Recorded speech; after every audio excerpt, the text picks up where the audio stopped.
Hatshepsut, the master strategist of Egypt, tireless builder and powerful breaker of gender norms. Put on your linen robes and prepare to be lulled by the story of a woman who ruled like a god and built like a boss. Our story begins around the year 158 BCE in the city of Thebes, in the heart of a prosperous and ambitious empire. Hatshepsut was the daughter of Pharaoh Thutmose I and his great royal wife famous. That title, Great Royal Wife, may sound like a nice honorific of ancient Egypt, but it was something very serious. It meant that Amos was the queen, not just a concubine or secondary wife, and that her children had real chances of ruling. Little Hatshepsut was born into a privileged family. Yes, but more importantly, she was born with great expectations. She grew up immersed in the Egyptian religious tradition, with daily lessons on all kinds of subjects, from mathematics and astronomy to temple rituals and mythology. She learned to manage properties, to read and write hieroglyphs, and, most importantly, to play the game of power. From a very young age, she was astute, observant, and with great political skill. But, of course, being a woman meant that her future was already written. Marry someone important, support his reign, and perhaps act as regent if he died prematurely. And, as expected, that was exactly what happened. To keep the royal bloodline conveniently within the family, Hatshepsut married her half-brother, Thutmose II. Yes, today it seems surprising to us, but for the Egyptians it was a common procedure. The gods married their brothers, so the royalty thought, why not us? Hatshepsut and Thutmose II had a daughter, Nefer, who would later become very important in the court. But Thutmose II was not exactly a robust ruler. Sickly, bland, and unremarkable, his reign was brief and uneventful. And when he died, Egypt was left with an heir in diapers, Thutmose III, son of a lower-ranking wife. Now, Egypt was not exactly in favor of babies ruling the empire, so a regent was needed. Enter Hatshepsut. At first, she took over as regent for her stepson, but soon she got a taste of power. And, as we will see, once she started, she didn't stop. At first, Hatshepsut was just the face behind the throne. But over time, she began to take on more responsibilities. Official decrees were issued in her name. Temples were renovated under her command. The court understood the message. She was not just taking care of the throne. She was keeping it. In the 7th year of her regency, she was officially crowned pharaoh. Let's take a moment to appreciate the audacity. Egypt had never seen anything like it. Sure, women had ruled before. Sobek-Neferuk, but none had taken such a bold step towards full royalty. Hatshepsut assumed the royal title dressed in male attire, and even wore the ceremonial false beard. She was not pretending to be a man. She redefined what a pharaoh could be. And just in case the people had doubts, she launched a public relations campaign worthy of Madison Avenue.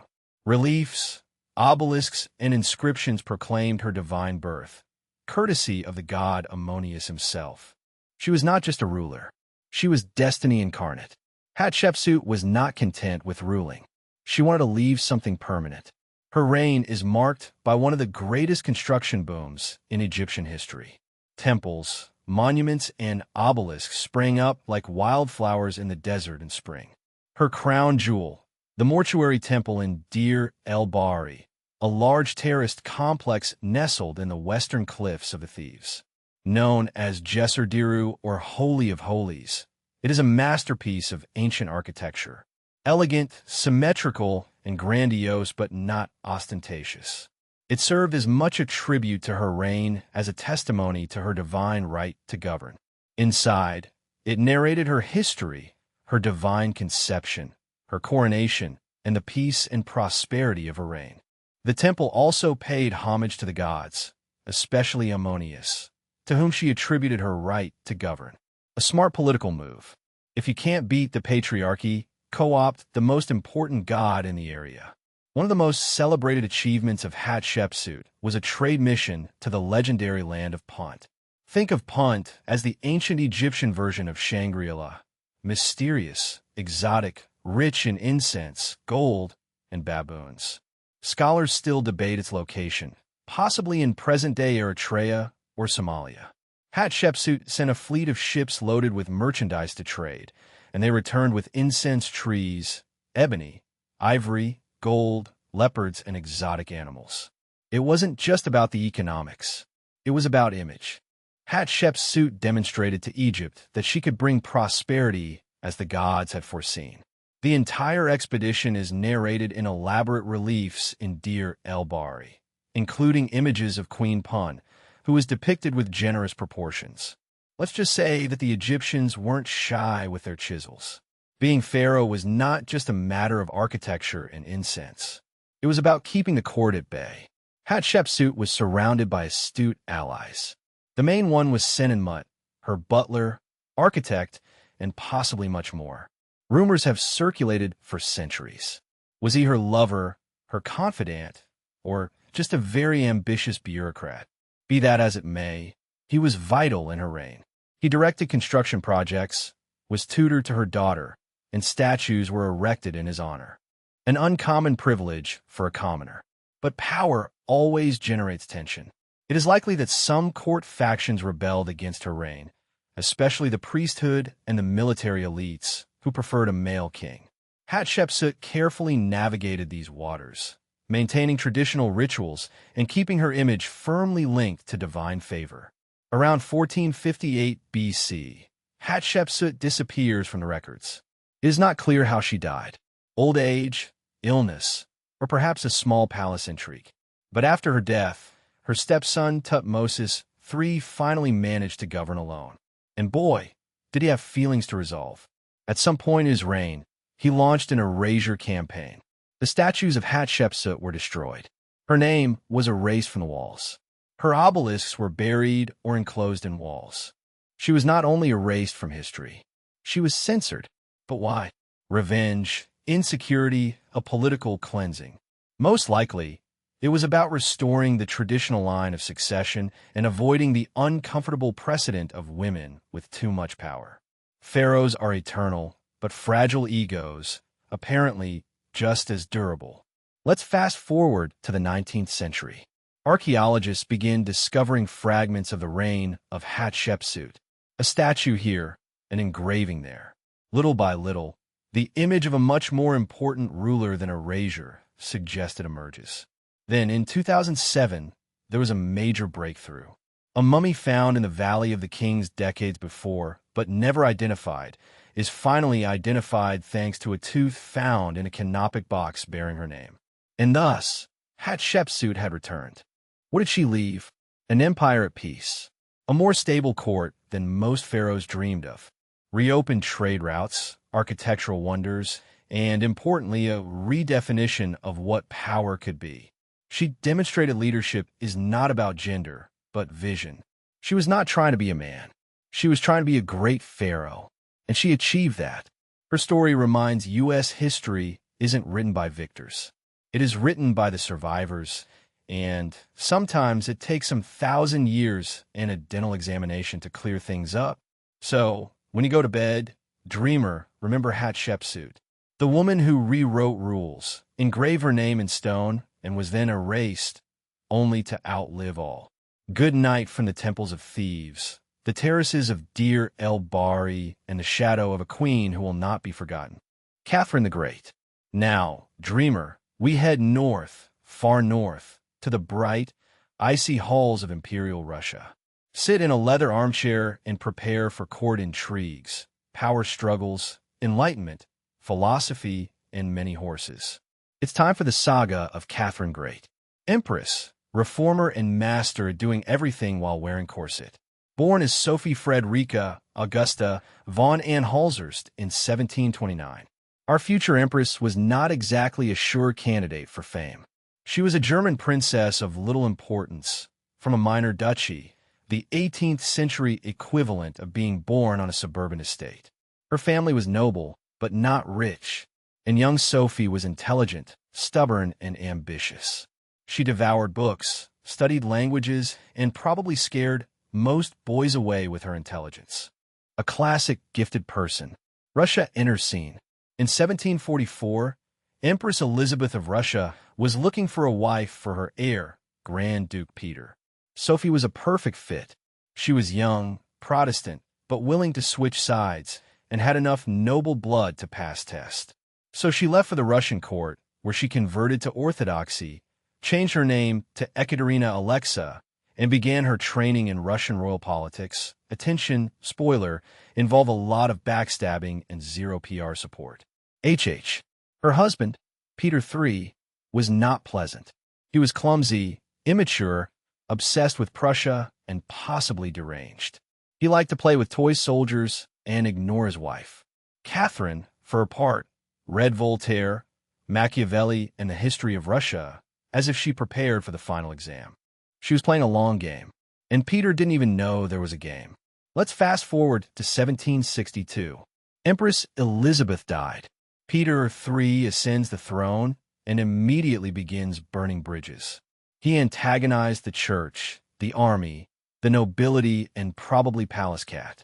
Meanwhile, Catherine quietly built alliances, gathered support, and appeared majestic in public. Barely 6 months after the start of Peter's reign, Catherine made her move. With the help of loyal guards and a few key lovers in the army, yes, plural, she stages coup. Peter is arrested, forced to abdicate, and, shortly after, dies under suspicious circumstances. Catherine declares herself Empress of Russia, not consort, nor regent, but Empress, absolute ruler. And she never looked back. Now that she had the throne, Catherine had to keep it. She positioned herself as an enlightened monarch, an admirer of reason, science, and everything French.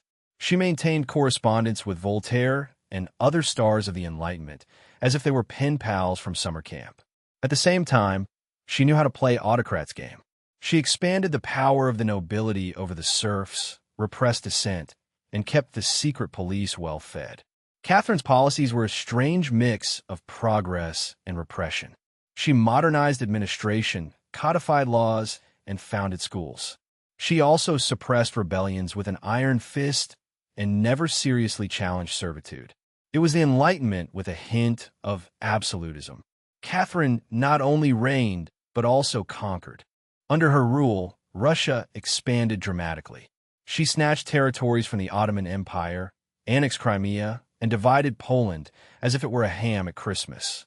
At the end of her reign, Russia extended further than ever, becoming a true European power. She also sent explorers to Siberia and Alaska, extending Russia's influence to the Pacific. Meanwhile, she commissioned maps, promoted scientific expeditions, and even flirted with the idea of colonizing California. Yes, not bad for a girl from a remote place of Germany. Well, let's talk about gossip.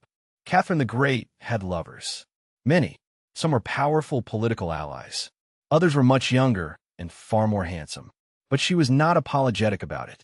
She ran her love life as she ran her empire, with confidence and paperwork. She used to grant her favorites titles, lands, and pensions. It was like a loyalty program with extra benefits. Now about that rumor. The one about the horse. Yes, that story of a horse. The one you've probably heard whispered as a strange historical campfire story. The rumor says that she died during an attempt to, let's say, get very intimate with a stallion, which is as anatomically implausible as grotesquely sexist. It's not even a rumor from her time. It arose long after her death, courtesy of 19th century gossip, which made tabloids look like expert magazines. It's all nonsense. There are no letters, no diaries, no court documents, not even the memoirs of a suspicious servant to back it up. It is pure misogynistic fantasy invented by people who could not understand that a powerful woman could overcome, dominate, and survive her male companions. It is the historical version of internet trolling. An 18th century empress becomes a joke, so fragile egos can sleep at night. So let's be clear. Catherine did not die in any barn. She died in a velvet-covered palace, ruling an empire that spanned continents. The story of the horse belongs to history's dung heap. However, it has stuck because history sometimes has less to do with the truth and more to do with who tells it.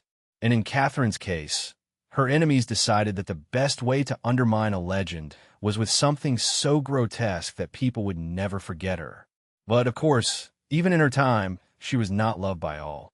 In 1773, a major peasant revolt broke out, led by Yin Pugachev, who claimed to be the late Peter III. The rebellion spread throughout southern Russia, gaining support of disgruntled serfs, Cossacks, and anyone who felt trampled by the elite. Catherine crushed it. However, the rebellion shook her. It made her more conservative, less interested in reforms that threatened the nobility. If she had ever really planned to emancipate the serfs, those dreams were now locked in a drawer marked as too dangerous. So, while Catherine's salons buzzed with talk of freedom and reason, the life of most Russians remained bleak and unfree. Catalina loved culture nearly as much as she loved power. She wrote memoirs, essays, and plays. She collected art, founded the Hermitage Museum, and supported composers and philosophers. If she could turn Russia into a beacon of civilization, she thought they would stop calling her barbaric. She reformed education, promoted the schooling of women, and founded new cities with theaters and libraries. She imagined herself as the mother of the nation, taking Russia from infancy toward greatness. Was that propaganda? Without doubt, but also felt real. Her reign left Russia more intelligent, grandiose, and undeniably European. In the decade of 1790, Catalina was aging, but she was still formidable. She outlived her critics, her lovers, and most enemies. She planned to bypass her unstable son, Pablo, for her beloved grandson, Alejandro. But before she could make it official, she died suddenly from a stroke in 1796. Pablo took power, quickly reversed most policies, and was assassinated 5 years later. How elegant! But Catalina's legacy remained untouchable. She had ruled for 34 years, more than any female leader in Russian history, and had turned a semi-feudal and backward place into an empire respected and feared throughout Europe. Was she perfect? No. Was she progressive? Sometimes. Was she ruthless? Often. Was she great? Of course. Catalina the Great defied expectations, broke rules, and reshaped her world. She did not inherit her empire. She took it and made it shine. So tonight, as you fall asleep, think of candlelit halls, the rumble of horses' hooves, and a woman who rewrote the script of what power could be. Elenina of Aquitaine. Now, my dear dreamer, we travel back to the Middle Ages. A world of castles, crusades, courtly love, and power games. So, hollow out the pillows, dim the torches, and get comfortable, because it's time to tell the story of Elenina of Aquitaine, Queen of France, Queen of England, Duchess in her own right, and mother to kings. Also, quite a medieval figure. Elenina was born around 1122 in Poyer, in the Aquitaine region, a lush and rich corner of what is now southwestern France. Her father was Guillermo I, Duke of Aquitaine, which made Elenina one of the most coveted bachelorettes in medieval Europe. And we're not just talking about any duchess. Aquitaine was huge, powerful, and rich with vineyards, castles, and poetry. Basically the Napa Valley of the 12th century, if Napa Valley had knights and siege weapons. Unlike most girls of her time, Elenina received an education. She learned Latin, philosophy, music, literature, and how to rule a duchy. When her father died, around when she was 15 years old, she inherited Aquitaine and suddenly became the most desired political bride in Europe. And by desired, we mean that armies practically lined up at her door with alliances and flowers. King Louis VI of France did not waste time. He quickly married her to his son, Louis VII. A few days later, Elenina became Queen of France. Louis VII was deeply pious, calm, and serious.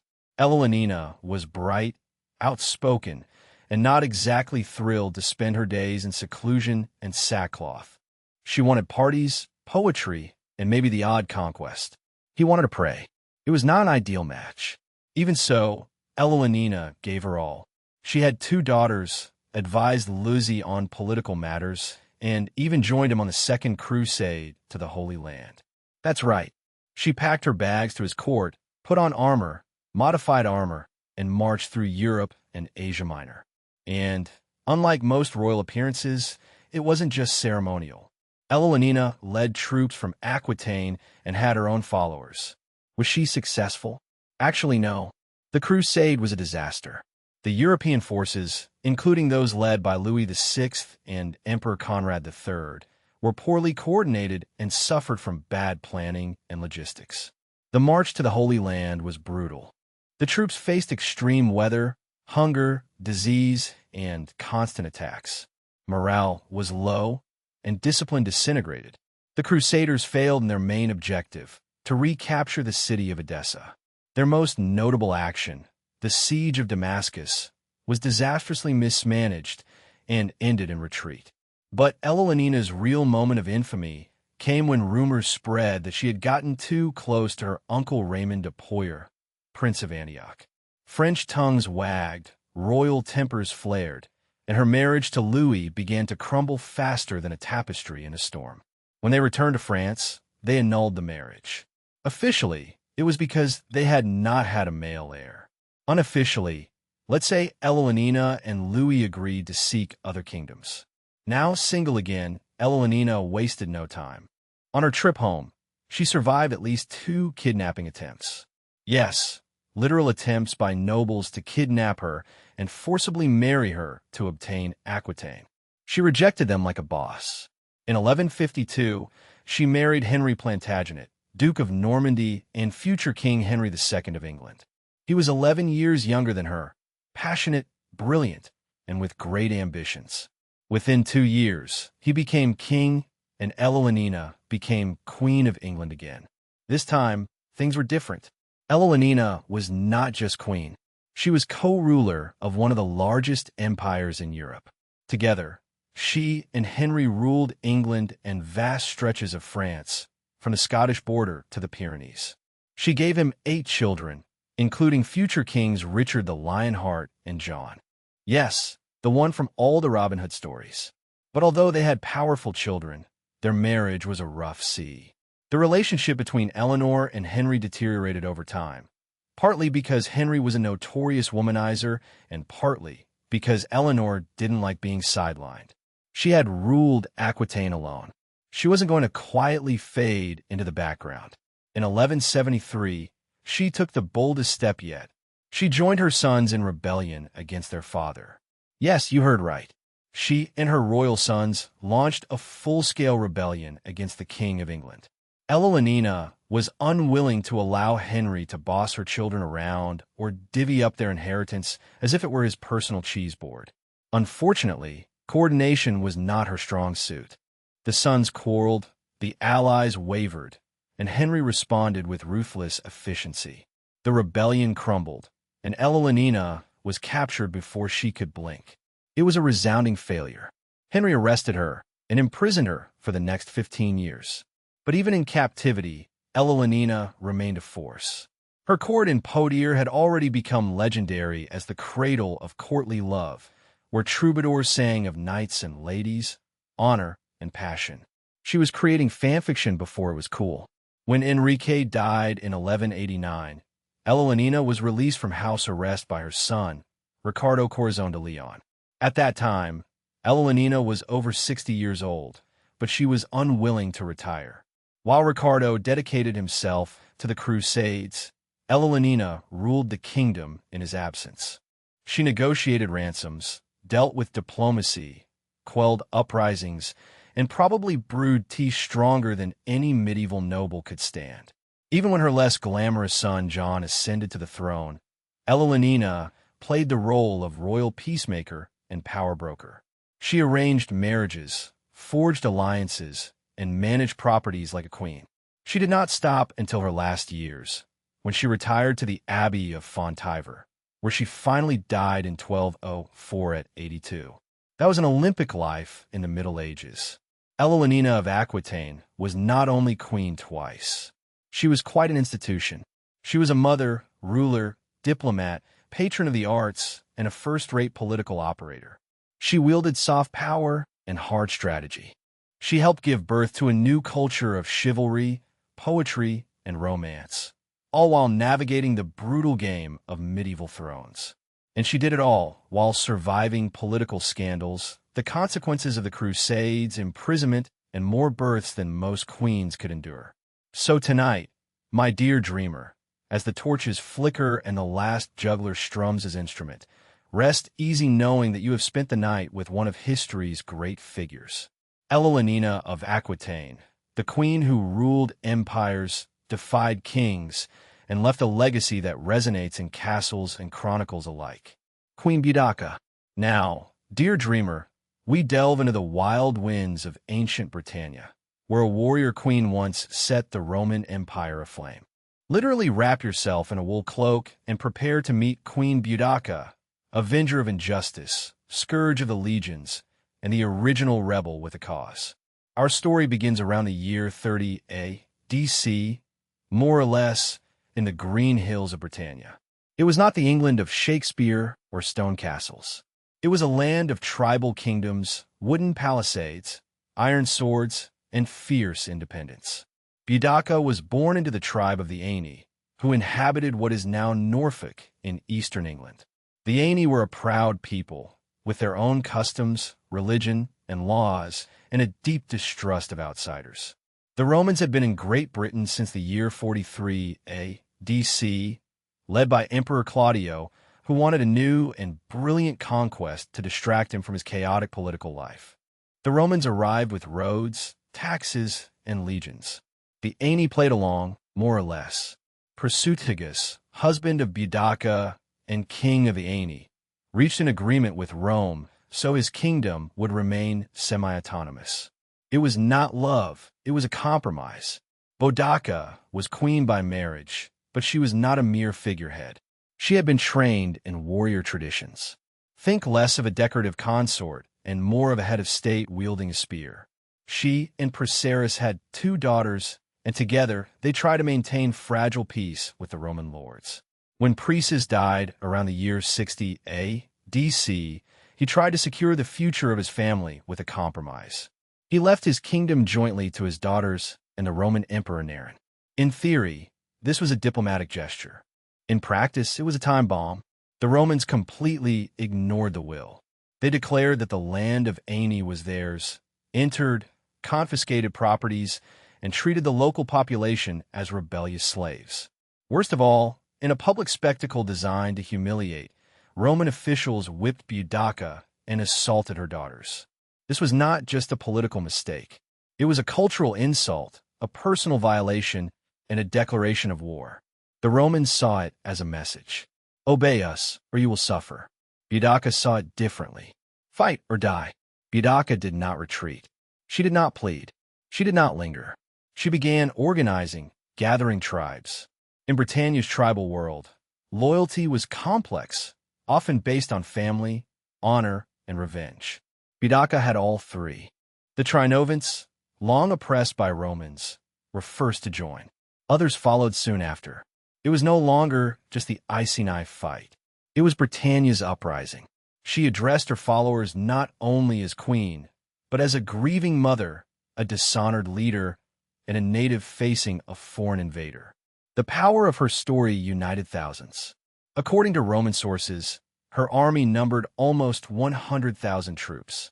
Boudica wore a multicolored tunic, a thick cloak fastened with a brooch, and her iconic long, loose red hair over her shoulders. She carried a spear, but her true weapon was her voice. She spoke of justice.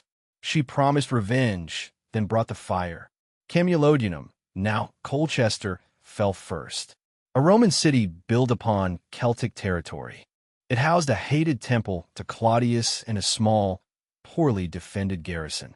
The citizens asked for assistance. Rome ignored them. Boudica's forces stormed the city. They tore the temple down.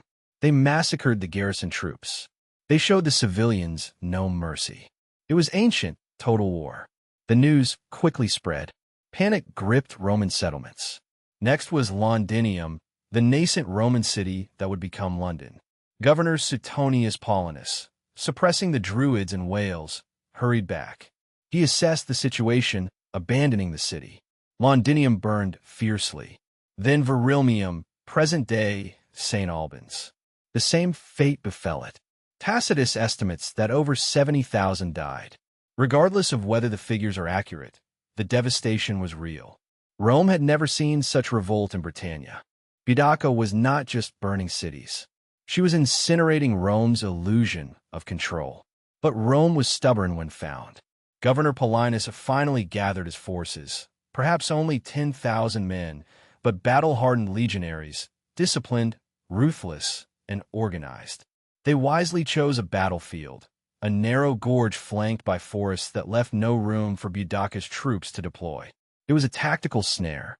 Boudicca arrived with her army, made up of tens of thousands of soldiers, but poorly trained and poorly equipped. According to Tacitus, she addressed her troops from a chariot, with her daughters at her side. She told them she was not fighting for wealth or conquest, but for justice and freedom. Then the charge came. It was utter chaos. The Romans stayed firm. Then they advanced. The British collapsed. A massacre occurred. With chariots blocking their retreat, thousands were trapped and killed. The rebellion died in one afternoon. The destiny of Boudicca remains a subject for debate. Tacitus says she took poison to avoid capture. Cassio suggests she died of an illness. In any case, she disappeared from the battlefield, but not from legend. Rome recovered the lands and rebuilt cities, but from then on, it governed Britannia with more caution. The brutal repression was followed by softer government, with efforts to integrate the tribes instead of crushing them. Boudicca had lost the war, but she changed the rules of the game. For centuries, Boudicca was remembered in Roman texts as a warning, a wild barbarian who dared defy the empire. Then the Victorians found her. Suddenly, Boudicca was reconverted into a national heroine, a fighter for British freedom who faced tyranny. Queen Victoria received her name in her honor. Statues were erected. Poems were written. She became the mythical mother of Britannia. The truth, of course, is more complicated. She was a queen who defended her homeland, yes, but also led a brutal revenge campaign. Her story is raw, complex, and human, and that is what makes her so powerful. So tonight, while you fall asleep, imagine the cold mist that rises over the marshes, the whisper of the wind in the ancient oak groves, the distant clinking of the iron armors. Somewhere, a queen stands in a chariot with disheveled hair, burning eyes, and her daughters at her side. Rest in peace with the fire in your heart and history at your side. Maria Teresa. Now, my sweet dreamer, we travel to 18th century Vienna, the heart of the Habsburg Empire, where Maria Theresa governed a mosaic of territories with determination, elegance, and no time for nonsense. So fluff your feather pillows, prepare the harps, and prepare for court intrigues, military reforms, and an impressively stubborn upbringing. Maria Teresa Valverger Amalia. Christina was born on May 13, 1717, in Vienna, capital of the powerful but increasingly unstable Habsburg Empire. She was the daughter of Emperor Carlos V and Empress Isabel Christina. Her birth was reason for modest celebration, although true joy would have required a male son. Carlos V, desperate to assure the continuity of the Habsburg domain, had spent years persuading the main European powers to accept something called the Pragmatica. This decree established that, if he did not have male children, his daughter, yes, even a girl, could inherit the throne. He got the signatures. He got the promises. He got the guarantees. But when Carlos died suddenly in 1740, the ink might well have been written with lemon juice, which erases. Maria Theresa, only 23 and pregnant with her fourth child, found herself governing an extensive, indebted, and multilingual empire, and turned into the target of all the ambitious crowns of Europe. The wolves surrounded her. Within hours of Carlos' death, the War of Austrian Succession began. And what a mess it made. Baviera claimed the imperial throne. France, smelling opportunity, hurried to destabilize its old rival, the Habsburgs. España wanted its part. And worst of all, Prussia, under the command of its astute and combative king Federico el Grande, quickly seized Silesia, one of the most economically valuable provinces of Maria Theresa's empire. Maria Theresa was stunned, but not paralyzed. She summoned her advisors, gathered her troops, and, perhaps most impressive, gave birth during the first weeks of the conflict. We are speaking of multitasking. In a dramatic appeal to the Hungarian nobles in 1741, she appeared dressed in the traditional Magyar costume, holding her newborn son, and delivered a passionate speech promising to protect their rights if they defended hers. The famous and susceptible Hungarian nobility yielded. They swore loyalty to her and promised her their swords and resources. Her response to the invasion was not defensive only. She counterattacked. She allied herself with Great Britain and, although she lost Silesia, she retained her main territories and emerged from the war with her throne and dignity intact. Once she had a moment to breathe, Maria Theresa dedicated herself to the construction of empire. She initiated radical reforms across her vast domains. Her finance ministers restructured tax collection, finally forcing the nobility to contribute more than opinions. She modernized the bureaucracy, turning the Austrian state from a clumsy, nepotistic machine into a relatively efficient government. Maria Theresa also addressed military reform, expanding and improving the army that had been so painfully surpassed by Prussia.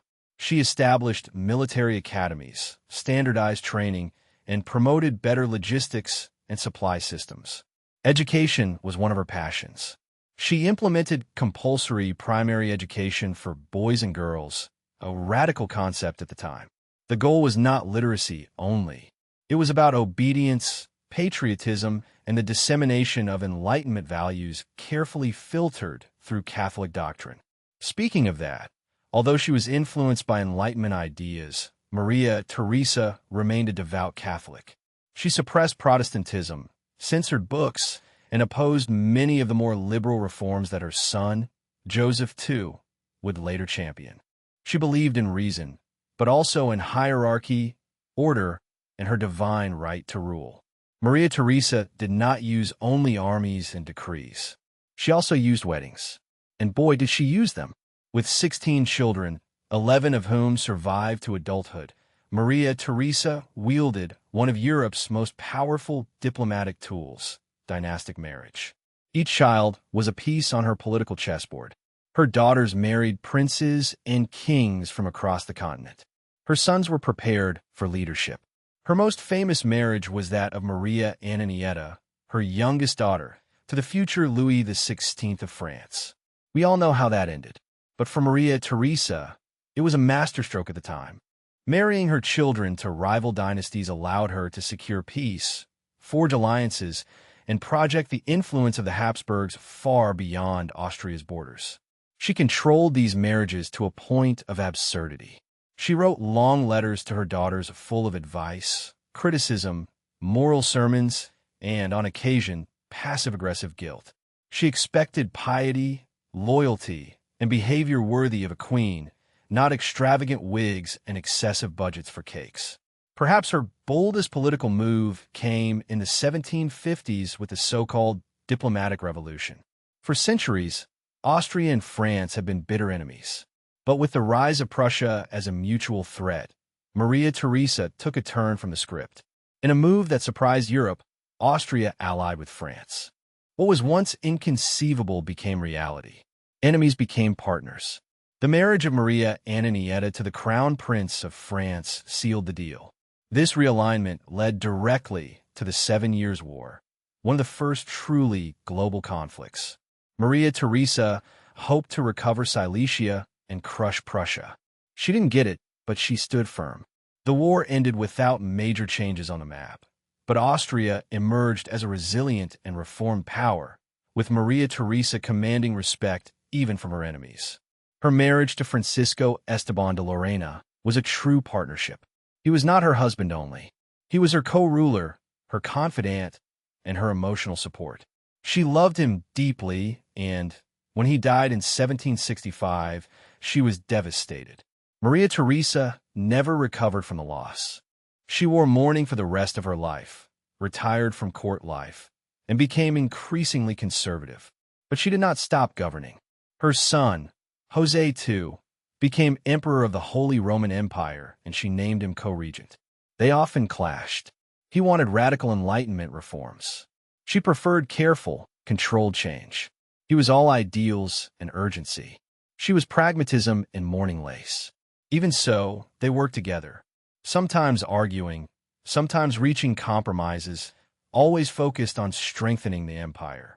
Maria Theresa ruled for 4 decades amid wars, scandals, disappointments, and constant challenges. She left an empire stronger than the one she found, a more professional bureaucracy, and a more cultured society.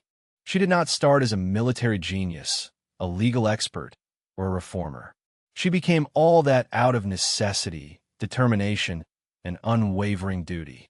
She led as a mother and as a monarch, often combining both roles in a unique and personal leadership style. Her reign laid the foundations for the modern Austrian state and left a legacy of strong central government, commitment to education, and cultural development that would shape Europe for centuries. So tonight, as the candles go out in the Schönbrunn Palace, imagine a woman sitting at a golden desk with a pen in her hand, writing orders that will outlive her. Imagine a mother reading reports on distant provinces while worrying about her daughter's behavior at Versailles. Maria Theresa did not ask to govern, but once she had the crown, she never let it go. She was not just the mother of Austria. She was its backbone, Queen Victoria. Now we dive into the era that bears her name. Tighten your corset, pour yourselves a cup of strong tea, and prepare for the long and legendary reign of Queen Victoria, a petite woman with an imposing legacy who ruled an empire on which, according to the famous phrase, the sun never set. Victoria was born Alexandrina Victoria on May 24, 1819, at Kensington Palace in London. Her father, Prince Edward, Duke of Kent, was the 4th son of King George III. He died when she was less than a year old. Her education was dominated by her mother, the Duchess of Kent, of German origin, and by a controlling advisor, Sir John Conroy. They kept her sheltered, isolated, and under constant supervision. It was called the Kensington system and was more a control strategy than a form of upbringing. She had no privacy, no friends, no freedom, only tutors, protocol, and conspiracies. What they did not realize was that the girl in frilly dresses was quietly accumulating great inner strength. When King William IV died in 1837, Victoria, at 18, ascended the throne.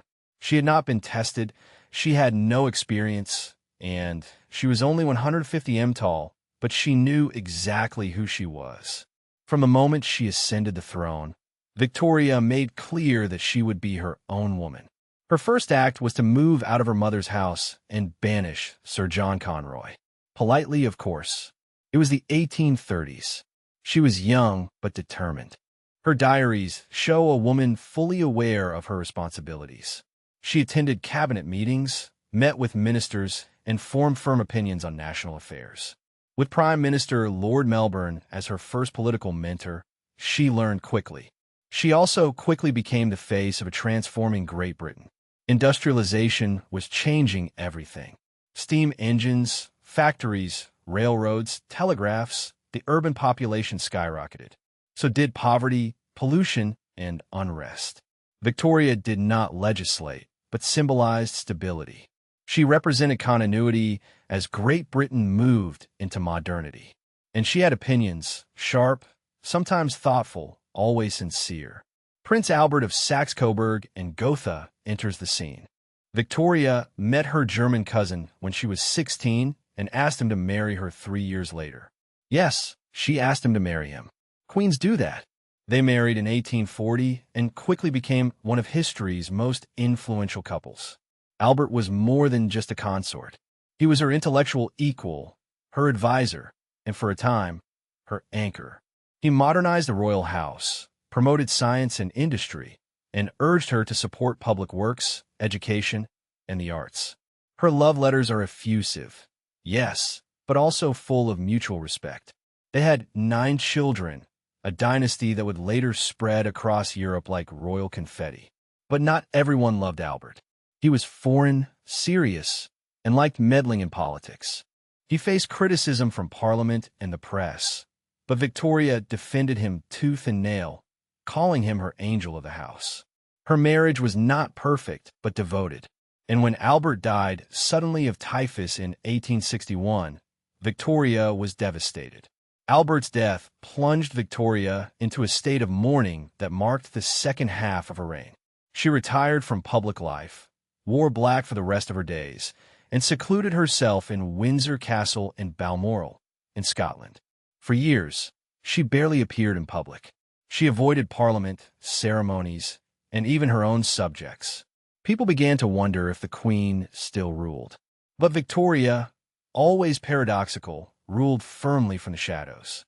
She read all dispatches, advised the ministers, and managed an expanding empire.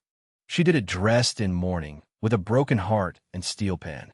During this time, she became close to her Scottish servant, John Brown. The relationship unleashed rumors, gossip, and a Judi Dench movie. We still do not know the truth. But what is clear is that Brown was her comfort and confidant, and that she did not care what anyone thought. While Victoria mourned her loss, the empire expanded. India formally came under British rule in 1858 after the Rebellion of the 100,000.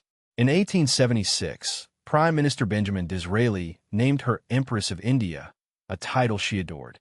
She never visited the subcontinent, but collected Indian servants, artifacts, and languages as if they were royal trading cards. Her empire stretched across Africa, Asia, the Caribbean, and the Pacific. The British Navy dominated the seas. Trade flowed freely. So did colonial exploitation, violence, and cultural erasure.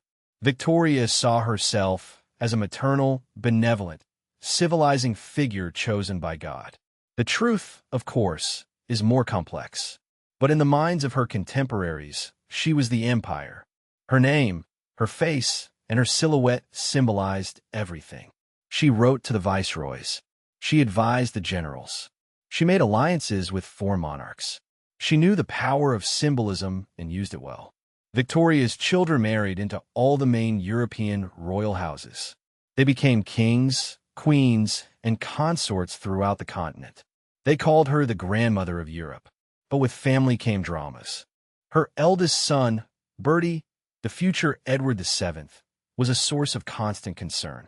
He liked parties, lovers, and not doing what he was told. Victoria blamed him for Alberto's death in an unfair, yet passionate way.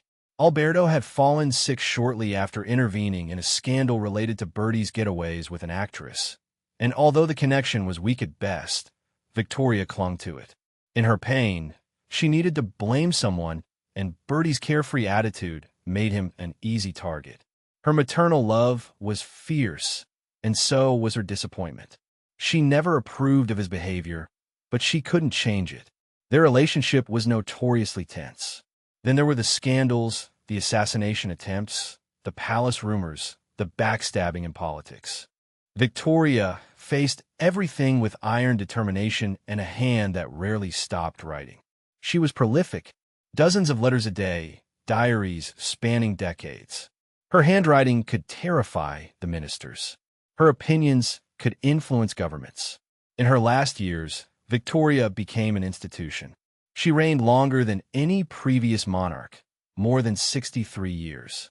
She became a symbol of British resistance and continuity. Her Diamond Jubilee in 1897 was a global celebration.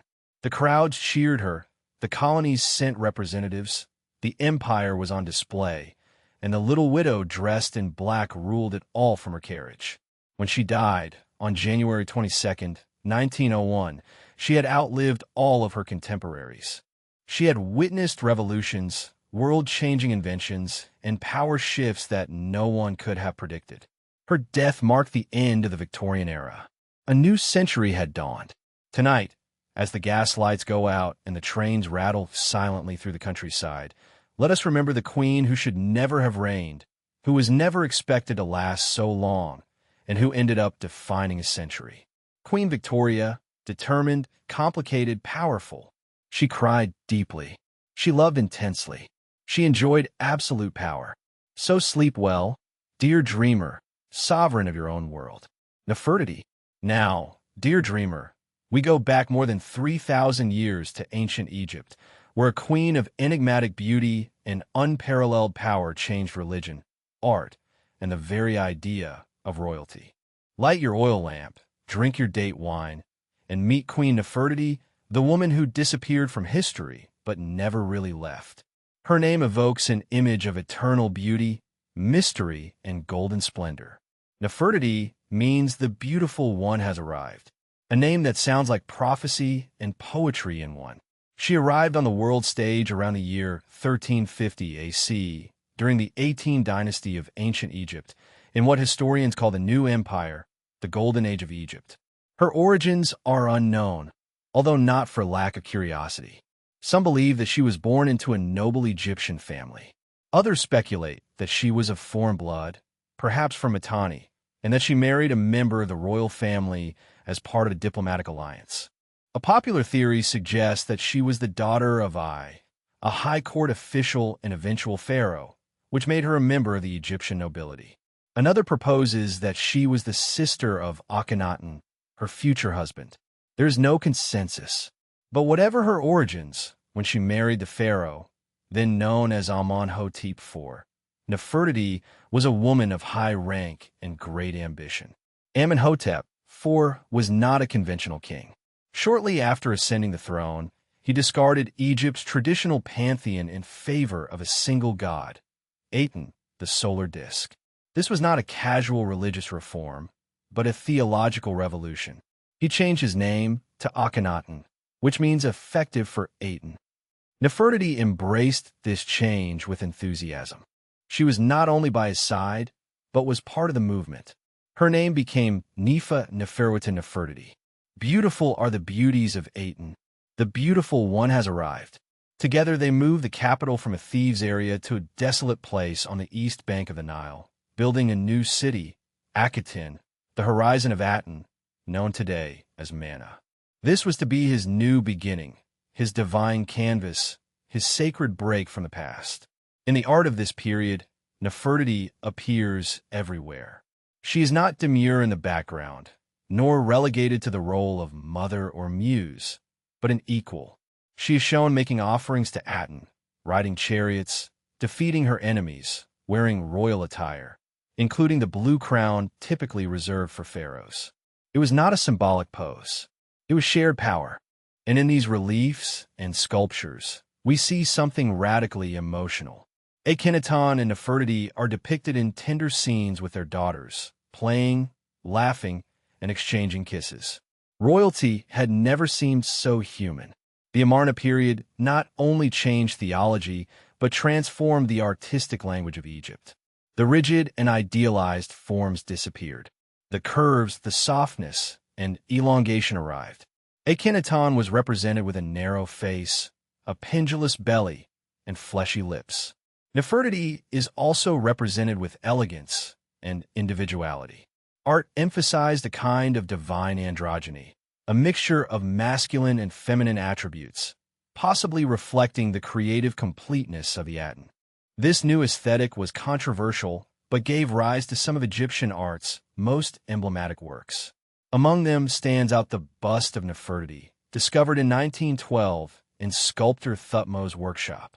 Unfinished, it lacks an eye, but remains perfect in its stillness. It was not just beauty, it was a political statement. That bust was not meant to be hidden. It was perhaps a model for other sculptures or paintings. It represented the queen not only as a royal wife, but as a divine being. As the reign of Akhenaten progressed, some records begin to suggest that the role of Nefertiti was expanded even more. Her name appears only in religious inscriptions. She performs royal functions. There are even scenes in which she eclipses her husband in prominence. Then, around year 12 of his reign, something strange happens. Nefertiti vanishes. There is no formal record of her death, no great tomb, just silence. Some scholars believe she died. Others believe that she was elevated to pharaoh, adopting a new name, Nephiwen. Some even argue that she and the elusive co-regent Smeker were the same person, or that she ruled alongside this figure. In a radical twist, she could have been a female ruler who served as a bridge between Akhenaten and Tutankhamun. If this is true, Nefertiti was not only queen, but one of the few women in history to exercise the full authority of Egyptian royalty. After Akhenaton's death, the city of Akhenaton was abandoned. The court returned to the thieves. The ancient gods were restored. The temples of the sun collapsed. And a child ascended to the throne, Tutankhamun, who soon became Tutankhamun. Under pressure from his advisors, he reversed his father's religious reforms and attempted to rebuild trust with the priesthood and traditional institutions. This process included what we now call damnatio memoriae, the removal of Akhenaton and his inner circle from public records. Statues were defaced. Names were erased. Monuments were torn down. Nefertiti was caught up in this historical purge, but was not forgotten. For centuries, Nefertiti remained a whisper on dusty scrolls. Then the bust arrived and interest skyrocketed. Where's her tomb? That question continues to torment archaeologists even today. Some believe that she is buried in a hidden chamber adjacent to the tomb of Tutankhamun. Others think her remains may lie under a mansion. The expeditions have used radar scanners, geochemical analyses, and even the detection of cosmic muons to probe the Valley of the Kings. So far, no definitive discovery has been made. Only fragments. A piece of canopic vessel here. A broken, deformed figure there. Traces of a preserved, erased life. But even in absence, her presence is noticeable. The power of Nefertiti was never limited to her life. In the modern era, she is claimed as a feminist icon, emblem of beauty and symbol of sovereignty. She has inspired novels, operas, films, and much speculation. But her legacy goes beyond mystery or aesthetics. Nefertiti was at the center of one of the most radical experiments of religious and political transformation in the history of humanity. She co-authored a cultural change that extended from the walls of the temples to family homes, from royal sculpture to theological doctrine. And she did it visibly, forcefully, in a role denied to women. She was a queen, she may have been a pharaoh, but above all, she was unforgettable. So tonight, as the moon sails through the desert sands, imagine the light of ours extending through the polished alabaster halls. Listen to the soft whisper of linen robes. Smell the lotus incense floating between the colonnades. Imagine a queen standing next to a god, her face carved in stone, her story resonating through centuries. She is mystery. She is memory. She is magnificence. Queen Zenobia. Now we ride through the sands of the Syrian desert, where a queen on horseback dared challenge the Roman Empire at its peak. Get ready to meet Queen Zenobia, polyglot, philosopher, strategist, and the woman who built a kingdom too bold for history to ignore. Zenobia was born around the year 240 ADC in the cosmopolitan city of Palmyra on the edge of the Syrian desert. Her full name, Septimia Zenobia, reflects Roman connections. Palmyra was a unique place, an oasis city and commercial center that extended from east to west, where camels loaded with silk and spices from China met ships bringing goods from Rome. In this melting pot, Zenobia grew up both Arab and Roman. It is said that she claimed descent from the famous Cleopatra of Egypt. Although this connection is almost certainly more legendary than real, it reveals how Zenobia saw herself, not as a local noble, but as a queen destined for greatness. Educated from a young age, she was fluent in several languages, including Aramaic, Greek, Latin, and possibly Egyptian. She read Homer, loved history, and rode like a warrior. In a world where many women were relegated to the background, Zenobia stood in the saddle, her sights set on the empire. At the age of 20, Zenobia married Lucio Septimio Odino, a powerful ruler of Palmyra and faithful ally of Rome. Odino had achieved fame by helping Rome repel the Sasanian Persians, who recently invaded parts of the Eastern Empire. In gratitude, Rome allowed him to rule Palmyra as client king with autonomy. Zenobia not only married power, but shared it as consort. She was active in politics, collaborated with advisors, and attended ceremonies. Together, she and Odenathus fortified the defenses of Palmyra and expanded their influence throughout the Levant. But in the year 267 A.D.C., Odenathus and his eldest son were murdered in circumstances, with her dead husband and her young son Vabilathus too young to govern. Zenobia did what few women dared. She took the throne. She became regent, yes, but in everything but name, she governed as queen. At the end of the 3rd century A.D.C., the Roman Empire was going through a time of chaos. It was the so-called crisis of the 3rd century, a period marked by plague, economic collapse, and endless usurpations. The emperors came and went with the seasons. The empire was falling apart. Zenobia saw her opportunity. She quickly consolidated power. She placed trusted advisors, including the brilliant General Zabdas, in key military positions. She reinforced the legions of Palmyra, fortified its cities, and controlled the trade routes that fed Rome's eastern provinces. Then her expansion began. In the year 269 A.D.C., her armies marched on Egypt and claimed it in the name of her son. Egypt, the granary of Rome, was essential for feeding its population. Controlling Egypt was like holding a sword to Rome's throat. Next came parts of Anatolia, present-day Turkey, including Galatia and Cappadocia. Zenobia was not only defending borders. She was creating a new empire, Palmyrene, independent and unmistakably hers. Her court flourished. Scholars, philosophers, poets all found patronage under Zenobia. She was not only a conqueror, but a patron of the arts, a builder of cities, and a thinker among warriors. Rome soon realized. In the year 270 A.D.C., Aurelian rose to power in Rome. Known as a tough military man, he spent his first year crushing revolts and reunifying the western provinces. Then he turned east. Aurelian was not interested in diplomacy. He believed in the sword. Zenobia responded to his challenge with pride. She reinforced Palmyra's defenses and prepared for the siege. Her army, led by Zabdas, faced the Romans at the Battle of Imi, near Antioch and later at Emesa. They fought bravely, but the Roman legions were relentless. Zenobia refused to surrender. Even as Roman forces marched on Palmyra, she clung to hope. She tried to flee east, possibly to gather support in Persia, but was captured on the banks of the Euphrates and brought before Aurelian. The fate of Zenobia after her capture is shrouded in legend. Ancient sources disagree. Some say she was exhibited in Rome chained with gold chains during Aurelian's triumph, as a trophy of war.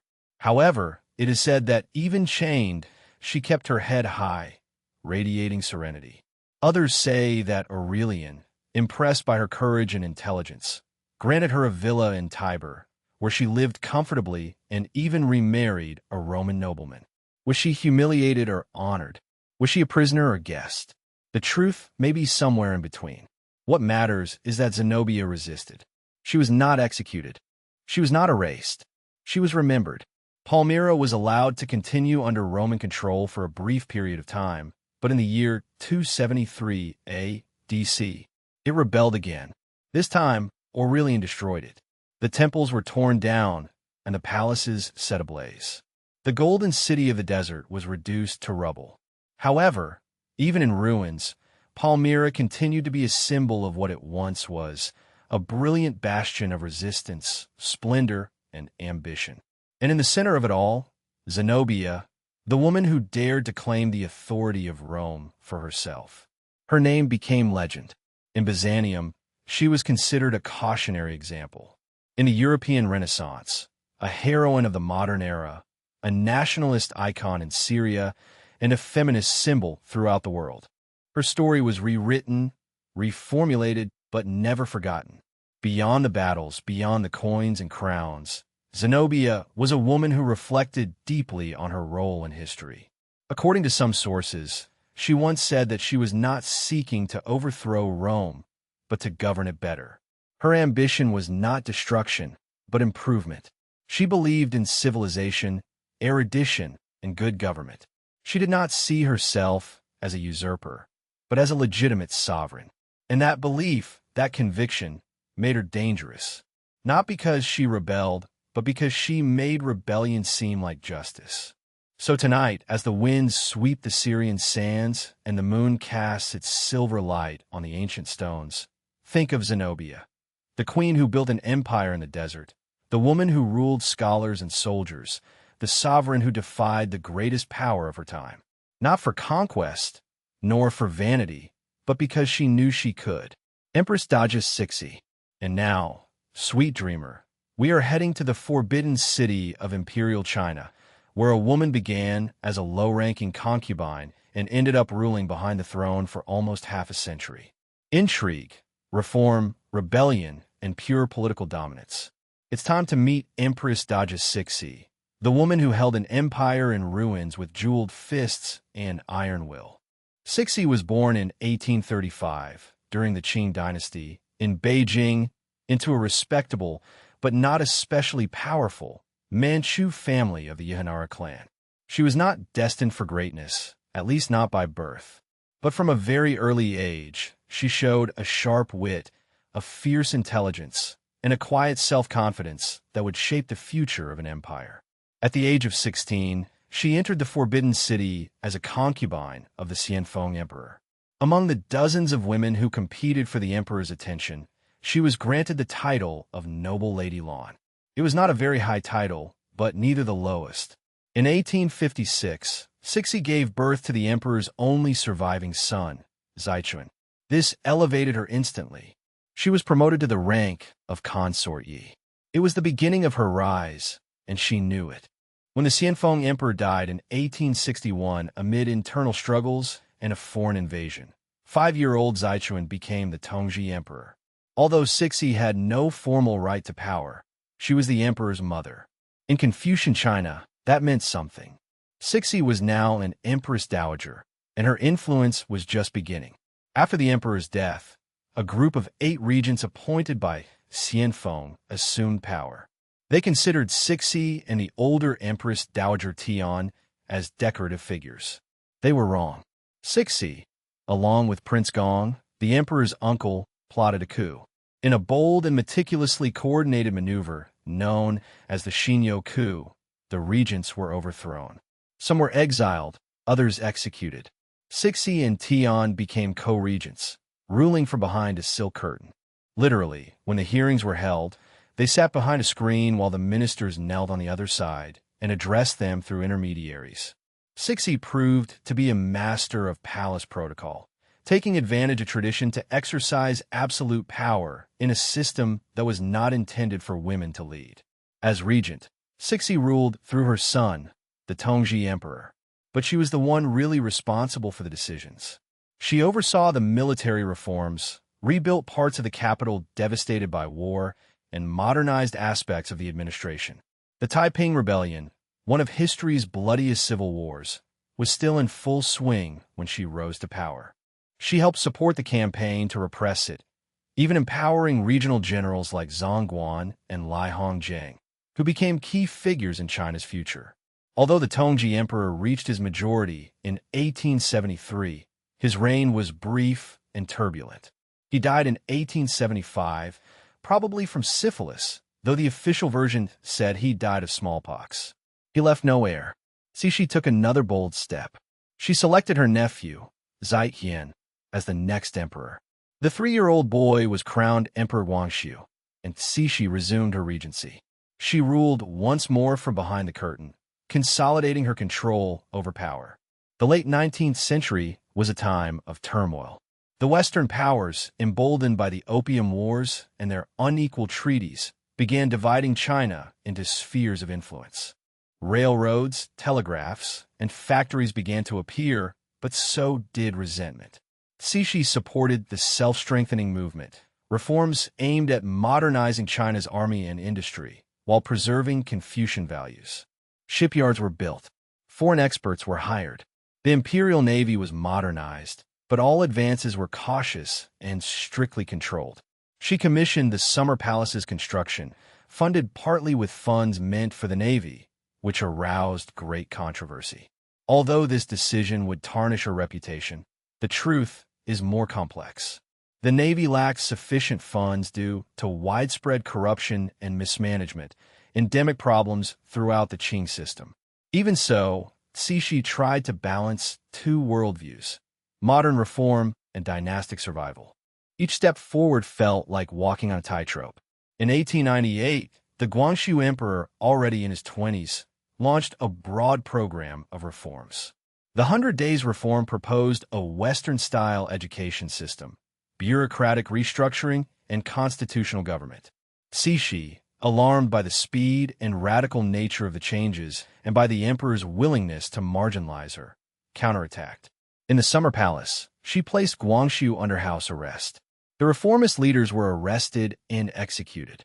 The Empress Dowager regained full control. It was a harsh response, but Cixi believed that sudden reform would lead to chaos or even the dynasty's fall. She chose order over experimentation. Critics called her tyrant. Her admirers saw her as a guardian of stability. In reality, she embodied both. As anti-foreign sentiment grew throughout China, the Boxer Rebellion broke out in 1900. The secret societies of the Boxers, imbued with martial arts and mysticism, blamed foreigners and Christians for China's ills. At first, Cixi tried to suppress the movement, but as it gained momentum, she changed course and supported it, hoping it would drive out foreign powers. It was not to be. The Boxers besieged the foreign legations in Beijing. An alliance of 8 nations, Great Britain, France, Germany, Japan, Russia, Austria-Hungary, Italy, and the United States, invaded the country. The court fled to Xi'an. When tempers cooled, Cixi negotiated a peace treaty. China was forced to pay heavy indemnities, but Cixi saved the dynasty. After the crisis, she changed course again. Now she embraced reform. From 1901 until her death in 1908, Cixi advocated a series of new policies. She restructured the education system, replacing Confucian exams with modern schooling. She reformed the army. She introduced new laws, promoted industry, and even discussed drafting constitution. She also made gestures towards gender equality, such as banning the custom of foot binding in certain regions and creating schools for girls. Although these changes came late, they laid the foundation for China's eventual transformation. She demonstrated to the world that even in the twilight of her life, she was willing to adapt and to lead. In 1908, Cixi died at 72 years old, only one day after Emperor Guangxu's death. Theories abound. Some believe that she ordered his poisoning to ensure succession of her chosen baby heir, Puyi. With her last act, she ensured continuity, even if brief.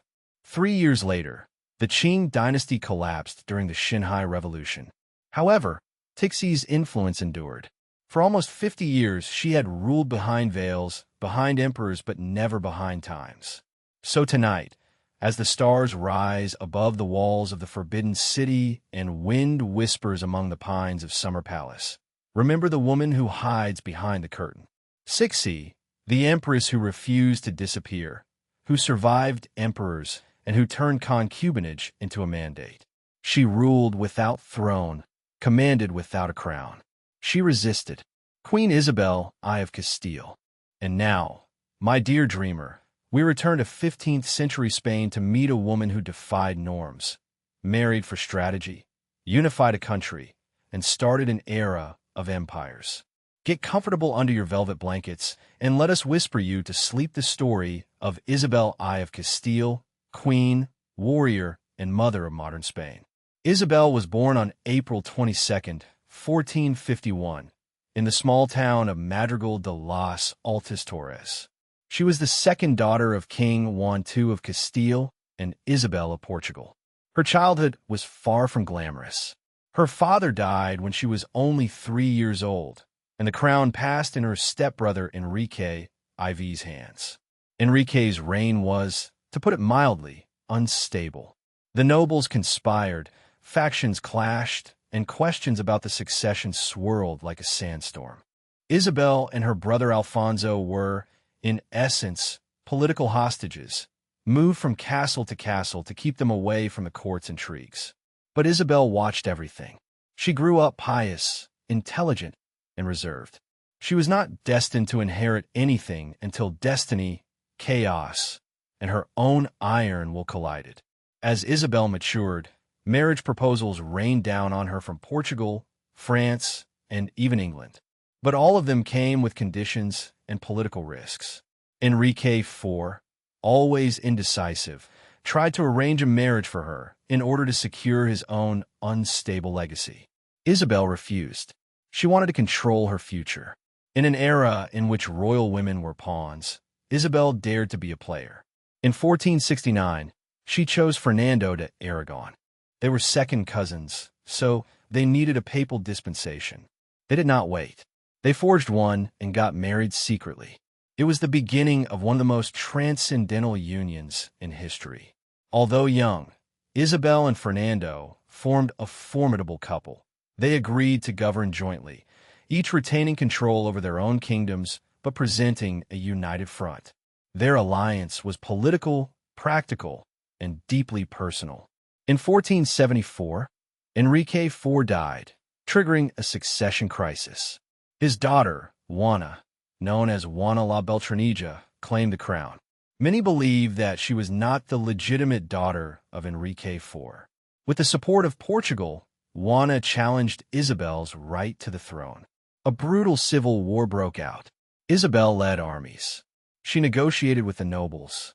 She financed her campaigns through ingenious loans and alliances. In 1479, she emerged victorious. Juana was forced to enter a convent. Isabel was the undisputed queen of Castile. But it was not just a personal triumph. It marked the start of the unified Spanish monarchy. With Fernando governing Aragon and Isabel governing Castilla, Spain was still not a single nation, but it was getting closer now. And the queen was only beginning her reign. The reign of Isabel was characterized by an obsession for order. She took drastic measures against anarchy, especially among the powerful nobles. She reformed the judicial system, created a professional police force known as the Holy Brotherhood, and established the Royal Council to centralize government. Her goal was simple: to turn Castilla into a centralized, modern monarchy. She also reinforced the monarchy's role in the church. With papal support, she obtained control of ecclesiastical appointments in Castilla, ensuring that religious and royal authority worked side by side. Religion was a cornerstone of her reign. Which brings us to the year 1492. It was a year of triumphs, tragedies, and transformations. First, Granada fell. After 10 years of war, Isabel and Fernando completed the Reconquista, conquering the last Muslim bastion in Spain. The Catholic monarchs entered the Alhambra as conquerors. Spain was now united under Christian dominion. Then came the Edict for Expulsion. Isabel and Fernando issued the Alhambra Decree, which gave the Jews 4 months to convert to Christianity or leave Spain. It was a devastating moment indeed. Thousands fled the country. Thousands more were forced to abandon their homes and their identities. It was an act of religious purification, but also a national loss. Finally, in August of that year, 3 ships sailed west from Palos under the command of Cristobal Colon. Isabel, after years of hesitation, agreed to finance his voyage. He did not find Asia at all. He found America instead. Isabel never saw the coasts of the New World, but she was the monarch in whose reign it began. After the return of Colon, his discoveries were celebrated, but carefully monitored by her. Isabel was deeply concerned about how the indigenous people would be treated. She gave instructions that they be respected and converted in peace. In theory, it was an act of compassion. In practice, it became conquest. The seeds of empire had been planted. The Spanish would soon colonize vast expanses in America. Gold would flow into Spain. So would war, exploitation, and rebellion. Isabel had opened the door to empire, but the empire has its own rules now. Together, Isabel and Fernando became known as the Catholic monarchs. They launched the Spanish Inquisition to eradicate all heresy. It was brutal, effective, and lasting. Converts from Judaism and Islam were closely watched then. Torture and execution became tools used to impose the faith. This chapter of Isabel's reign remains very controversial. She believed she was saving souls, but history remembers both piety and pain. Even so, her control over the kingdom never faltered.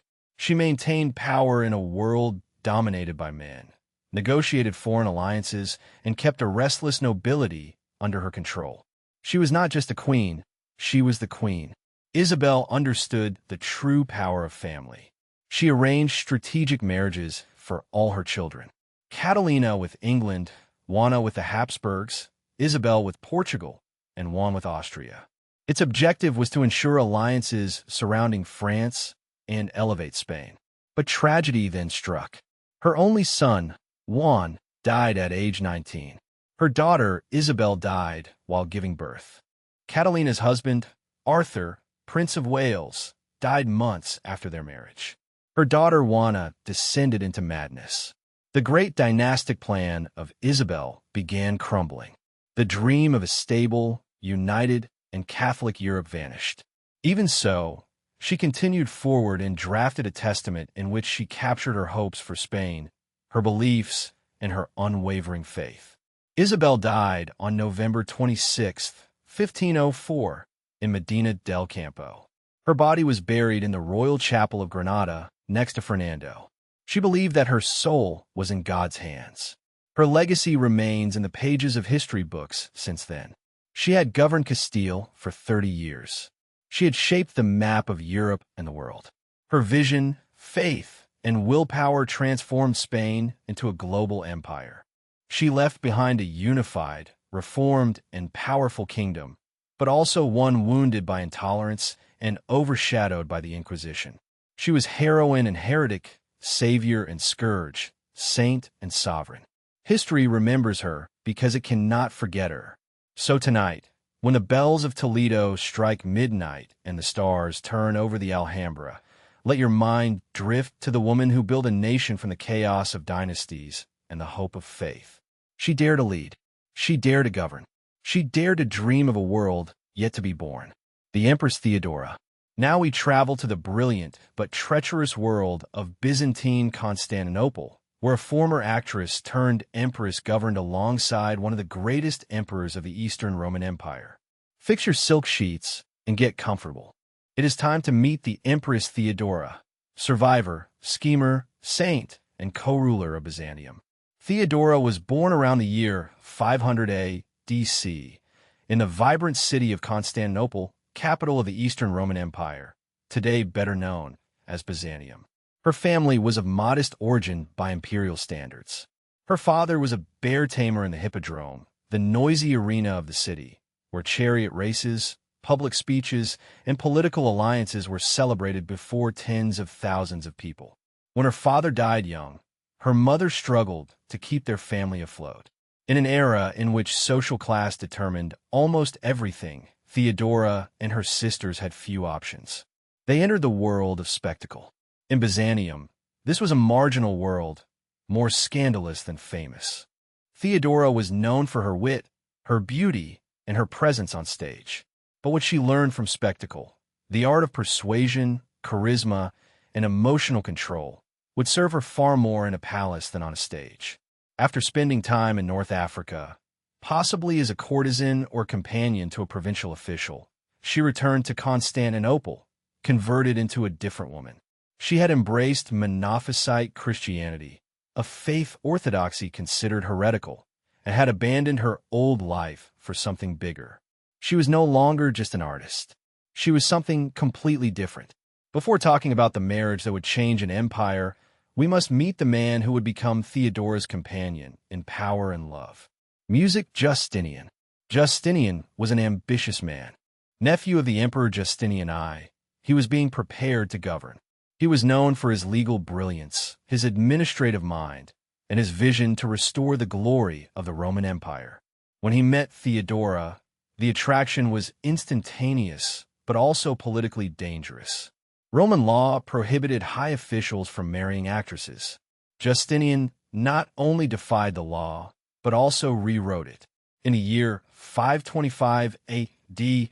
and 525 A.D., a special decree was promulgated that allowed former actresses to marry members of the senatorial class. Later that year, he and Theodora got married. 2 years after their marriage, Justinian became the emperor. With Theodora at his side, She was crowned as Empress of the Romans. Together, they became the most powerful couple in the Byzantine world. But Theodora was not a mere adornment. She sat on the throne as co-ruler, and her name appeared with his in imperial decrees. The Empress of Byzantium had arrived. In the year 532 A.D. and 532 A.D., political tensions in Constantinople erupted. The city's two main chariot factions, the Blues and the Greens, were more than just sports teams. They were social and political entities with a large number of followers. Discontent with taxes, corruption, and the heavy hand of the imperial government turned their rivalry into a rebellion. During what became known as the Nika riots, mobs set buildings on fire, looted the streets, and proclaimed a new emperor. The city burned. Justinian panicked. His advisors urged him to withdraw. A ship was prepared. Theodora stood firm. In a speech that has gone down in history, she told Justinian that purple was the noblest shroud and that she would not flee. Her courage and refusal to abandon the throne galvanized the court. With her determination, Justinian ordered a counterattack. His generals entered the hippodrome and massacred over 30,000 rebels. It was brutal. It was decisive and saved the empire. Theodora's influence extended far beyond palace drama. Under his direction, Justinian promulgated the Corpus Juris Civilis, the body of civil law, a fundamental legal code that would shape European law for centuries. Theodora contributed to laws that protected women, children, and vulnerable people. She promoted laws that expanded women's rights in divorce and property, prohibited forced prostitution, protected actresses and other marginalized women, and improved conditions for slaves and the poor. She also used her wealth to build convents, shelters, and hospitals. She created spaces for women to escape exploitation. In an era when the names of most women have been lost, hers is etched in stone. She became unforgettable. Religion in Byzantium was not just theology. It was a battlefield. Theodora was a devout Monophysite, a branch of Christianity that taught that Christ had only one divine nature. This placed her in direct opposition to the Orthodox Church and her own husband's religious policy. But Theodora was not afraid of doctrinal politics. She used her court as a refuge for exiled bishops, sponsored monasteries that defied imperial orthodoxy, and maintained a delicate religious balance. She was not afraid to disagree with Justinian in public and private, and yet their association endured. She had her own network, her own advisors, and her own religious vision. She was not just an empress. She was a political force, a theological figure, and a religious patron. Theodora's life was full of contradictions. She ruled in an empire that feared powerful women, but she wielded immense power. She promoted compassion in a system based on hierarchy. She protected the vulnerable while moving in the ruthless politics of Byzantium's court. She was respected and feared. Her enemies murmured that she was still an actress in disguise, a manipulator with pearls. But for those whom she helped, women without power, marginalized, poor, she was hope wrapped in royal clothes. She was also a survivor. She surpassed her rivals, survived her enemies, and maintained power until the end. Theodora died in the year 548 A.C., possibly from cancer. She was around 48 years old. Her death was a devastating loss. Justiniano continued governing, but never remarried. In the fields of law, architecture, and faith, he pursued her vision as much as his own. In the great basilica of San Vitale in Ravenna, her image remains. The mosaics show her with all imperial pomp, surrounded by ladies of the court who hold a chalice and walk toward the altar. She is not represented as a background figure, but as a sovereign, majestic, and powerful. She is one of the few women of her time whose voice, although filtered by historians, still resonates. She was never destined to rule, but she did. Tonight, let your dreams slide through marble halls and corridors lit by candles. Listen to the echo of sandals on mosaic floors. Contemplate a woman dressed in purple silk, with a sharp gaze and head held high. She was born with nothing. She changed everything. She not only survived Byzantium, but conquered it. Empress. And now, dear dreamer, we travel to ancient Japan, to an era in which emperors were gods and the islands awakened to a new age. Light a lantern, savor your tea, and meet Empress. The first reigning empress of Japan, an elegant, strong, and forward-thinking woman who guided her nation through one of its most crucial transformations. Suko was born in the year 554 AC within the Yamato dynasty, the ruling house of Japan for generations. Her birth name was Nukitab, and although she was a princess, she was not initially destined to rule. Her father was Emperor Kinmi, and she grew up in the court of Asuka, surrounded by ritual protocols and the first currents of a transforming nation. At this time, Japan was fragmented. It was not yet a unified country, but a mosaic of powerful clans. The Yamato court, located in the Asuka region, was gradually consolidating its influence, but politics were treacherous. The women of the court exerted their influence through marriage, diplomacy, and careful maneuvers, but few had come to wear the crown. Even so, Nukitab's childhood prepared her for a life full of ceremonies, power, and the subtleties of imperial politics. She married her half-brother, Emperor Badatsu, a common dynastic strategy to preserve royal lineages. She had several children and played her role as empress consort. When Badatsu died, she retired from court life, as tradition demanded. But political currents brought her back. After Badatsu's death, the line of succession became a battlefield. Rival clans competed for influence, and the two most powerful, Esoe and Minobai, clashed not only over who should rule, but also over religion itself. Buddhism, newly introduced from Korea, was adopted by the Esoe clan. The traditionalist Minobai rejected it. The court became a miniature war zone. On one side, the scrolls and the sutras. On the other, the swords and Shinto rituals. The conflict reached its peak in a violent skirmish in which the Esoe were victorious. It was they who turned to Nukitab, now a widow in her 30s, and elevated her to the throne in the year 593 AC. She took the royal name of Suko and became the first ruling empress of Japan. She was not a regent or substitute, but a sovereign. At the heart of Suko's reign was her alliance with Prince Omiardo, better known as Prince Shioku. Shitoku, a young man of sharp intellect, deep Buddhist devotion, and administrative genius, was named her regent. Together, they marked the beginning of a new political and spiritual era. Shioku is often remembered for the 17-article constitution of the year 604 AC. Although not a constitution in the modern sense, it established ethical and bureaucratic principles inspired by Confucian and Buddhist thought. Harmony, respect for authority, and meritocratic government constituted its backbone. Under Suko and Shitoku, the imperial court began to more closely imitate the Sui and Tang dynasties of China. The administrative ranks were formalized. Titles were granted based on merit, not only inheritance. Temples were founded. Religious tolerance was promoted, at least in theory. The court of Suko sent diplomatic envoys to the Sui dynasty in China, establishing Japan's place in the international order.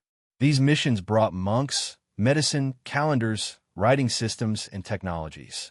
The wheel of change was turning, and Empress Suko was driving it. One of Suko's greatest challenges was managing the difficult union between Buddhism and the indigenous Shinto traditions. The people continued worshiping the key spirits of nature, places, and ancestors. Shrines dotted the landscape. The rituals united the court and the countryside. But Buddhism brought new ideas: reincarnation, karma, monastic discipline, and abstract theology. Suko was walking a tightrope. She adopted Buddhism herself, but did not prohibit Shintoism. Instead, she framed Buddhism as complementary. Temples were built near the shrines. The ritual calendars were harmonized. Court ceremonies included both traditions. She became a living bridge between the old and new. And, for a generation, Japan followed her through it. Although Suko's reign was relatively peaceful, it had tensions. The Soga clan was still powerful and sometimes dominant. The intrigues in the court were constant. The rival princes murmured. The monks and ministers conspired behind the rice screens, but Suko remained firm. She was thoughtful, not reactive. She rarely appeared in public, but her presence was felt in every appointment, edict, and imperial party. She elevated the dignity of the throne without turning it into tyranny. Under her rule, Japan became more organized, more literate, and more connected with the world in general. For many in the court, the empress was a symbol of stability in an era of transformation. She reigned for 35 years, a remarkable period for any sovereign, especially for someone who began as a compromise candidate. In the year 628 A.C., after more than 3 decades on the throne, Suko abdicated. It was not unusual. Abdication was a recognized form of political transition in Japan, carried out with elegance, care, and dignity. She herself chose her successor. She guaranteed continuity. She moved to semi-retirement, and although her last years have hardly been documented, they were no less important. Her death marked the end of one of the most stable and culturally rich reigns in early Japanese history. And yet, she disappeared silently from the center stage of the official chronicles. She was not looking for glory. She sought harmony and, in doing so, shaped a nation's fate. Empress Suko is sometimes overlooked in the great narratives of Japanese history, overshadowed by samurai and shoguns, reformers and rebels. But she marked the beginning of tradition. 6 more empresses would govern Japan in the centuries following Suko's precedent. Her era saw the first steps toward a centralized government, the birth of official diplomacy and the integration of Buddhism into the national identity. She was not a general nor conqueror. She did not govern only by decree, but her influence remained profound. She governed by fostering balance between religions, factions, and futures. She was the still center of a turning wheel. So tonight, as the wind brushes your paper walls and the soft whisper of silk resonates in the ancient gardens, imagine a palace of harmony and silence. Imagine a woman dressed in white tunics, sitting on an elevated platform, the aroma of incense floating in the air, her face serene but conscious. She did not govern through fear, but with her presence alone. She did not build with stone, but with silence, patience, and peace. In Berlin, crowned by love, dethroned by power. Once upon a time in the late 15th century, in Kent's lush and leafy countryside, a girl was born into a family whose ambition was almost as great as the royal lineage that they intended to impress. Her name was Bullen, and although the exact year of her birth remains a matter of debate, some say it was in 1501, others in 1507, what cannot be doubted is that this girl would become a woman who would turn the kingdom of England upside down, not with armies or armor, but with her intellect, her intrigue, and a dazzling and dangerous charm, and was not the daughter of a king or a duchess. Her father, Thomas Bullen, was a skilled diplomat, sharp-tongued and tireless in his pursuit of status, while her mother, Elizabeth Howard, came from one of the noblest families in England. Together, they gave in a childhood marked not by great castles and royal protocols, but by education, exposure, and expectations, and was not raised to be docile at all. She was educated so she could shine at a young age, and was sent abroad to serve in the courts of the continent, where she received a richer and more sophisticated education than most English ladies of the time could have dreamed of. First, she went to the court of Archduchess Margaret in the Netherlands, where she learned languages, etiquette, and diplomacy. Then she traveled to France to serve Queen Claude, wife of King Francis I. And it was there that and really flourished, immersing herself in French fashion, art, courtly flirtation, and the intoxicating ideals of the Renaissance. She learned to speak not only with eloquence, but also with seduction, nuance, and wit, and returned to England fluent in both the language and the art of seduction. When she entered the court of Henry VIII, Bullen was not only beautiful, although her dark eyes, olive skin, and long, elegant neck certainly caught the eye. She was serene, intelligent, and magnetic indeed. Unlike her sister Mary, who had previously been the king's mistress and was often regarded as a pleasant but forgettable affair, and demanded much more. She refused to be one more name on the king's list. If he wanted her, he would have to make her his wife, truly. And so began one of the most infamous romances in European history. Henry VIII, already married to Catherine of Aragon, was completely captivated by Anne's spirit. She was not complacent or smiling like the ladies he was used to. She was self-assured, defiant, and tantalizingly elusive. For Anne, the stakes were incredibly high now. Becoming the king's mistress could raise her family's fortune, yes, but aspiring to the crown itself, that required precision, ambition, and nerves of steel. Henry pursued her obsessively, writing passionate love letters full of longing and jealousy, promising her anything if she would be his. Yes, we still have them today. Yes, they are quite juicy. But Anne, calculating and cautious, refused to give in until he put the crown upon her head. She would not be another discarded favorite. No, she would be the queen. For Henry, the pursuit became obsession, and the obsession became desperation. He turned to the Pope to annul his marriage to Catherine, citing scripture and divine punishment, claiming that his marriage to his brother's widow was cursed by God, as evidenced by the fact that Catherine had not given him a male heir.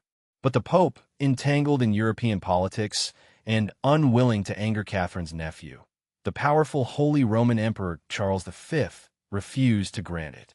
So Henry did what any self-centered and power-drunk monarch would do in the face of resistance. He proclaimed himself the new head of the Church of England, separated from Rome, and forced his nation to choose between obedience to the Pope and loyalty to their increasingly unhinged king. In 1533, Henry and Anne married secretly.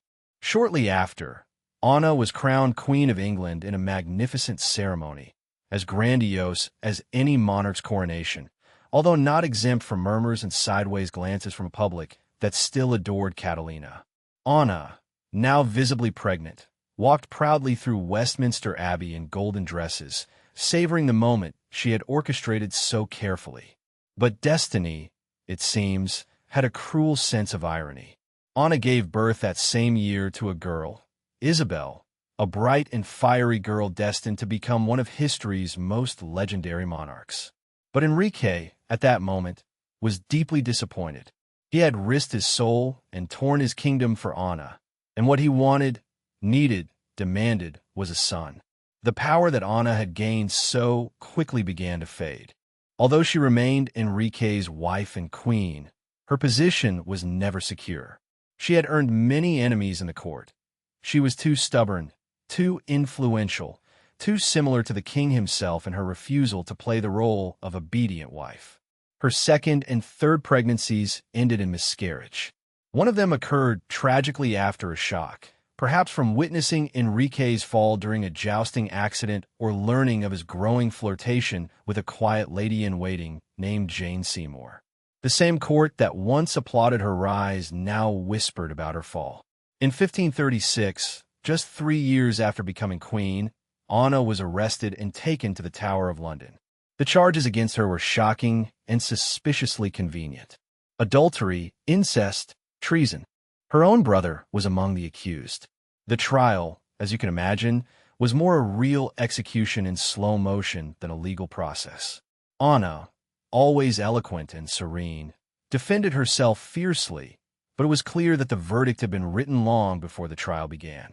On May 19th, Anna de Boleyn was led to the scaffold. She wore a dark dress and an elegant cloak, with her hair gathered under the famous French hood that had become her hallmark. She gave a last speech, dignified, calm, disturbingly serene, and did not blame the king. In fact, she praised him, as was expected of a queen facing death. And then, with a single clean blow from the sword of a French executioner, she ceased to exist. She was just over 30 years old. The story of Anna did not end with her death. It began there because the daughter she gave birth to, Isabel, would become one of the greatest rulers the world has ever known.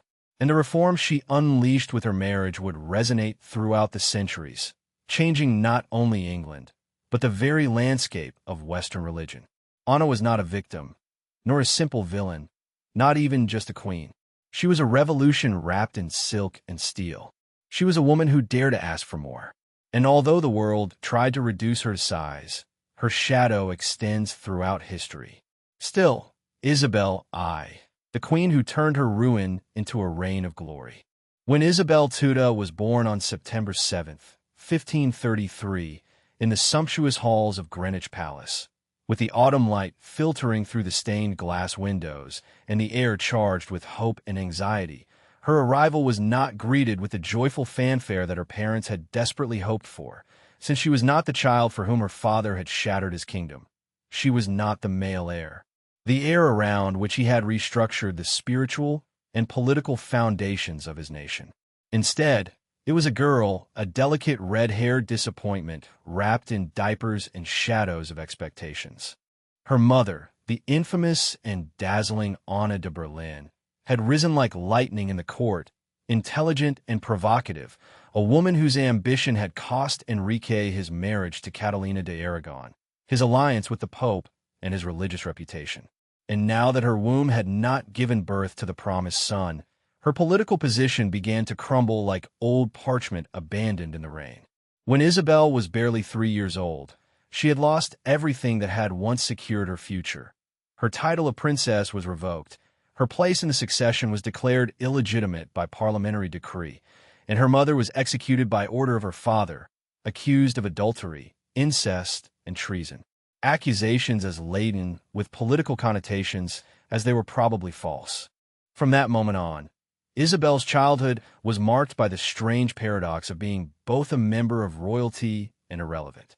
Important enough to be watched, but never quite welcome. Sent to live in distant houses, moving from one home to another as if she were an unimportant object, raised by stepmothers who came and went like the seasons, and watched over by a father who, although sometimes affectionate, could never look her in the eye without remembering the ghost of the wife he had destroyed. And yet, despite her precarious situation, Isabel received an education superior to that expected for her gender, trained as a prince rather than as a lady. She was entrusted to tutors who cultivated her fierce intelligence and taught her Latin, Greek, French, theology, logic, rhetoric, philosophy, and the history of both classical antiquity and the tumultuous world that unfolded beyond the castle walls. At the age of 10, Elizabeth could already debate with scholars, translate ancient texts, and write poetry with elegance and wit. At the age of 15, she not only spoke 6 languages fluently, but had developed the keen observational skills of someone who knew that saying something inappropriate at the wrong time could mean imprisonment or worse. When her father died in 1547 and her half-brother Eduardo V ascended the throne at the age of 9, the court became a dangerous and constantly changing battlefield, with Protestant fervor, regency councils, and power-hungry nobles, all eager to manipulate or eliminate anyone who could challenge the fragile political order. And Isabel, as a visible figure of royal blood and growing intellect, found herself walking a fine line between cautious loyalty and the imminent threat of irrelevance or treason. Her sister Maria, a devout Catholic and fiercely proud, ascended the throne in 1553 after the brief and tragic 9-day reign of Lady Jane Grey. And almost immediately, Isabel became an object of suspicion, a symbol of Protestant resistance, whether she wanted to be or not. Arrested and imprisoned in the Tower of London under suspicion of supporting a rebellion of which she likely knew nothing. Locked in the same rooms where her mother had awaited execution, with the shadow of death enveloping her like frost. But Isabel did not break. She resisted. She drafted careful and ambiguous letters, pleaded her innocence with just enough sincerity to be believed and with just enough cunning to survive. And after several terrifying months of isolation, she was released under surveillance. She was allowed to return to the countryside and resume her performance of obedience, knowing her life could end with a signature. When Maria died without children in 1558, Isabel entered London not only as the last heiress to the crown, but as a survivor, a woman who had survived the dangerous reigns of her father, her brother, and her sister, who had dodged the clutches of political and religious turmoil with nothing more than her intelligence, her caution, and her unwavering conviction that she had been born for something more than exile or decoration. She was 25 years old, blonde hair, luminous eyes, and a presence that could steal the spotlight in a crowded room with a single glance. And she was queen. From the beginning of her reign, Isabel knew that she was expected to marry, not only because a queen who ruled alone was considered unnatural, dangerous, and vulnerable to manipulation, but because the continuity of the Tudor dynasty and the peace of the kingdom seemed to depend on the production of a legitimate male heir.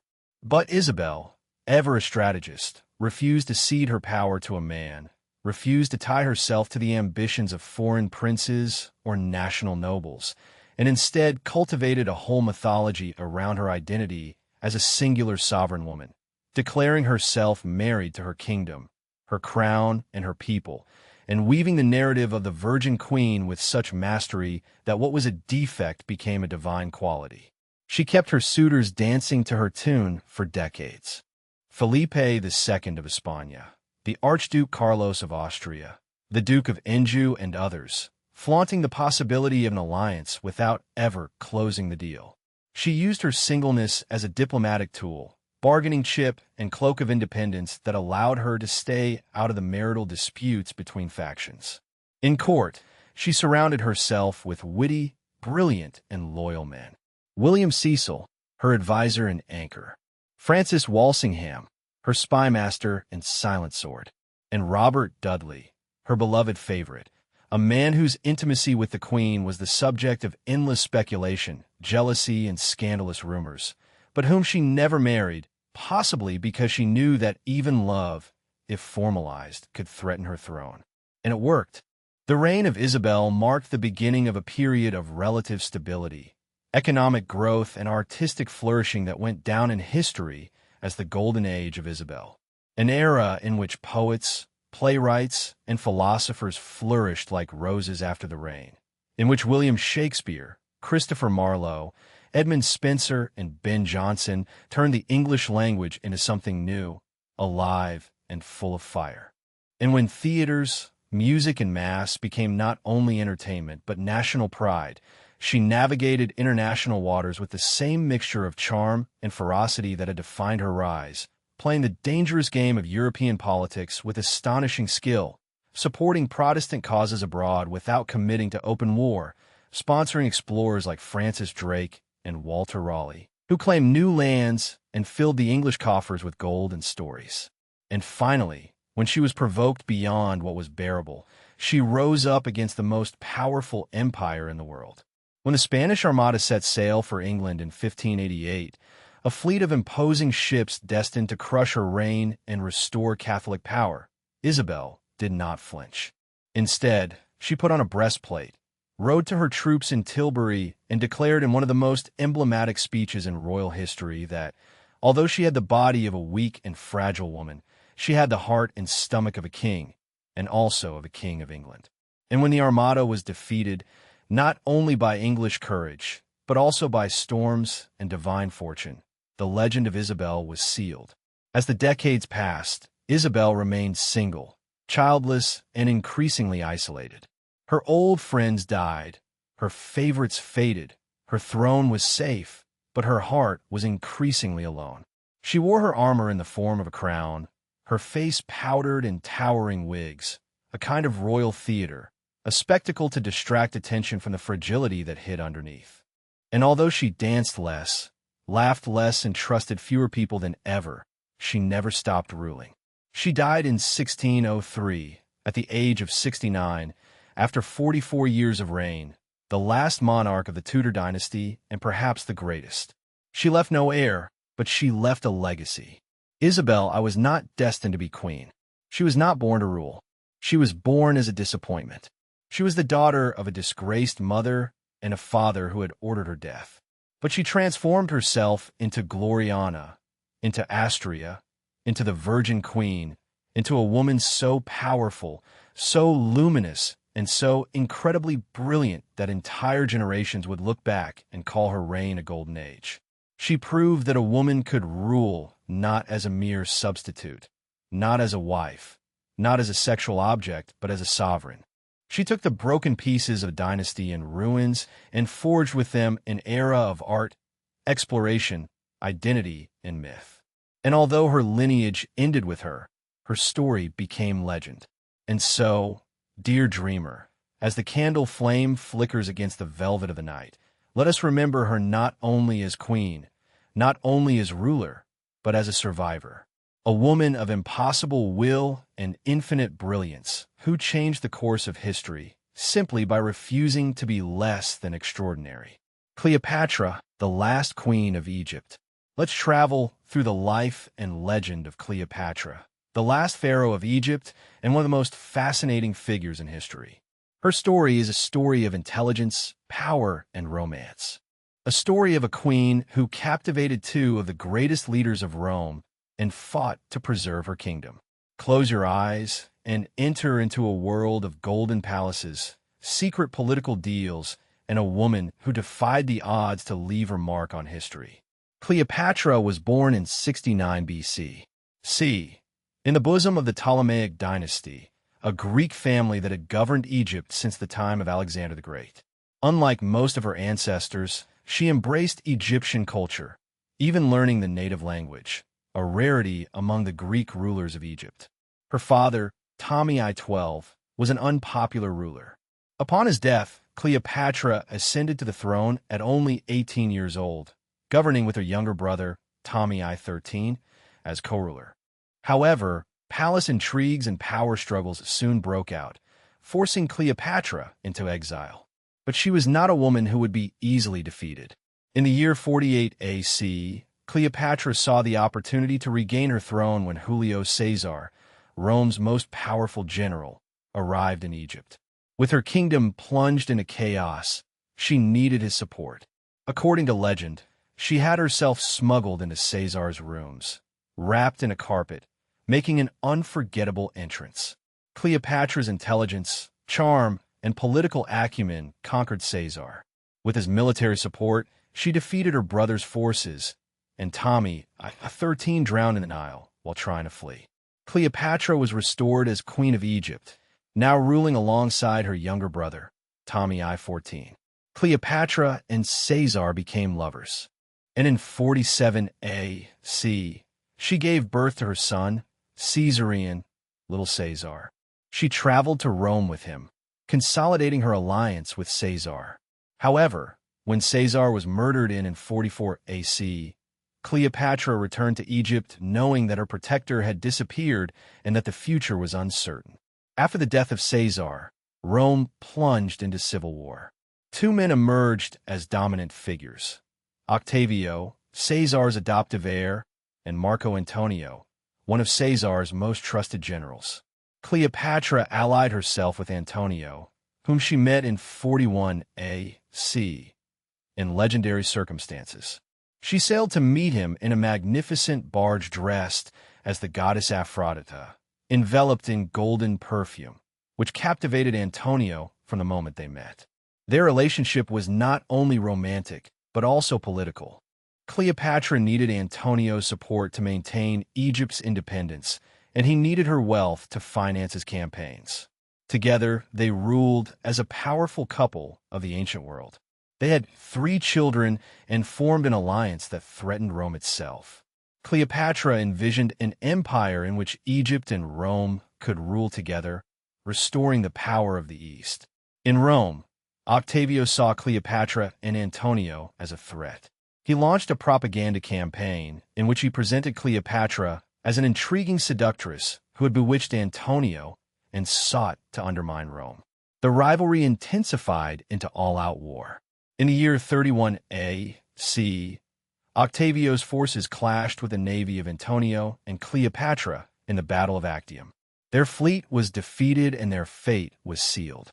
Antonio and Cleopatra fled to Egypt, where they resisted until the end. Realizing that defeat was inevitable, Antonio threw himself on his sword, believing Cleopatra had already died. When she found him dying, she embraced him as he exhaled his last breath. Octavio marched on Egypt, determined to capture Cleopatra and exhibit her through Rome as a trophy. Rather than suffer such humiliation, Cleopatra decided to take her own life. According to legend, she had an Egyptian cobra smuggled into her room and allowed it to bite her. Whether or not this is the story, she died on August 12th of the year 30 AC, at the age of 39 years. With her death, Egypt fell under Roman rule, marking the end of the Timucus dynasty and the last independent reign of ancient Egypt. Cleopatra left a legacy of power, intelligence, and resilience. She was not simply a seductress or a pawn in the games of Rome. She was an astute politician, a brilliant linguist, and a woman who earned respect in a world dominated by men. Her story has been immortalized in art, literature, and film. From Shakespeare's Antonio and Cleopatra to Hollywood epics, her name remains a symbol of femininity, strength, and political cunning. Although her empire fell, her legend endures, whispering through the sands of Egypt, in the ruins of Alexandria, and in the hearts of those who dream of power, love, and destiny. Now that our journey through the world of Cleopatra comes to an end, let's take a last look at the queen who defied empires. She once said, "I will not be defeated." Her reign was one of seduction and strategy, of love and war, but, above all, of an unwavering will. Tonight, let Cleopatra's spirit guide your dreams, filling them with ambition, courage, and the fire of a queen who refused to be forgotten. Sweet dreams, dear traveler of historical wonders. Queen Isabel II, the woman who reigned over music, the change. Imagine a resplendent palace at sunset, with warm windows full of history and walls that resonate with the footsteps of queens, prime ministers, palace staff, and more than one scandalous whisper.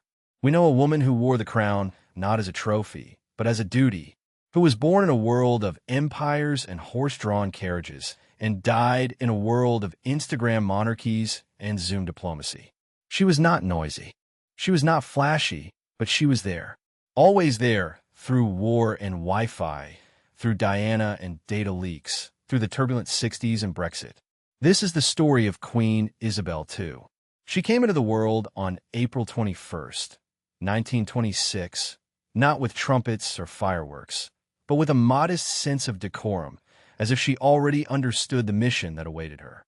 Elizabeth Alexander Mary Windsor was born in a terraced house on Bruton Street, in Mayfair, London. Her parents were the Duke and Duchess of York, later King George VI and Queen Isabel, the Queen Mother. At the time of her birth, she was not expected to become queen.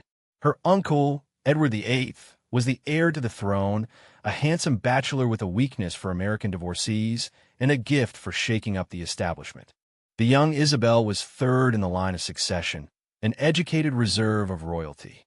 Pretty, well-dressed, and almost always set apart, her family knew her simply as Libbet, a nickname that arose from her own childish pronunciation of Elizabeth. It stayed with her, as sweet things usually do. She had a warm, although structured childhood. She was not a lonely princess locked in a tower, nor was she exactly frolicking with commoners in the garden. Her life was carefully planned. Ponies, corgis, piano lessons, French tutors. She adored animals, especially horses. While other children played with dolls, Elizabeth memorized lineages and perfected her posture on horseback. At age 10, she could recite the family tree of most of the royal horses. She was, frankly, a little girl with the discipline of a cavalry officer. Everything changed in 1936, when her uncle Edward abdicated the throne to Mary Wallace Simpson, a twice-divorced American woman. The scandal shook the foundations of the monarchy and forced her shy and stuttering father to ascend the throne as King George VI, which meant that Isabel was now the heir presumptive. Her life was reduced to a single line of duty. No choice, no debate, just inevitability. World War II arrived shortly after, and, although Elizabeth stayed away from the front, she was not completely reclusive. At age 14, she made a radio broadcast to comfort children evacuated from cities. At age 18, she insisted on enlisting in the Auxiliary Territorial Service. There, she learned to drive and maintain military vehicles. Smeared with grease and proud, Her Majesty learned to disassemble engines dressed in khaki. She was the only woman in the royal family to serve in the armed forces, a fact she never boasted about, but certainly never forgot. And then Philip arrived. Prince Philip of Greece and Denmark was tall, blonde, irreverent, and, how to say it, slightly chaotic in a deeply attractive way. He provoked her. He made her laugh. She fell in love. They married in 1947 in a grand post-war celebration in an England still under rationing. She used clothing coupons for her dress. It was symbolic of her relationship to the public. Real, yes, but barely close. Together they had 4 children: Carlos, Anna, Andres, and Eduardo. A complete set of heirs, replacements, and enough drama to keep the tabloids busy for a century. But this is not a gossip column. So let's return to the crown. In February 1952, Isabel was in Kenya when she received the news. Her father, King George V, had passed away in his sleep. She was 25 years old. One day, a princess watched elephants from a lodge balcony. The next day, she was queen. She flew home as Isabel II, and the world held its breath. Could this young, reserved, and inexperienced woman really bear the weight of an empire that was crumbling before everyone's eyes? She could, and she did.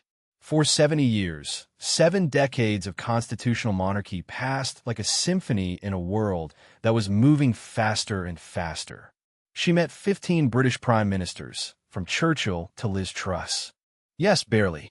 She held weekly meetings, always with her bag in hand, listening, guiding, never directly interfering. A monarch who knew the art of silence, the power of staying out of disputes. When asked about politics, she smiled. When pressured about family scandals, she remained impenetrable. She was the human embodiment of the phrase, keep calm and carry on. But don't be fooled. Isabel was not a passive porcelain doll. She was insightful.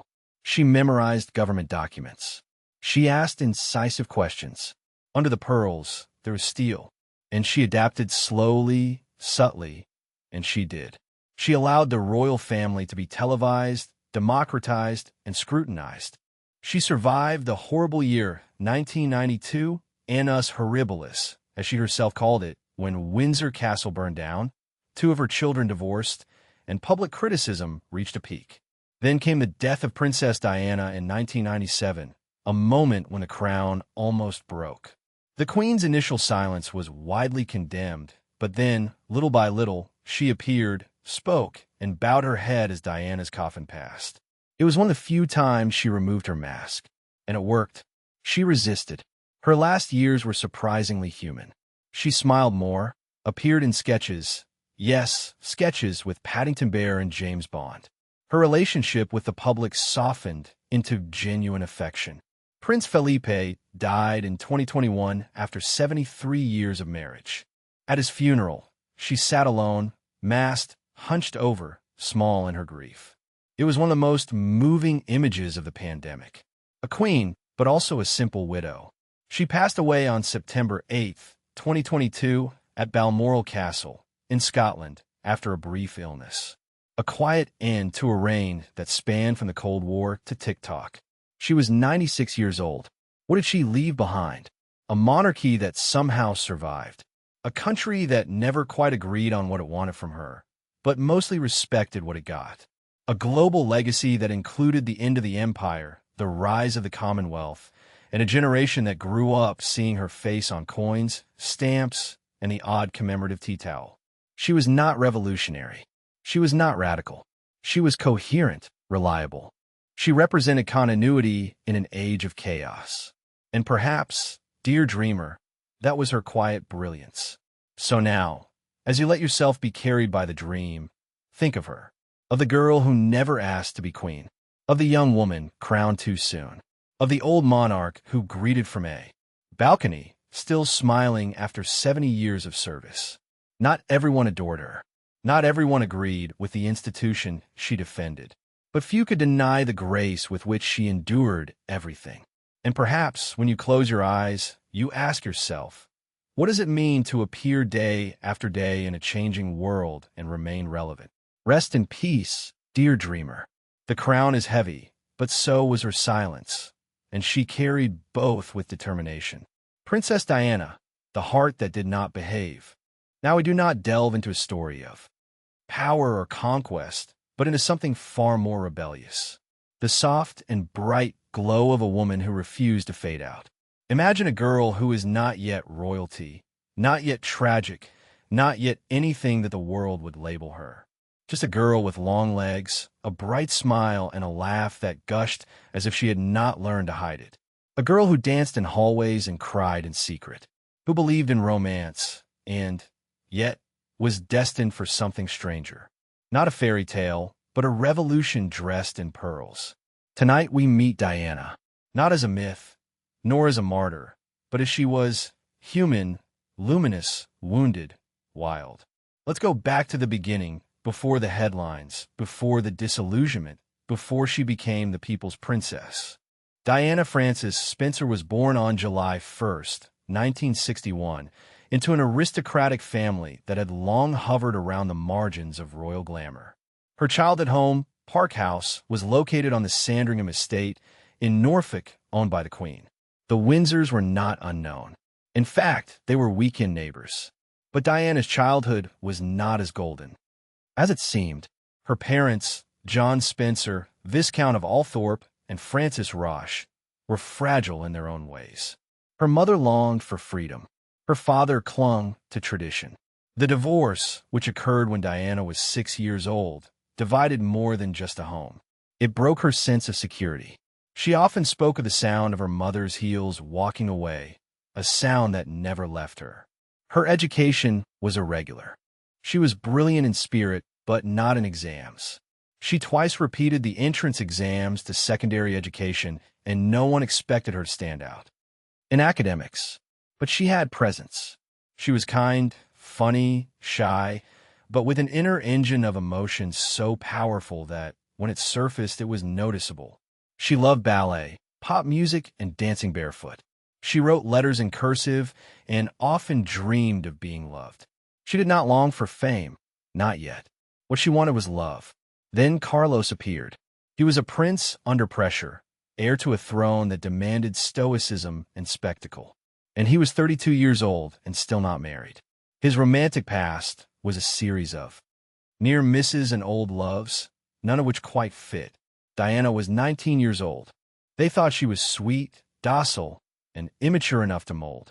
Their courtship was brief, more a list of requirements than romance. They had met before when she was just a schoolgirl visiting her sister. Now she was considered suitable. The engagement was announced in February 1981. When they were asked if they were in love, Diana responded with a childish of course, and Carlos responded, whatever it means to be in love. It was the soft and chilling prelude to a much more sonorous heartbreak and disillusionment. Even so, the wedding went ahead. On July 29, 1981, before the gaze of 750 million people worldwide, she wore a dress so voluminous that she barely fit in the carriage. 76 meters of train in antique lace and ivory silk, swollen like a dream that someone else chose for her. For the public, she was Cinderella. For Diana, it was like diving into a golden cage. The palace was cold, not cruel exactly, just indifferent. She was expected to smile, greet, appear, put on airs, and disappear. But Diana felt everything. Every look, every whisper. Every moment of silence in which Carlos turned away, his heart still tied to Camilla Parker B.S. And Diana, a girl raised with romantic illusions and ashamed of emotions, began to crack. She suffered from bulimia, panic attacks, insomnia. She self-harmed. She begged to be listened to and was met with the palace walls and royal silence. Her screams were labeled hysterical. Her vulnerability was labeled manipulative, but in reality, she was drowning in plain sight. Even so, she always appeared. She smiled in public. She gave the hand. She made eye contact. And then something extraordinary happened. People saw her. She hugged AIDS patients in 1987 when misinformation was stronger than compassion. She walked through minefields in Angola. She visited the sick at night, alone without cameras. She was not acting, She was connecting, and that shook the crown. Because Diana was no longer the shy girlfriend, she was feeling intensely and publicly. She overshadowed everyone, not with elegance, but with pain. And people recognized it. Behind the cameras, the marriage was collapsing. The love affairs multiplied. Charles and Camilla, yes, but also Diana and a riding instructor, a bodyguard, a cardiac surgeon. Some were true, others invented, but all were painfully public. In 1992, the separation became official. In 1996, the divorce arrived. She lost the title of Royal Highness, but she kept the people. Free from the palace, Diana reinvented herself. She left behind the taffeta and opted for elegant lines. Versace, Dior. She became a fashion icon, no doubt, but also of freedom. She raised William and Harry with affection and warmth unusual in royalty, almost rebellious. They went to theme parks and fast food restaurants. They hugged one another. They talked about their feelings. She went out with Dodi Fayed. It was a stormy, complicated relationship, probably not the great love story that the press expected, but it was theirs. And then, Paris, August 31st, 1997. The black Mercedes, the tunnel, flashes of paparazzi chasing her like predators. The crash, silence, the world broke. Diana died at age 36. And for once time stopped. London was filled with flowers. People cried in streets. The monarchy was paralyzed, not knowing how to respond to this overwhelming wave of public grief. She was no longer just a princess. She was a symbol of change, of empathy, of the price of caring too much in a world that prefers women to be silent. Her funeral was watched by 25 billion people. Elton John sang a rewritten version of Candle in the Wind. Her brother Charles Spencer gave a funeral speech in which, subtly and bitingly, he criticized the royal family for the treatment they had given her. She was buried on an island in the middle of a lake, surrounded by trees, alone and finally at peace. And yet, she is everywhere. In the way William and Harry talk about mental health, in the royal family's shift towards greater openness, in every public figure who dares to be imperfect, Diana taught us that showing your wounds is not a weakness, that kindness can be stronger than protocol, that a princess does not need saving. She just needs to be seen. So now, dear dreamer, close your eyes and think of her. Think of the girl with the ballet leotard who danced when no one saw her, the young mother who hugged her children against palace rules, the woman who walked among landmines because she could not bear the idea of children being blown up while politicians argued. Think of that heart that did not behave, that love too intense, that broke often, that still shines in memory like the light of a candle behind a stained glass window. And maybe tomorrow you will be a little softer with your feelings, a little braver with your kindness, a little more willing to be authentic. Now, my dear dreamer, we turn our gaze to another gallery of greatness. We will share the stories of women who did not wear crowns, but who shaped the world anyway. Astronomers who mapped the stars, writers who rewrote the rules, scientists, explorers and revolutionaries whose brilliance could not be contained by a throne. They may not have reigned, but they ruled in laboratories, in letters, in movements, and in minds. So, fluff the pillows well, dears. The era of queens may be over, but the era of extraordinary women has just begun. Jean Villepreux Power, the woman who brought the ocean inland. Now, dear dreamer, we dive under the waves. Not literally, not yet, but through history, salt, science, and gentle rebellion. The tide is calm, the stars shine in the sky, and we follow a woman who dared to ask questions that the sea was not prepared to answer. Here there are no royal palaces or red carpets, just a woman with disheveled hair, salt on her lips, and a mind sharper than the sting of a jellyfish. She did not conquer empires or seduce crowds. She observed, carefully and patiently. Her name was Jean Villepreux Power, and she built a home for the sea on dry land. She watched, waited, and in the stillness, she saw things that no one else had bothered to notice. Before Jane Goodall observed the chimpanzees and Marie Curie illuminated radiation, there was Jean, kneeling next to a glass, looking at a silent world and listening. She was born on September 24th, 1794 in Julac, a small town nestled in the Corrèze region in south-central France. If you imagine calm hills, modest stone houses, and days passing like clouds, you are right. Her family was poor, neither noble nor literary. Truly poor. Her father was a shoemaker, her mother a peasant with too many children and few options. Jean was not born with a microscope or a private tutor. She did not even have shoes that fit well, but she had something dangerous and precious: curiosity. From a young age, she wandered around there. She touched things: plants, stones, insects' bones. She did not name them, but she remembered them. And while other girls learned sewing and curtsying, Jean learned something more valuable: to observe. At 18 years old, Jean left Chouillac and walked. Yes, she walked more than 400 kilometers to Paris. She had no wealth, no title, no carriage, only her legs and her determination, that invisible compass that guides stubborn girls toward a better life. The Paris of 1812 was a chaotic melting pot of cultures. Napoleon was still ruling. The salons buzzed with art and ideas, and the streets smelled of ambition mixed with poor hygiene.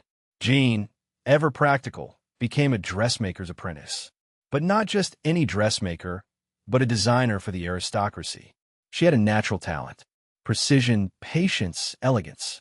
In short time, she was designing dresses for high society. Her hands sewed lace, but her mind was elsewhere. She worked in silence, but observed everything: the way the light moved, how the fabric folded, the symmetry of the petals, the spiral of shells. Patterns, always patterns. It was during this time that she met James Power, an English merchant. He was curious, open-minded, and uncommon for the time. He did not feel at all threatened by an intelligent woman. They married in 1818 and soon moved to Sicily. And here, dreamer, is where Jean flourished. Sicily was wild, sunny, and full of volcanic energy. The ocean not only licked the coast, but roared. And Jean, now away from the dressmaker's workbench, turned to her true love: nature.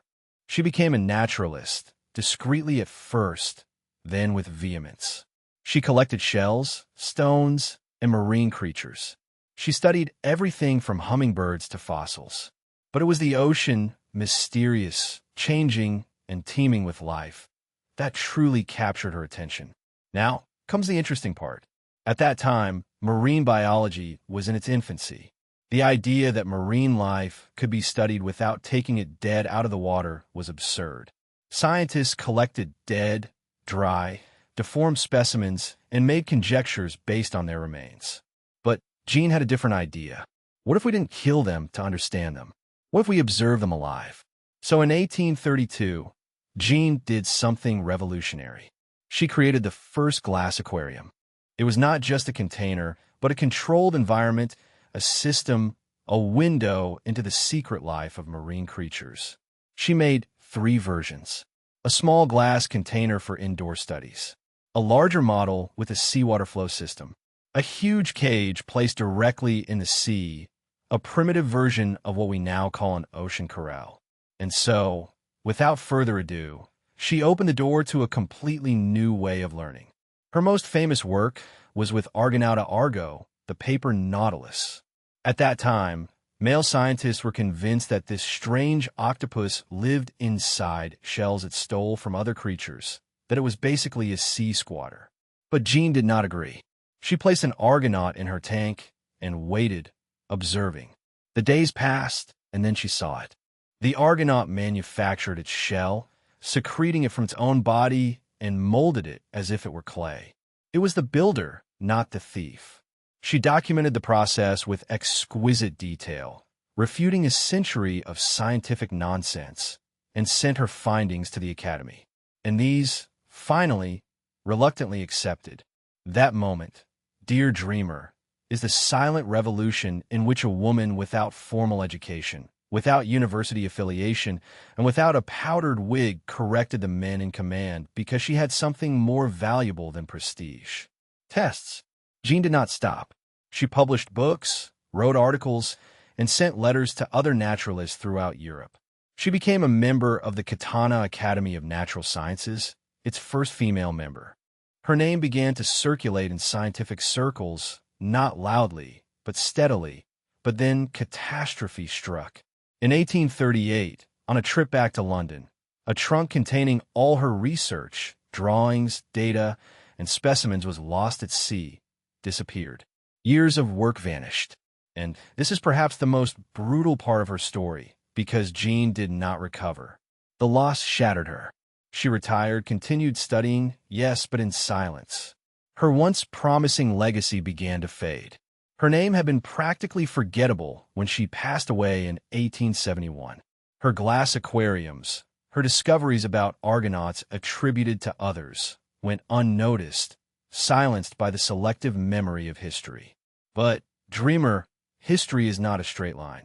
It curves, turns, resurfaces. In the late 20th century, marine biologists began to rediscover Jean's contributions. A French marine biologist named Danielle Gurevich brought her work to light. Suddenly, Jean's name reappeared in scientific journals, exhibitions, and even in Google Doodles. She had always been there. Like so many brilliant women, she was buried under centuries of almost and not quite. But the tide is turning. Her story flows again. So now, dear dreamer, as you listen to the silence of your own breathing, don't think of trumpets or crowns, but of the clinking of glasses and the murmur of the sea. Think of the woman who looked inside a tank and saw a world, who waited instead of taking things for granted, who asked the sea to show her the truth, and then, with great courage, believed what she saw. Let her remind you that observation is power, that silence is not submission, that even the smallest creatures have secrets worth protecting. And perhaps, as you fall asleep tonight, you will not dream of kingdoms, but of oceans, of shells that are built, not borrowed, of recovered wonder. Sleep peacefully, little explorer. The sea keeps talking. Amelia Earhart, the woman who flew beyond the map. Now we will not walk, we will fly.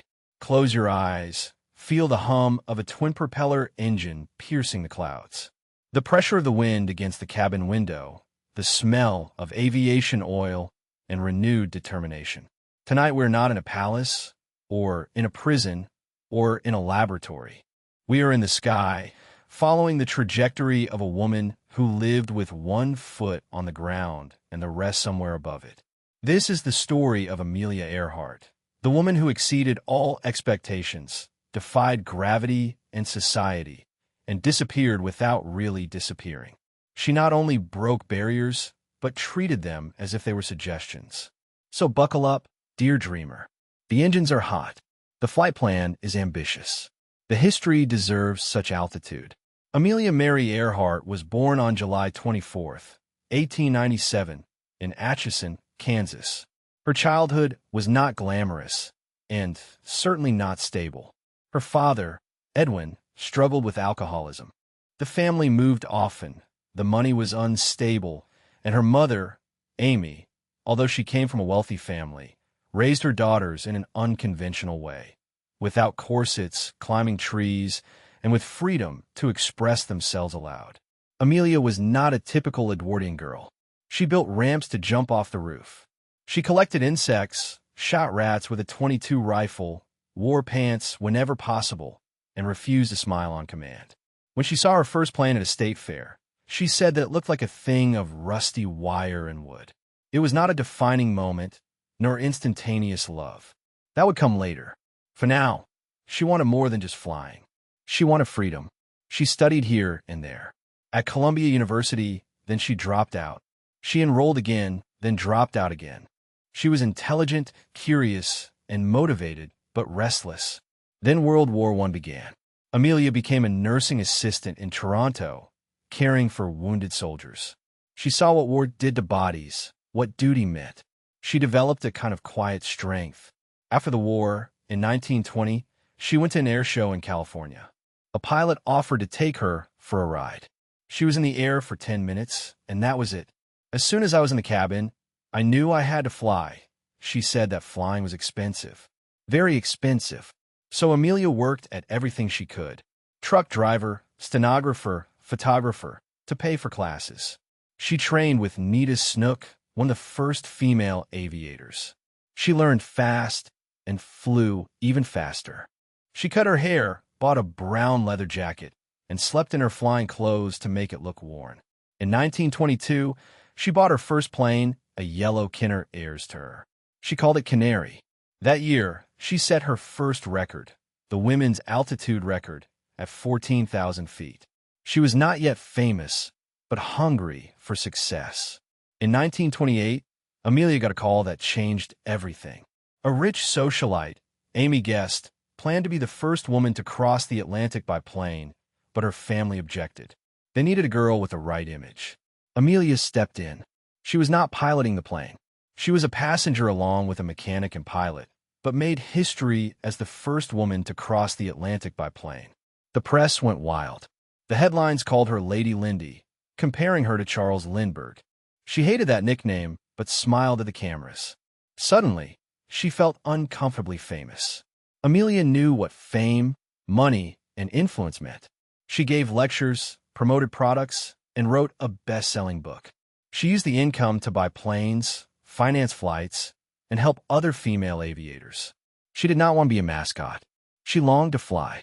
She became editor of Cosmopolitan when it was a more serious magazine, and used her platform to defend aviation. She promoted commercial air travel, helped design a line of women's clothing that was truly functional, and opened space for women in areas where they had been excluded. In 1931, she married George Putnam, a rich publisher and her longtime promoter. But Amelia wanted no traditional marriage. Before their wedding, she wrote George a letter that read like a manifesto. I want you to understand that I will not force you to comply with any medieval code of fidelity, nor will I consider myself tied to you in any way. It was not about infidelity, but independence. He accepted, and she kept her last name. In 1932, Amelia finally did what no woman, and only one man, had done before. She flew across the Atlantic alone. Alone in a small Lockheed Vega with only a thermos of soup and a can of tomato juice. Crossing ice storms with a broken windshield. She landed soaked and shivering in a field in Ireland and became a legend. The world roared its approval. President Hoover awarded her a medal. France awarded her the Legion of Honor. She gave other women permission to dream bigger. Amelia did not stop there. She flew from coast to coast, set speed and altitude records, and defended women in science, technology, engineering, and mathematics before it became a buzzword. She helped found the 199s, a group of women pilots. She flew solo from Hawaii to California, being the first person to do so. They branded her reckless. She was not reckless. She was well prepared. She studied maps, calculated the necessary fuel, checked every screw, and even so, she was aware of the risk involved in flying. She accepted that risk. In 1937, Amelia announced her most ambitious plan, to circle the world at the equator. The plane was a Lockheed Electra, and her co-pilot was Fred Noonan. There was much at stake. They departed Miami in June 1937. The flight proceeded without incident through South America, Africa, India, and Southeast Asia. After completing 22,000 miles, they arrived in New Guinea. They only had 7,000 miles left. Their next destination was Howland Island, a tiny dot in the Pacific Ocean. On July 2nd, 1937, they took off again. Radio contact was then lost. The United States Navy searched for her for weeks on end. They found absolutely nothing, neither remains of the plane nor any signs. She simply disappeared. Her disappearance only fueled the legend. Did she crash and sink to the bottom? Did she land and survive, abandoned on a remote atoll? Was she captured by the Japanese military? Did she change her name and live her last days in peace? Nobody really knows. But maybe that is the important thing. Amelia Earhart never found the limit of what was possible because she never stopped trying. She wasn't perfect. She was strategic, sometimes self-centered, very reserved, but also brave, intelligent, and precise. A woman who entered the most male-dominated field on Earth, aviation, and declared, "Make room." She did not live forever, but she became immortal. So sleep now, Dear Flyer, let Amelia's story float over your dreams like the soft hum of courage's engine. Let remind you that the sky is not the limit, but the invitation, and that sometimes the bravest thing you can do is to take off. Frida Kahlo, the painter of pain and passion. Tonight, let's delve into the bold and deeply personal world of Frida Kahlo, an artist whose canvases became a mirror of her soul. With each brushstroke, she transformed pain into poetry, suffering into strength, and life into an unbreakable force of emotion and color. Close your eyes and let yourself be carried away to a world where beauty and agony intertwine, where flowers bloom through scars, and where personal expression knows no bounds. Frida Kahlo was born on July 6, 1907 in Coyoacán, Mexico, in the house that would later be known as La Casa Azul. From a very young age, she faced adversity. At the age of 6, she contracted polio, which left her with a lifelong limp. But it was at 18 when her life changed forever. A tragic bus accident shattered her body, breaking her spine, pelvis, ribs, and legs. Confined to her bed for months, she found solace in her painting. With a mirror placed over her bed, she became her own subject, embarking on a journey of self-discovery through her art. She once said, "I paint myself because I am so lonely and because I am the subject I know best." Although pain became her constant companion, it never silenced her voice. On the contrary, it gave her a voice that spoke through vivid colors, surreal images, and unwavering honesty. Frida's art was raw, unfiltered, and deeply autobiographical. Unlike the great murals of her contemporaries, she painted intimate portraits full of symbolism, pain, and Mexican culture. Her works merged indigenous folklore, surrealism, and personal storytelling, creating a style of her own. Through works such as The Two Fridas and Self-Portrait with Thorn Necklace and Hummingbird, she exposed her emotional and physical struggles. She confronted love, loss, and identity with fearless honesty. She did not paint for fame, but for survival, weaving her own story into each canvas with bold strokes and disturbing detail. Frida's tumultuous relationship with Mexican muralist Diego Rivera became one of art history's most famous love stories. He was 20 years older than her, a larger-than-life figure with an insatiable appetite for art and women. Their marriage was full of admiration and infidelity, devotion and heartbreak. Despite the pain he caused her, Diego remained Frida's greatest support. Together, they traveled between Mexico and the United States, immersing themselves in politics, art, and revolution. But Frida, who always longed for her homeland, once said, "I am not sick. I am broken, but I am happy to be alive as long as I can paint."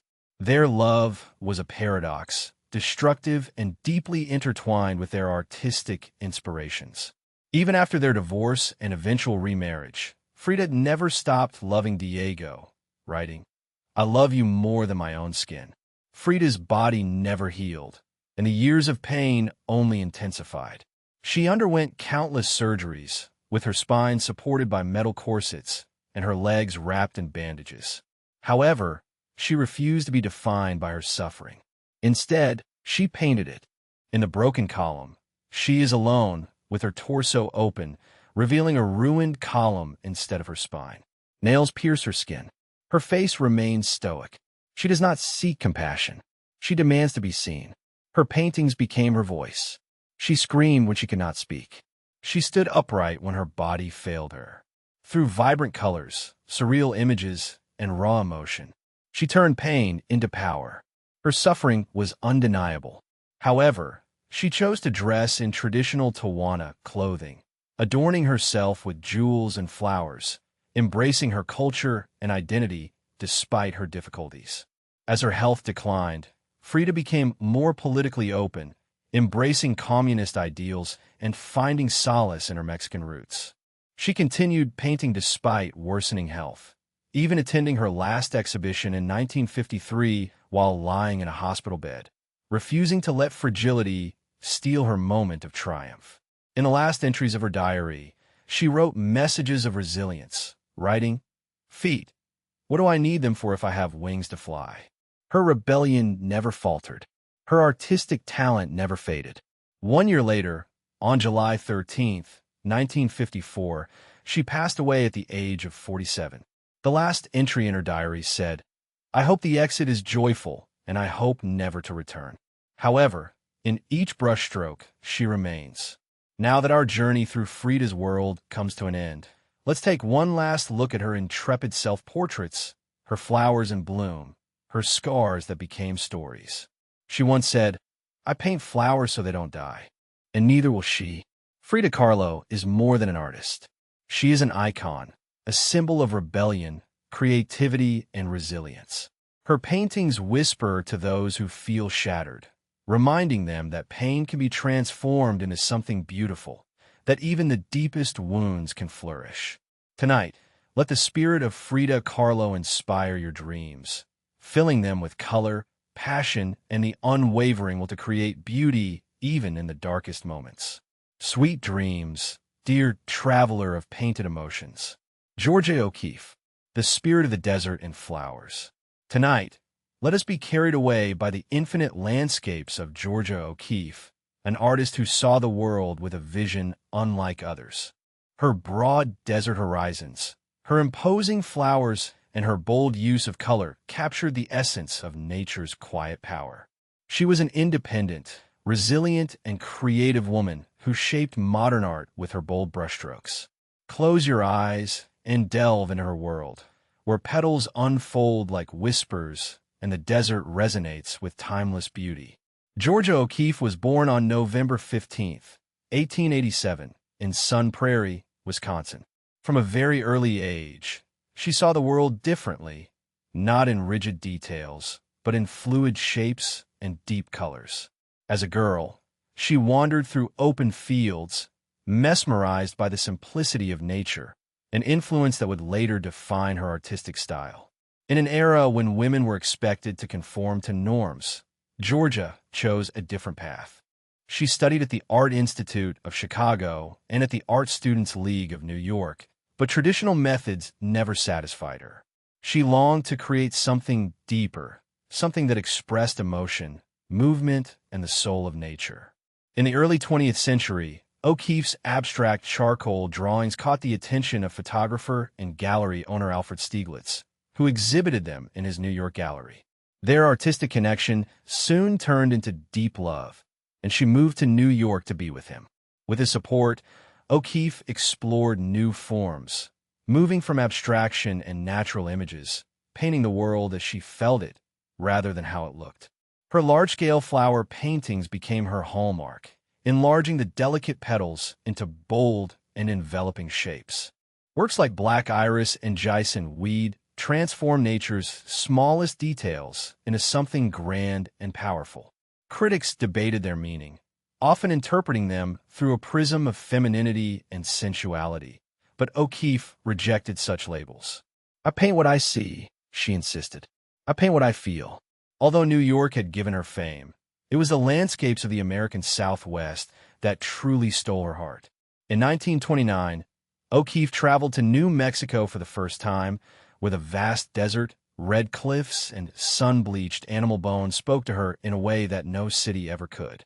The infinite horizons, the ever-changing sky, and the silent, solitary beauty of the land became her sanctuary. She painted the desert not as an empty space, but as a place of movement, spirit, and life. Her series of cow skulls and sun-drenched clubs reflected both the fragility and strength of the world around her. She saw beauty in what others overlooked: the bones, the arid landscapes, the stark contrast between light and shadow. Eventually, she made New Mexico her permanent home, living on her beloved Ghost Ranch, where she painted from sunrise to sunset with her only companions, the earth and the wind. Georgia O'Keeffe was not just an artist. She was a pioneer in an art world dominated by men. She forged her own path, refusing to be categorized or defined by others. She was a woman who lived on her own terms, embracing solitude and seeking inspiration in the open, wild spaces of the earth. Even in her later years, when her eyesight began to fail, she continued to create, dedicating herself to sculpture and experimenting with different media. Her passion for art never waned, just like her love for the natural world. Once she said, "Seeing takes time," and through her art, she invited the world to truly see, to slow down, to feel, to immerse themselves in the simple and profound beauty of the world. O'Keeffe continued painting well into her 90s, her legacy already secured as one of history's most influential modernist painters. She died in 1986 at the age of 98, leaving behind a work that forever changed our way of seeing nature, shapes, and colors. Her flowers continue to bloom on museum walls. Her desert landscapes continue to breathe life, and her spirit, independent, intrepid, and deeply connected with the world, remains alive in every brushstroke she left. Now that our journey through O'Keeffe's world comes to an end, take one last look at the delicate folds of her flowers, the fiery tones of her deserts, and the sky that stretches infinitely above them. She once said, "I discovered that I could express with colors and shapes what I could not express in any other way." And so she spoke through her paintings, telling stories of loneliness, resilience, and love for the earth itself. Tonight, let the spirit of Georgia O'Keeffe inspire your dreams, filling them with vast open landscapes, soft petals, and the quiet strength of a woman who saw the world in color and light. Sweet dreams, dear traveler of painted horizons. Margaret Thatcher, the woman who took a purse to a knife fight. This story does not glide smoothly in candlelight or unfold in velvet chairs. It resonates in the marble halls of Parliament with patent leather shoes. It speaks with sharp consonants, not lullabies. Now we meet a woman who did not come to power by chance. She claimed it. She was not everyone's heroine. She was not everyone's villain. She was Margaret Hilda Thatcher. And for more than a decade, she not only led Great Britain, she redefined it. And, whether loved or hated, she left her mark on everything from milk bottles to missile systems. So let's go back in time. Before the Iron Lady, before the speeches and the strikes, when she was just the daughter of a tax collector with perfect posture and eyes that never blinked. Margaret Thatcher was born Margaret Hilda Roberts on October 13th, 1925, in Grantham, Lincolnshire, a modest market town with more Baptist chapels than cinemas. Her father, Alfred Roberts, was a grocer and preacher, and she always attributed her moral compass and work ethic to him. He was conservative, frugal, and fiercely independent. He ran a neighborhood store during the day and was mayor at night. He read books on discipline and duty and expected his daughters to do the same. Margaret was not educated to dream. She was educated to achieve goals. She excelled at school in science, mathematics, and Latin.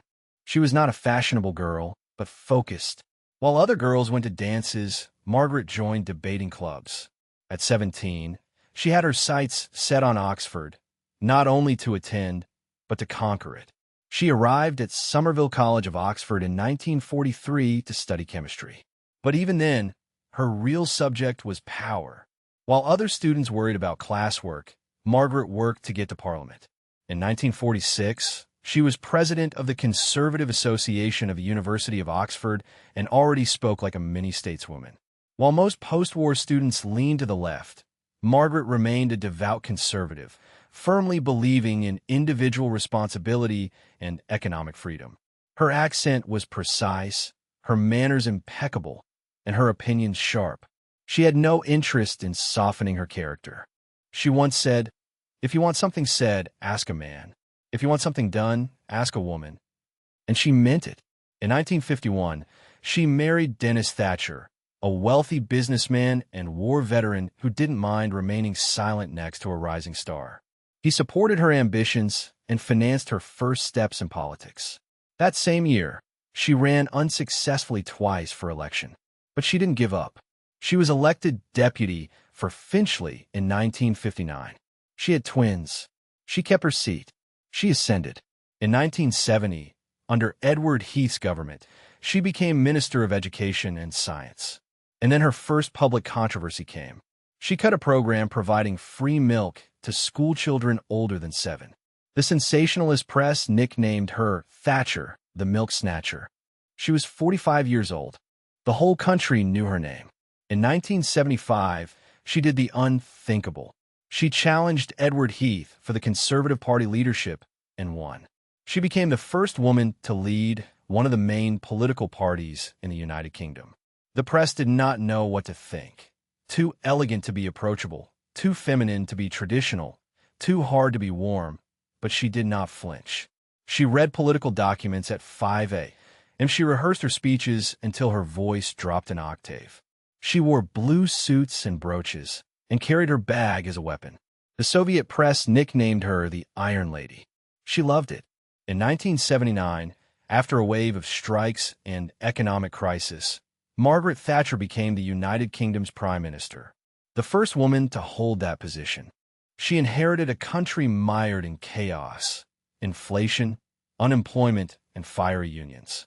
Her response was Thatcherism, the free market, privatization, deregulation, and individualism over collectivism. She sold public housing.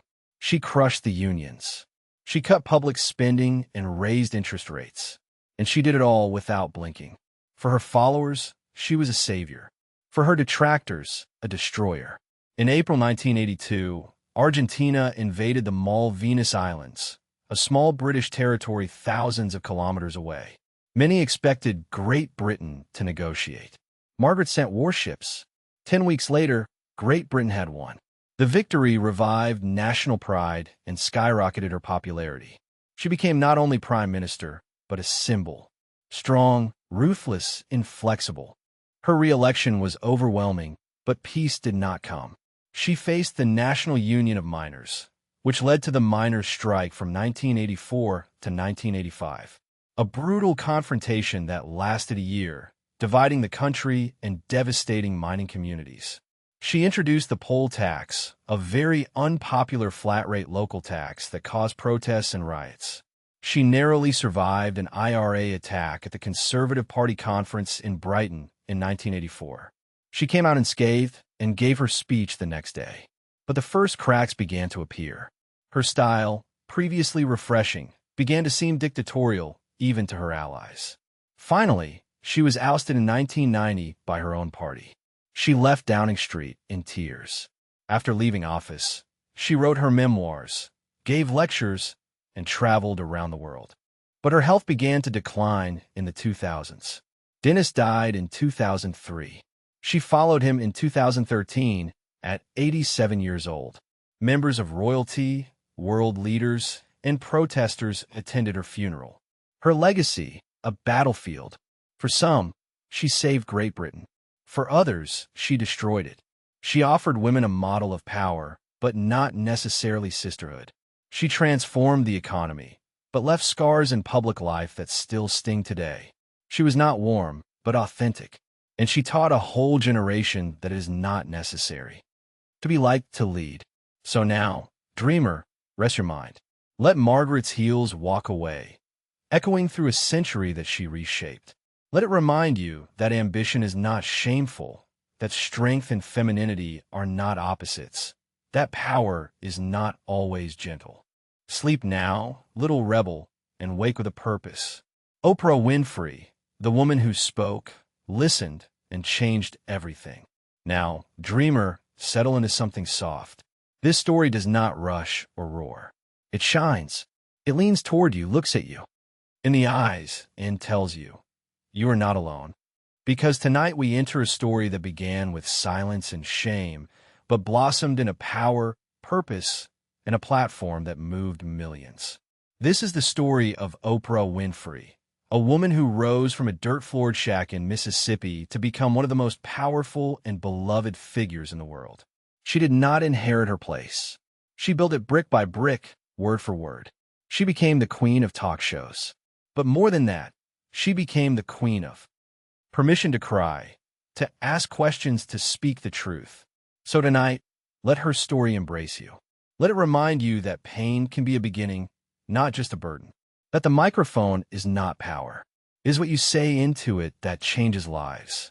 Oprah Gail Winfrey was born on January 29, 1954, in Casuso, Mississippi. Her beginnings were hard, raw, unfiltered, and often painful.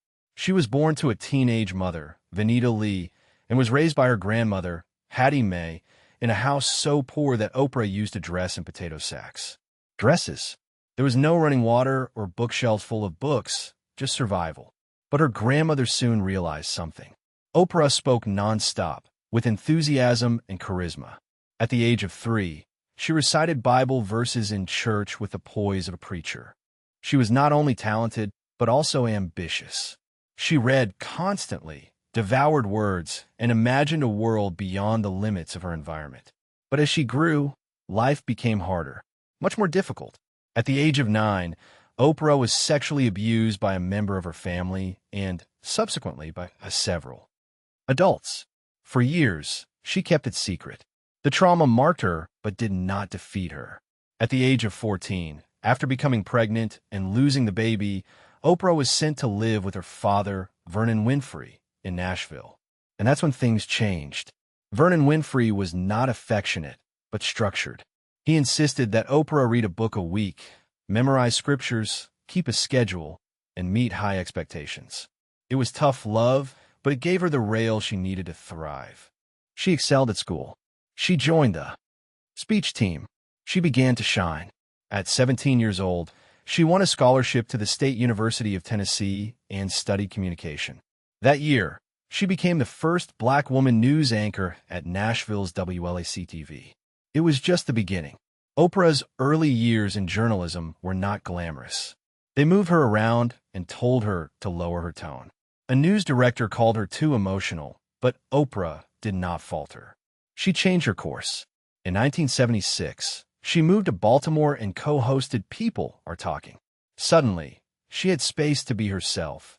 Warm, curious, present. She was not limited to just reporting news. She connected with others. That connection felt electric. In 1984, she moved to Chicago to host a low-rated show, AM Chicago. In months, it became #1. A year later, it was renamed The Oprah Winfrey Show. Next, it was broadcast nationwide. In 1986, Oprah was not only on the television, she was television itself. The Oprah Winfrey Show was not just entertainment. It felt like a church. It was like therapy. It was truly revolutionary. She brought to center stage guests that daytime television had ignored. Abuse survivors, homosexual teenagers, people living with HIV, spiritual leaders, addiction counselors, and ordinary people with stories. She shared her own trauma, cried with guests, and sat in silence when silence was more powerful than words. She made people feel seen and heard, and she was not afraid to do things in a big way. She interviewed Michael Jackson himself.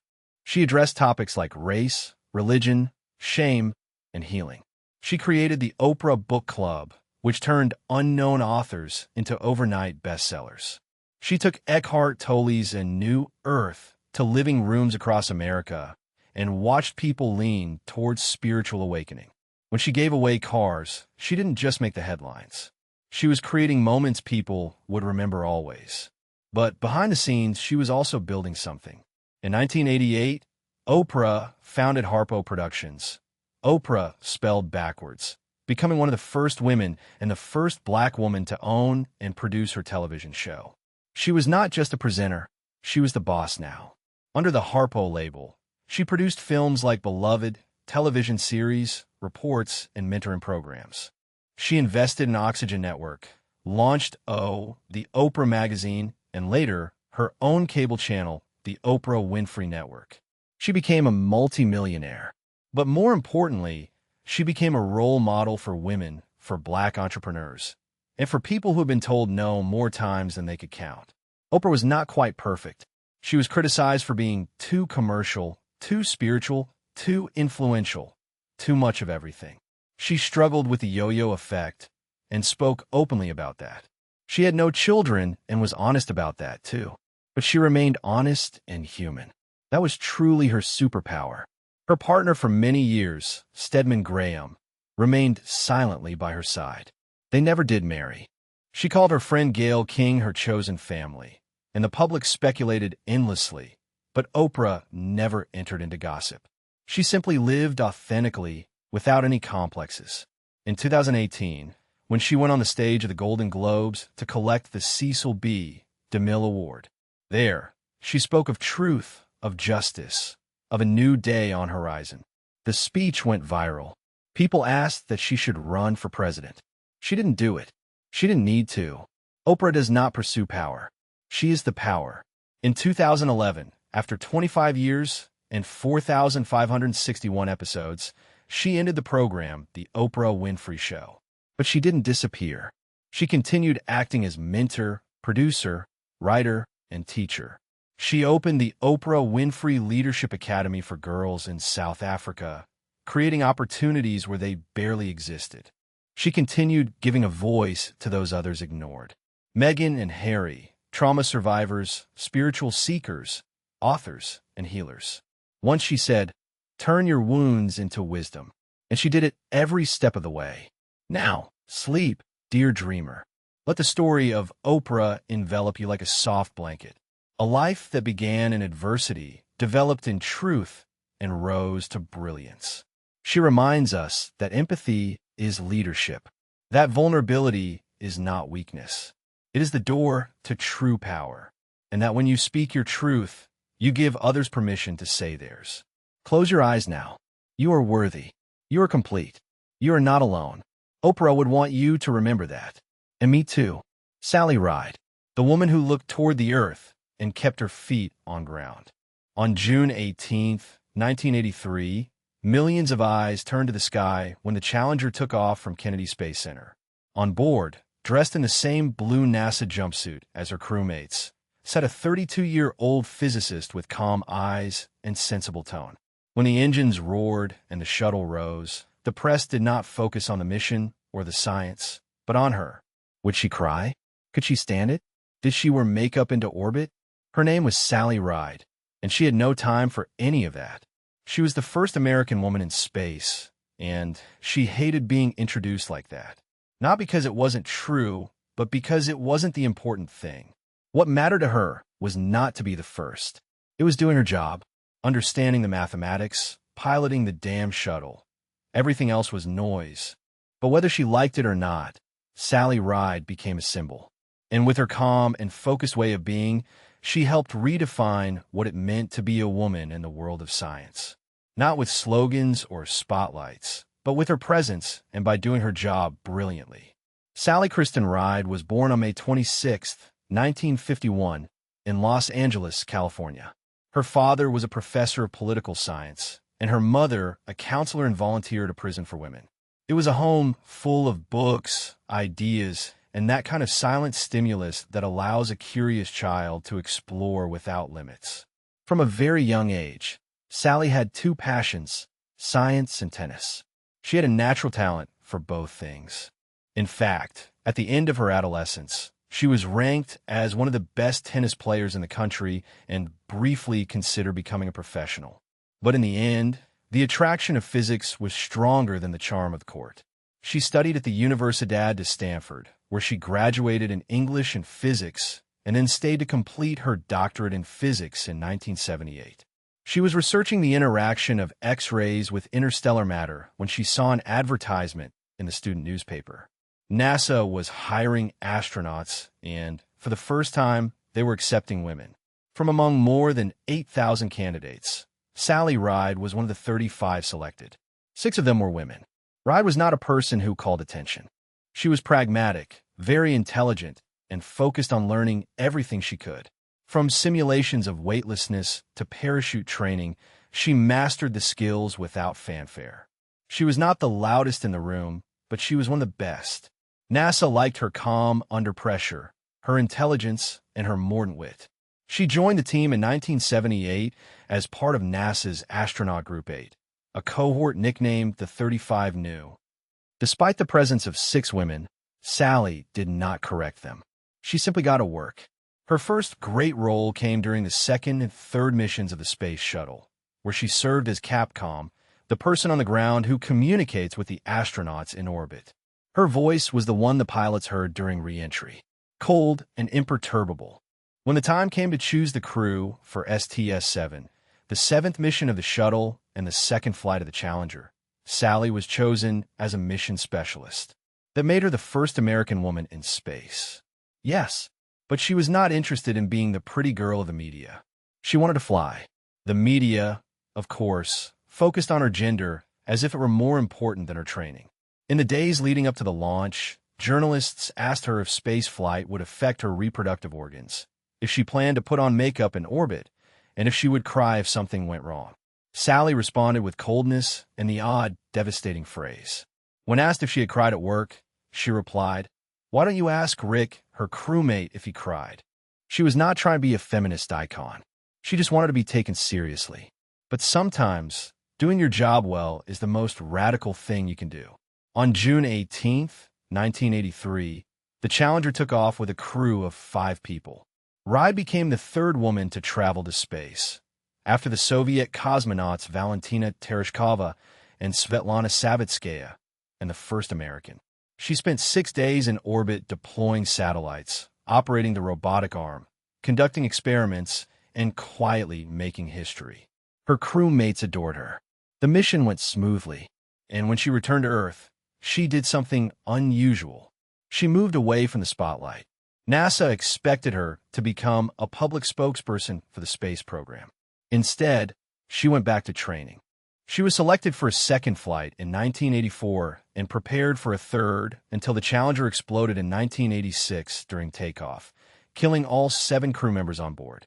Sally was devastated and was one of the few people who could truly understand the magnitude of the tragedy, not only emotionally, but also mechanically. She was appointed to the Rogers Commission, the investigating board that examined what had failed. Unlike others, Sally did not put herself in the foreground. She listened, read, and discreetly made sure that critical technical issues, such as rubber O-rings and warnings about the cold, were included in the final report. Many credited her with ensuring that the truth was not softened.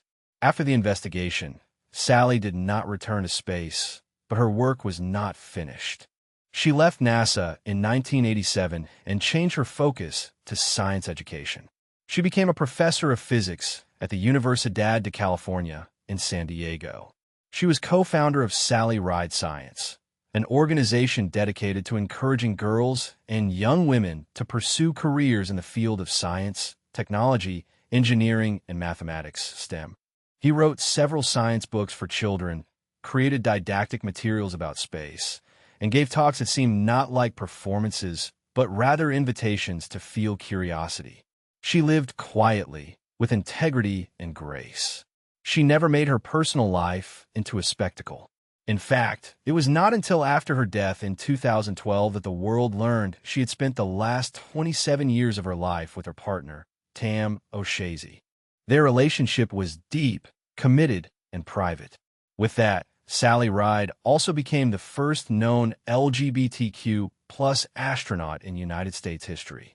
But not even then did she make any statement, nor did she organize any parade, only the quiet and dignified presence of a woman who broke barriers because she never believed in them. Sally Ride passed away from pancreatic cancer in 2012 at 61. Tributes arrived from presidents, NASA, and students whom she had inspired. Her legacy was not only being the first woman in space. It was that of a silent revolutionary who did not want to be just a scientist, pilot, teacher, companion, or pioneer. She did not boast about her brilliance. She simply was brilliant. She left behind a world in which girls look at the stars and see possibilities, in which astronauts are not all the same, in which doing the job matters more than playing a role. So now, dear dreamer, let yourself be gently carried away. Now you are weightless, as Sally once was, floating above the world, seeing it as a pale blue full of hope, confusion, beauty, and unknown dreams. Let her remind you that you don't have to be loud to be brave. You don't have to take center stage to change the script. And sometimes the loudest voice is the one that speaks through actions, not volume. Sleep now. The earth is below you. The stars and sky await you. It is not the limit. It is only the beginning. Nellie, the girl who overcame the world. Our story does not begin with ships or swords, but with a name, or rather, a false name. Nellie Bly was not called that at birth. She came into the world in 1864 in Cochrane's Mills, Pennsylvania, as Elizabeth Jane Cochrane. She was the 13th daughter. Yes, the 13th, of a large family born just 1 year before the end of the American Civil War. Her childhood was marked by loss. Her beloved father died when she was little, and this was followed by economic difficulties. In her adolescence, Elizabeth had a burning sense of injustice and a head full of opinions. But in Victorian America, a woman's voice was expected to be soft, pleasant, and preferably silent. Spoiler, she ignored that. In 1885, at just 20 years old, Elizabeth read a condescending column in the Pittsburgh Dispatch titled, "What Are Girls Good For?" It stated that a woman's place was in the home, not in the workplace.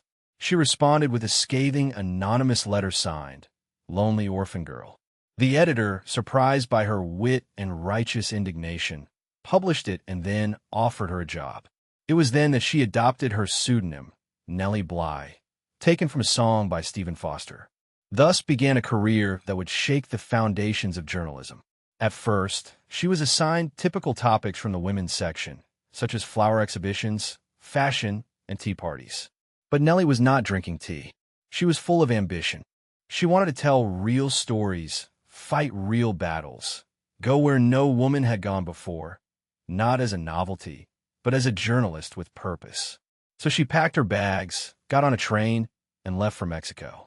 In the late 1880s, Nellie spent several months in Mexico writing reports on poverty, corruption, and governmental censorship. She reported on peasant life, the devastating effects of the dictatorship, and the contrast between beauty and brutality. Finally, she was threatened with arrest by the Mexican authorities and had to flee the country, but not before publishing an incendiary book, 6 Months in Mexico, in which she denounced despair and injustice with courage and clarity. She had tasted the thrill of investigative journalism and was hooked. In 1887, Nellie approached Joseph Pulitzer's New York World, one of the most powerful newspapers of the United States. She had a wild idea. What if she pretended to be crazy and got admitted to an asylum to see what it's really like? Think about it carefully. Without guarantees, she checked into a women's boarding house, acted erratically, and doctors quickly declared her insane. In a matter of days, she was involuntarily committed to Blackwell's Island Asylum, one of New York's most famous institutions. There, Nellie witnessed and suffered atrocities, icy baths, thin robes, rotten food, and physical abuse. Perfectly sane women, trapped and ignored. Medical incompetence and cruelty disguised as care. For 10 days, she became one of them. And then, just as she expected, the world got her out of there. When her report was published, it caused a sensation across the country. Her book, 10 Days in a Madhouse, led to major reforms in the treatment of the mentally ill. New York increased funding, improved conditions, and questioned how easily someone, especially a woman, could be locked up simply for being inconvenient. Nellie was no longer just a reporter. She was a legend. In 1889, Nellie had another dream. Inspired by Jules Verne's novel Around the World in 80 Days, she proposed a daring feat. She would break the fictional record of going around the world alone with only a bag and her determination. The editors told her, "But you are a woman. You will need a companion. You will have to carry trunks."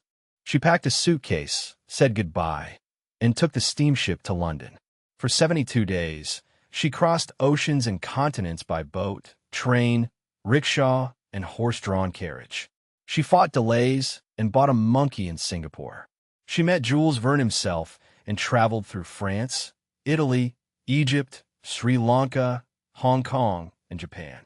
Everywhere she went, she was followed by a crowd. Women cheered her on, men stared in amazement, and telegraph cables burned with excitement. And on January 25th, 1890, Nellie returned to New York in 72 days, 6 hours, and 11 minutes, breaking the record and conquering the nation's heart. She was celebrated, published, and immortalized in trading cards, board games, and poems. But she wasn't done yet. In 1895, Nellie married Robert Seaman, a wealthy industrialist 40 years her senior. After his death, she took over his business, the ironclad manufacturing company, and ran it with the same audacity she had shown in journalism. She introduced workers' rights, created health benefits, and became one of the only female industrialists in the United States at that time. Unfortunately, the company eventually went bankrupt due to embezzlement by trusted managers.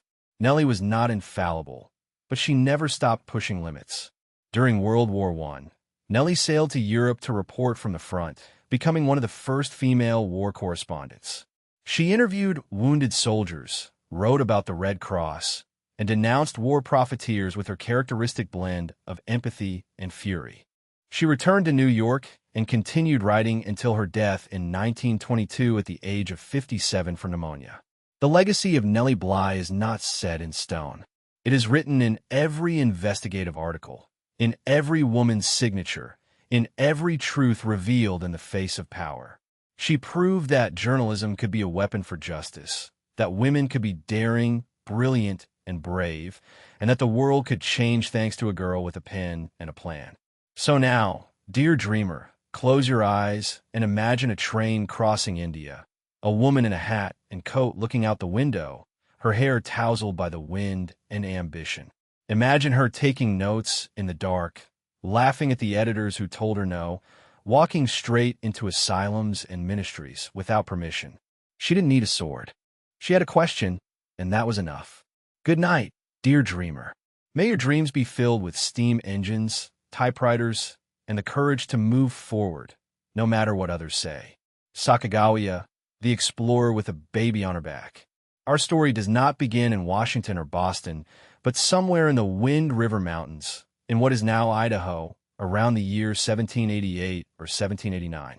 A girl was born into the Agayika band of the Lehigh Shoshonei, a tribe known for their horsemanship, their knowledge of the Rocky Mountains, and their deep spiritual connection to the land.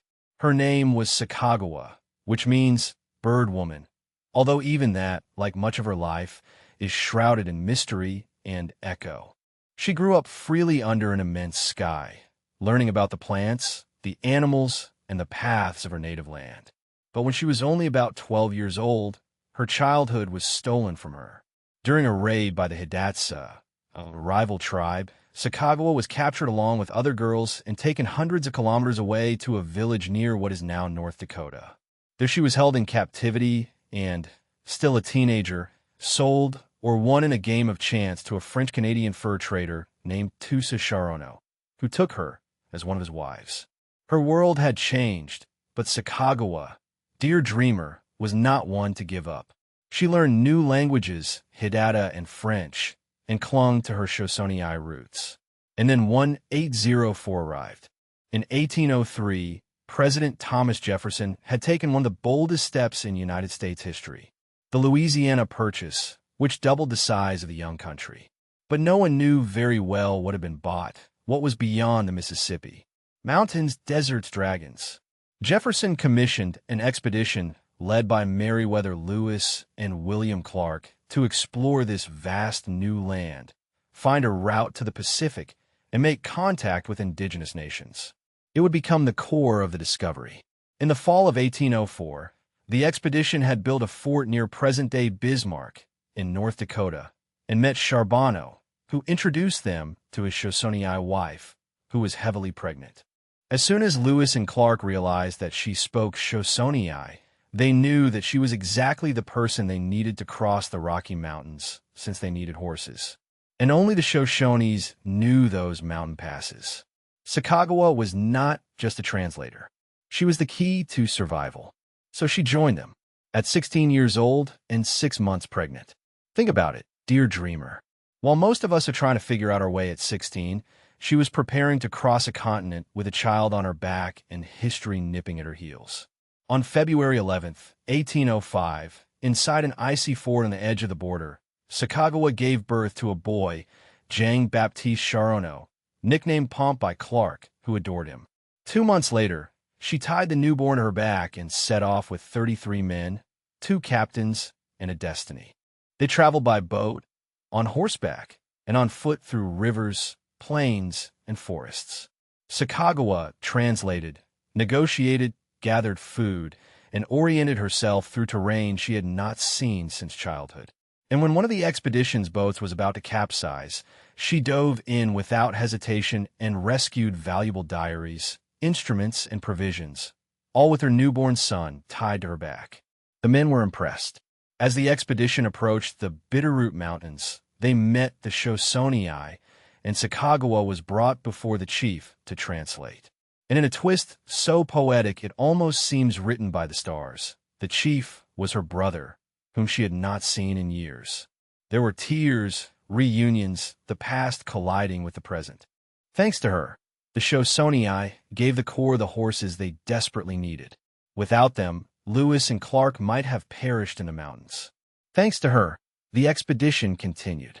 The journey was brutal, crossing snow-covered passes, surviving hunger, and facing treacherous rivers. But in November 1805, they reached the Pacific Ocean. They built Fort Clatsop on the coast of Oregon and spent the winter there. And although Sacagawea had no vote, her opinion was asked for and respected, especially when deciding where to camp or which paths to take. She had become more than a guide. She was the bridge, the reassuring presence, the signal to other indigenous groups that this was not a belligerent group. Her mere presence, with a baby in her arms, often averted conflicts. And when they finally returned east in 1806, after more than 2 years of dangers and wonders, the men received pensions and land. Sacagawea received nothing. At least, nothing official. Her story fades after the expedition. Some say she died young, in 1812, at a trading post in South Dakota.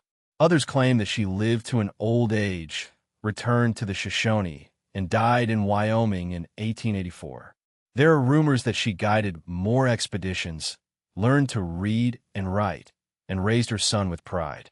Her son, Jean-Baptiste, would travel to Europe, speak several languages, and become a respected guide himself. But Sacagawea vanished into the fog of legend. The name of Sacagawea was about to be lost to history until the United States began to look back and see not only the history of the men with the maps, but also that of the woman who showed them the way. Today, her name adorns statues, rivers, coins, and schools. But the most important thing is that it represents the silent and resistant brilliance of a woman who endured, who guided, who was seen, but not always celebrated. She was not carrying a sword. She did not demand anything. She simply walked step by step through an impossible continent with her baby on her back and the world watching her. So now, dear dreamer, close your eyes and imagine the stars over the Rocky Mountains. Imagine a young woman wrapped in leather and strength, with her baby asleep while she walks alongside strangers through a land that once knew her name. She doesn't talk much, but when she does, the rivers change their course. Good night, dear dreamer. May your dreams tonight be full of mountains, moonlit paths, and the silent courage to keep walking, even when the path is uncertain. Michelle Obama, the first lady who took off her gloves and rolled up her sleeves. Let's go through this slowly, this time not for a palace, nor for a red carpet, but for streets full of life, basketball hoops with frayed ropes, family dinners full of laughter, and a classroom where a girl, sitting at the back, raises her hand too often. Tonight we will meet a woman whose story begins in the south of Chicago, but whose journey takes her to the White House, and, somehow, it still seems that she could be your cousin, your neighbor, your school friend who always had everything under control. This is not a story of royalty. It is a story of authentic determination, true love, and real power wrapped in warmth, without asking anyone for permission. This is Michelle LaVaughn Robinson Obama. She was born on January 17, 1964, in a small apartment on the top floor of Euclid Avenue, in a neighborhood that was already spoken of in a low voice. The South, too black, too poor, too easy to overlook. But inside the Robinsons' house, nothing felt small. Her parents, Fraser and Marion Robinson, took care of it.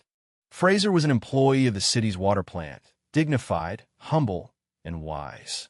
He had multiple sclerosis, walked with canes, and never used it as an excuse. Marion was very intelligent and insightful, with the silent power of a woman who knew she was raising someone great. They didn't have much money, but they had something better. Structure, routines, books, respect, common sense. If Michelle and her brother Craig were late for dinner, the chairs remained empty. If they brought home a notable, the question was not why, but what had happened. Excellence was not a goal. It was the norm. Michelle was a person of action from the beginning. She liked plans, structure, results. While other children daydreamed, Michelle acted.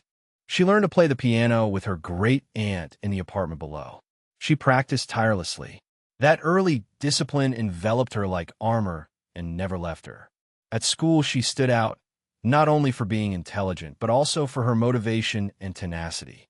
She was that student who rewrote her notes with colored pens and stayed up late editing essays when everyone else was already asleep. But that impulse had nothing to do with perfection. It was a matter of survival, because she saw how easy it was for a girl like her to be belittled. Black, working class, woman, ambitious. The world did not exactly roll out the red carpet for that combination. When a counselor told her that she was not Princeton material, Michelle did not cry. She entered. Then it was because Michelle does not accept orders of low expectations. Princeton was a different world, white, elitist, distant. She didn't quite fit in.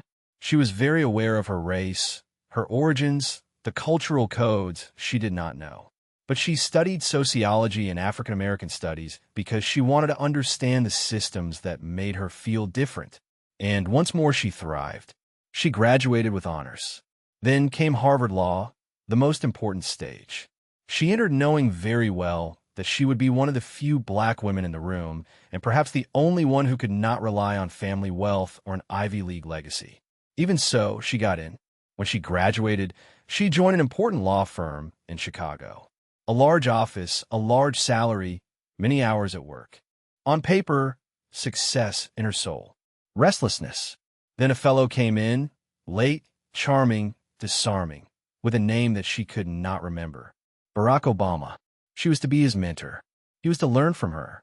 And so it was. But she also saw something. Not only ambition, but vision. He spoke with conviction, thought in depth, dreamed big. And she, always practical, who measured life in lists and rumors, found herself sliding towards something a little more complicated. They fell in love. They married in 1992, and she made it very clear that it was not going to be a traditional relationship. Michelle liked to work. She needed her own identity. She was not willing to become the wife of a politician who smiled next to podiums and stayed silent. When Barack's political star began to rise, the Illinois Senate, then the United States Senate, then that bold presidential candidacy of 2008, Michelle hesitated. Not because she did not believe in him, but because she knew the price she would have to pay. The scrutiny, the time away from home, the racism, the attacks. Even so, she stepped forward with poise and determination. And when Barack became the 44th President of the United States, she became the first black First Lady in American history. No pressure, right? Now comes the twist. Michelle could have played it safe, smiled politely, stuck to the traditional First Lady script, gardens, ball gowns, and some photo shoots. Instead, she rewrote the role. She launched Let's Move, a national campaign to combat childhood obesity, not with sermons, but with dance parties, school garden makeovers, and collaborations with Beyoncé. She made vegetables cool. No one had done that before. She firmly defended military families, educational opportunities for girls around the world, and mentoring programs for disadvantaged youth. She opened the White House to poetry recitals, student assemblies, and girls who looked like her. Dark-skinned, nervous, curious, with wide eyes. And she gave speeches that resonated deeply. Let us remember the speech of the 2016 Democratic National Convention. When they go low, we go high. Not only did it resonate, but it stuck. It became a kind of cultural compass that was whispered in schools, protests, and homes. Michelle did not shout. She did not beg. She spoke calmly, clearly, cutting through the noise like a laser. But behind the cameras, it was hard. She has said it openly. The loneliness, the exhaustion, the resentment of always having to be more, prove more, smile more. Her memoirs, Becoming, were not only a bestseller. They were a revelation. She wrote about miscarriage, about marriage therapy, about imposter syndrome, about rage. And in doing so, she made millions feel less alone. Michelle did not pretend to be perfect at all. She was just trying to be honest, and that was more radical than perfection. After leaving the White House in 2017, Michelle did not fade. She expanded her books, tours, Netflix agreements, podcasts, and public appearances that seem like sermons. Funny, intelligent, brutally accurate. She has continued to express herself, encouraging others and challenging the system while walking inside it in heels and a jumpsuit. And yet, she is still Michelle, the girl from the South. She keeps saying, "Y'all still." She keeps rolling her eyes when it's necessary. She still believes that children have to eat vegetables. She continues to fiercely protect her daughters, Malia and Sasha. She is still human, after all, and that is what's important. So now, dear dreamer, as you settle in and the world calms, keep her story in your heart. Not because she is pretty, but because she's real. Michelle Obama did not become great with glitter alone. She became great through determination. She did not demand any space. She earned that space. And then she kept the door open for everyone behind her. Let her remind you that your voice matters now, that you don't need to shrink to gain respect, that you can be brilliant and kind, funny and fierce, and yes, you can wear a cardigan and still change the world. Sleep now, dear dreamer, and when you wake, stand up taller. Katharine Hepburn, the woman who refused to sit like a lady. Now, dear dreamer, we light a cigarette on a balcony overlooking old Hollywood, but we are not here for the pomp of the studios or the glitter of the big screen. No, we walk with the woman who broke the Hollywood mold and then used the pieces as coasters for her gin and tonic. Katharine Hepburn. Not Kate at all. Not Katie either. Katharine with an A. Thank you so much. The hoarse voice, as if she had swallowed New England winters. The cheekbones marked like pure sarcasm. The walk is not a strut, nor a slip, but a challenge thrown in your direction. And yet, she was not looking for attention at all. She simply didn't care what the world wanted from her at all. And of course, the world did not tire of her at all. She was born on May 12, 1907, in Hartford, Connecticut, where the tea was strong and the girls were even stronger. Her mother, Katharine Ton Hepburn, was a suffragist and advocate for birth control access. Her father, Thomas Hepburn, was a urologist and a pioneer of public health. It was not a delicate Victorian home at all. The Hepburns debated, argued, swam naked in the lake, and told their children to speak louder now. Little Katharine had no chance of being normal at all. Thank God, indeed. She was athletic, wild, and unfiltered. She climbed trees, cut her hair like a boy, and once dragged her younger brother by the neck of his sweater, pretending that he was a sled dog. Her imagination was wild and simply fabulous. Her confidence was already overdeveloped like a muscle that no one had told her not to even use. Then, at age 13, the tragedy occurred. She found her brother Tom dead. He had hanged himself accidentally playing with a rope. Her pain was deep, complicated, and private. For years, she treated her birthday as his. For years, she isolated herself from the world. But little by little, the theater attracted her again, and, as expected, the stage could not contain her. She went to the University of Benmore, not because she was wanting to obtain a degree, but because her parents insisted that she had to stop lazing around and do something. She studied philosophy, briefly suspended her studies, and returned. But the real education she received was in the campus theater, where she learned that the public was more interested when she did not act well. After graduating in 1928, she followed the usual path of aspiring actresses: rejections, humiliations, understudy roles, nervous breakdowns. Once they fired her from a play and rehired her 3 days later because the substitute could not match her strange energy. That was what Katharine had. The directors never knew very well what she was doing, but they knew it worked. Broadway took her to Hollywood, and Hollywood, being what it was, did not know what to do with her. She did not wear makeup. She wore pants. She answered back. She did not pose for sensual photos. She did not wear a bra. She was too intelligent, too thin, too angular, too Hepburn. Her great opportunity came in Morning Glory in 1933, where she played an ambitious actress with such conviction that one wondered if she was aware that it was a role. She won her first Oscar, threw it in a drawer, and moved on. During the following decade, she played strong women with a spine like a telephone pole and a heart hidden under 3 layers of irony. But then her career declined. In 1938, a specialized newspaper called her box office poison. Too cold, they said. Too haughty, not approachable. And what did Catherine do? She bought out her contract with a studio, retired to Broadway, found a role made to her measure, Tracy Lord in the Philadelphia Story, and when she sold the film rights to MGM, she insisted on playing the leading role. They complained. She smiled. And then she starred alongside Cary Grant and James Stewart and completely took over the damn movie. It was the definitive return. Now, let's talk about Spencer. Spencer Tracy, the great love of her life. They met in 1941 on the set of Woman of the Year. Sparks, yes. Drama, without a doubt. Publicity, not at all. Spencer was married, a devout Catholic and emotionally inaccessible. Catherine, famous for her discretion, never tried to change him. She loved him as he was, difficult, complicated, alcoholic, and deeply talented. They were opposites. He, quiet and taciturn, she, bright and cheeky. But they connected. Their chemistry on screen was legendary. Outside of it, it was quieter. She took care of him when his health declined, even putting her career on hold to care for him as he aged. When he died in 1967, she mourned him privately. They had been together for 26 years, with ups and downs. She never married, had no children, and never seemed to regret it.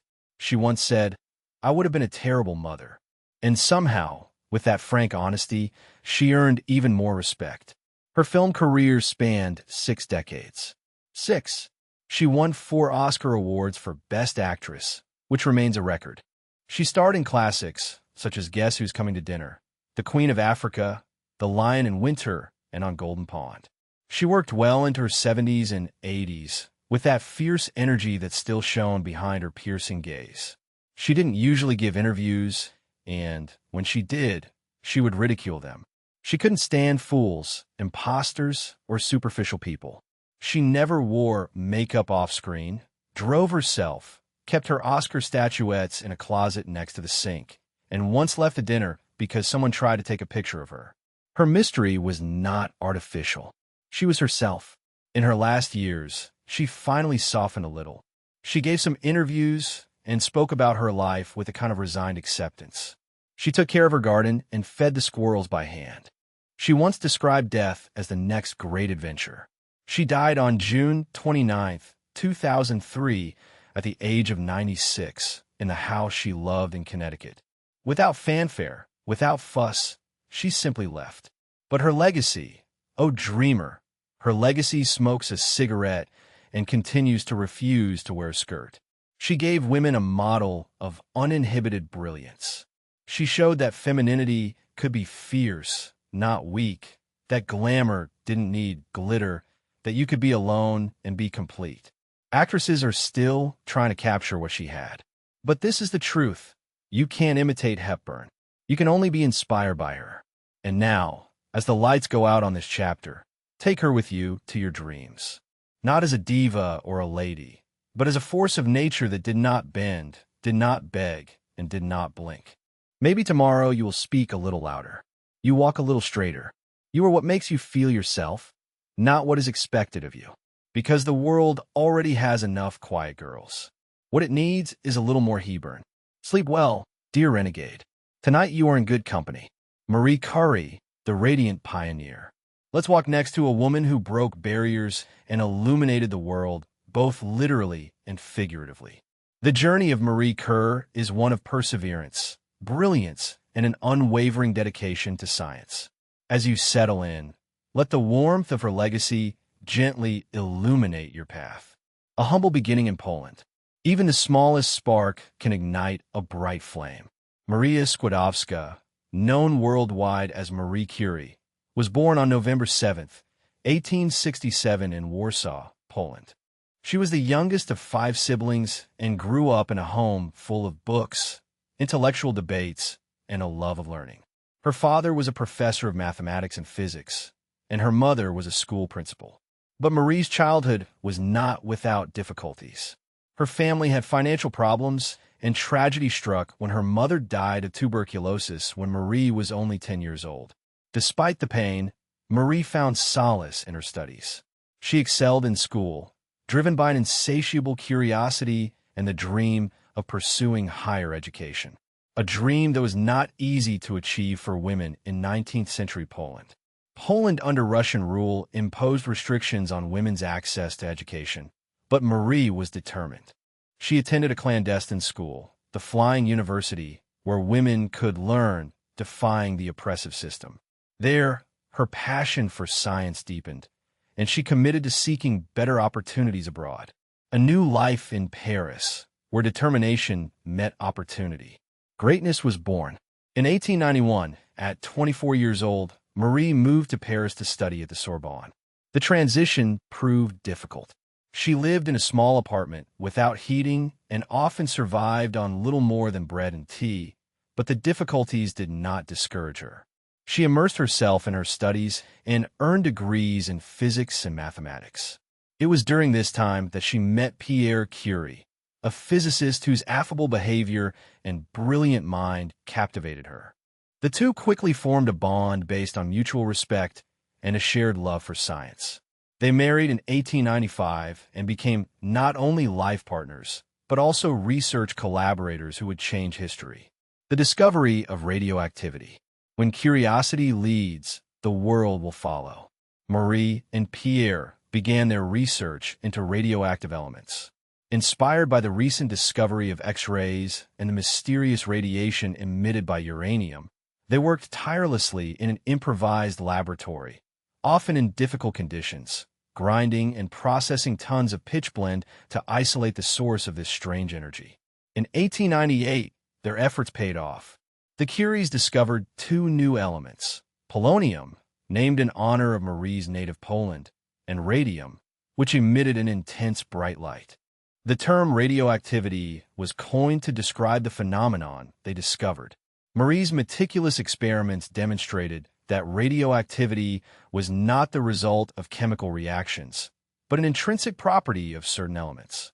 This advance revolutionized the fields of physics and chemistry, opening the door to new scientific advances and medical applications. A Nobel achievement when recognition follows dedication.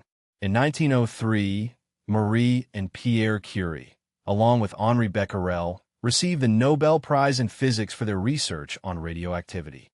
Marie became the first woman to receive a Nobel Prize, breaking barriers in a scientific community dominated by men. But even as she celebrated this monumental achievement, tragedy struck. In 1906, Pierre died in a street accident, leaving Marie devastated. She mourned his loss deeply, but found solace in continuing the work they had begun together. With resilience and determination, she assumed Pierre's position as professor at the Sorbonne, becoming the first woman to teach at the university. Her research did not cease.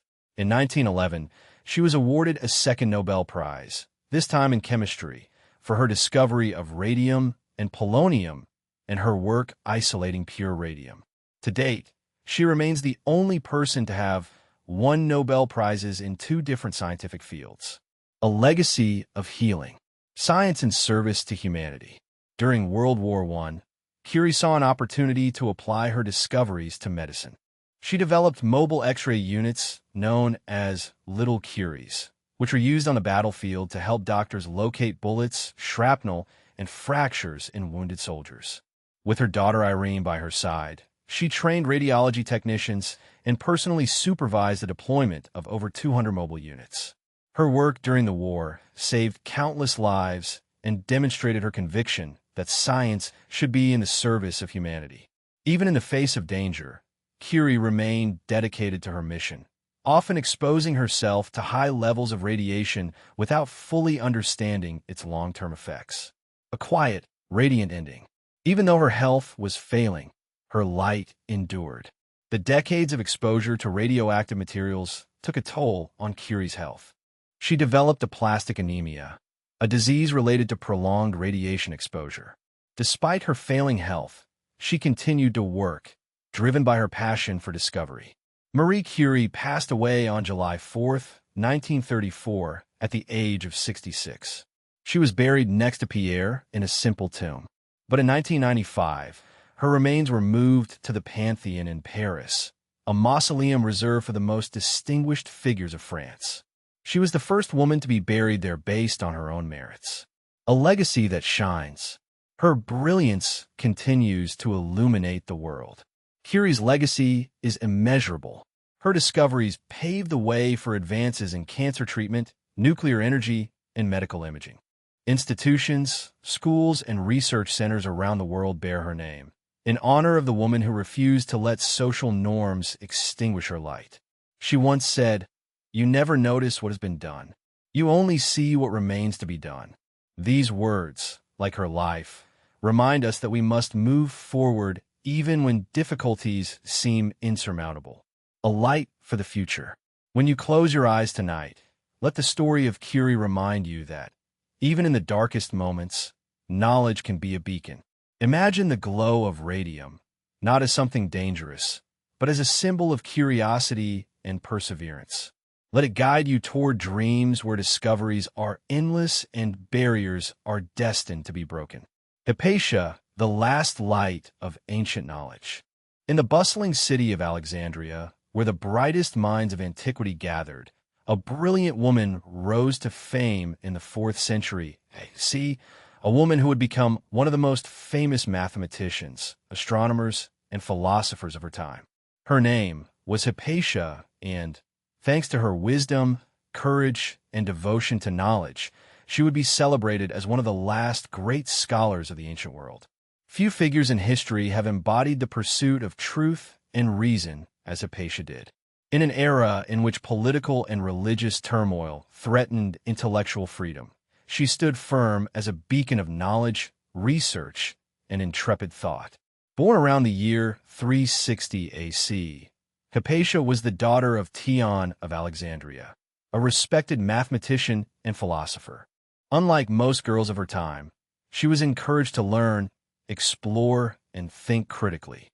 Her father recognized her extraordinary potential and trained her in mathematics, astronomy, and philosophy, ensuring that she not only inherited knowledge but propelled it forward. As a young scholar, Hypatia traveled throughout the Mediterranean, studying in Athens and Rome, where she absorbed Neoplatonism, a school of thought that emphasized reason, the pursuit of truth, and the connection between mathematics and the divine. When she returned to Alexandria, Hypatia had become one of the most cultured minds of her time, and her influence would soon extend far beyond her city. Hypatia became the director of the Platonic School of Alexandria, where she taught mathematics, astronomy, and philosophy. Unlike many of her contemporaries, she did not teach in secret. Her classes were open to all and brought together students from across the empire, regardless of their gender or background. Her students describe her as a gifted speaker, a patient teacher, and a seeker of truth. She wrote a lot, although much of her work has been lost over time. Among her contributions are commentaries on Euclid's Elements. She refined and expanded the fundamental text of geometry, making it more accessible to future scholars. Astronomical observations. Hypatia participated in improving the design of the astrolabe, one of the first instruments used to map the stars and calculate celestial movements. Mathematical advances. She contributed to the development of algebra and number theory, which marked the course of mathematical progress. Her influence was so profound that even Roman governors and political leaders sought her advice, recognizing her wisdom and impartial judgment. But her prominence also made her a target. In the early 5th century, it was a time of great political and religious conflict. Christianity had become the dominant force in the Roman Empire, and tensions between pagans, Christians, and political factions in Alexandria were reaching a breaking point. Hypatia, although not a political figure, was seen as a symbol of classical learning and scientific inquiry, values that were increasingly viewed with suspicion by radical Christian factions. She had close ties to Orestes, the Roman governor of Egypt, who was in direct conflict with Cyril, the powerful bishop of Alexandria. Rumors spread that Hypatia was a pagan witch a heretic, and an enemy of Christianity. Mobs, fueled by fanaticism, accused her of corrupting young minds and resisting the faith. In the year 415 A.C., Hypatia was ambushed by a violent mob while traveling through the city. They pulled her out of her chariot, took her to a church, and brutally murdered her. Her death marked the end of an era, the symbolic fall of the great intellectual tradition of Alexandria, when religious extremism took over the city that had once been the heart of knowledge. Although her life was cut short, Hypatia's legacy has endured. She became a symbol of wisdom, reason, and the pursuit of knowledge, inspiring countless generations of scientists, philosophers, and mathematicians. Her story reminds us that intellectual freedom is fragile and that the pursuit of truth often comes at a high price. Today, Hypatia is celebrated as a martyr of science and reason, a woman who challenged ignorance with enlightenment, fear with investigation, and superstition with logic. Her name has been honored in moon craters, space asteroids, and institutions dedicated to science and learning. She still lives in the equations she perfected, the mind she inspired, and the courage she embodied. Tonight, when you close your eyes, imagine the great halls of the Library of Alexandria, where scrolls filled endless shelves and where a brilliant woman walked among the stars of thought. Imagine a world in which reason triumphs over ignorance, where wisdom's flame never goes out. So sleep well, dear dreamer, and remember, keep your right to think, because even bad thinking is better than no thought at all. Mother Teresa, the woman who found God in sewers. Tonight, dear dreamer, we walk barefoot through narrow alleys lined with dust and rusty tin. We heard groans of the sick, whispers of prayers, the rustle of a cotton sari adjusted over a tired shoulder. Here there are no spotlights, only a faltering faith and the heavy scent of suffering. But in the midst of it all, calm, small, determined, a woman stands dressed in white and blue. She is not a queen, nor a scientist, nor an icon of luxury. Perhaps she is the most recognized woman in the world. Petite, barely 150 m, with a soft voice, Albanian by birth, Indian by choice, cosmopolitan by vocation. She had no possessions, children, or home of her own. And yet, she moved presidents, popes, and people of all religions. She was Mother Teresa, and this is her story. She was born as Gonboyek, August 26, 1910 in Skopje, in what is now North Macedonia, but which was then part of the Ottoman Empire. Gons means bud in Albanian. Beautiful, right? Her family was devoutly Catholic, of Albanian ethnicity, and discreetly well off. Her father, Nikola, was a businessman and something of a political agitator. He supported Albanian independence and regularly fed the poor.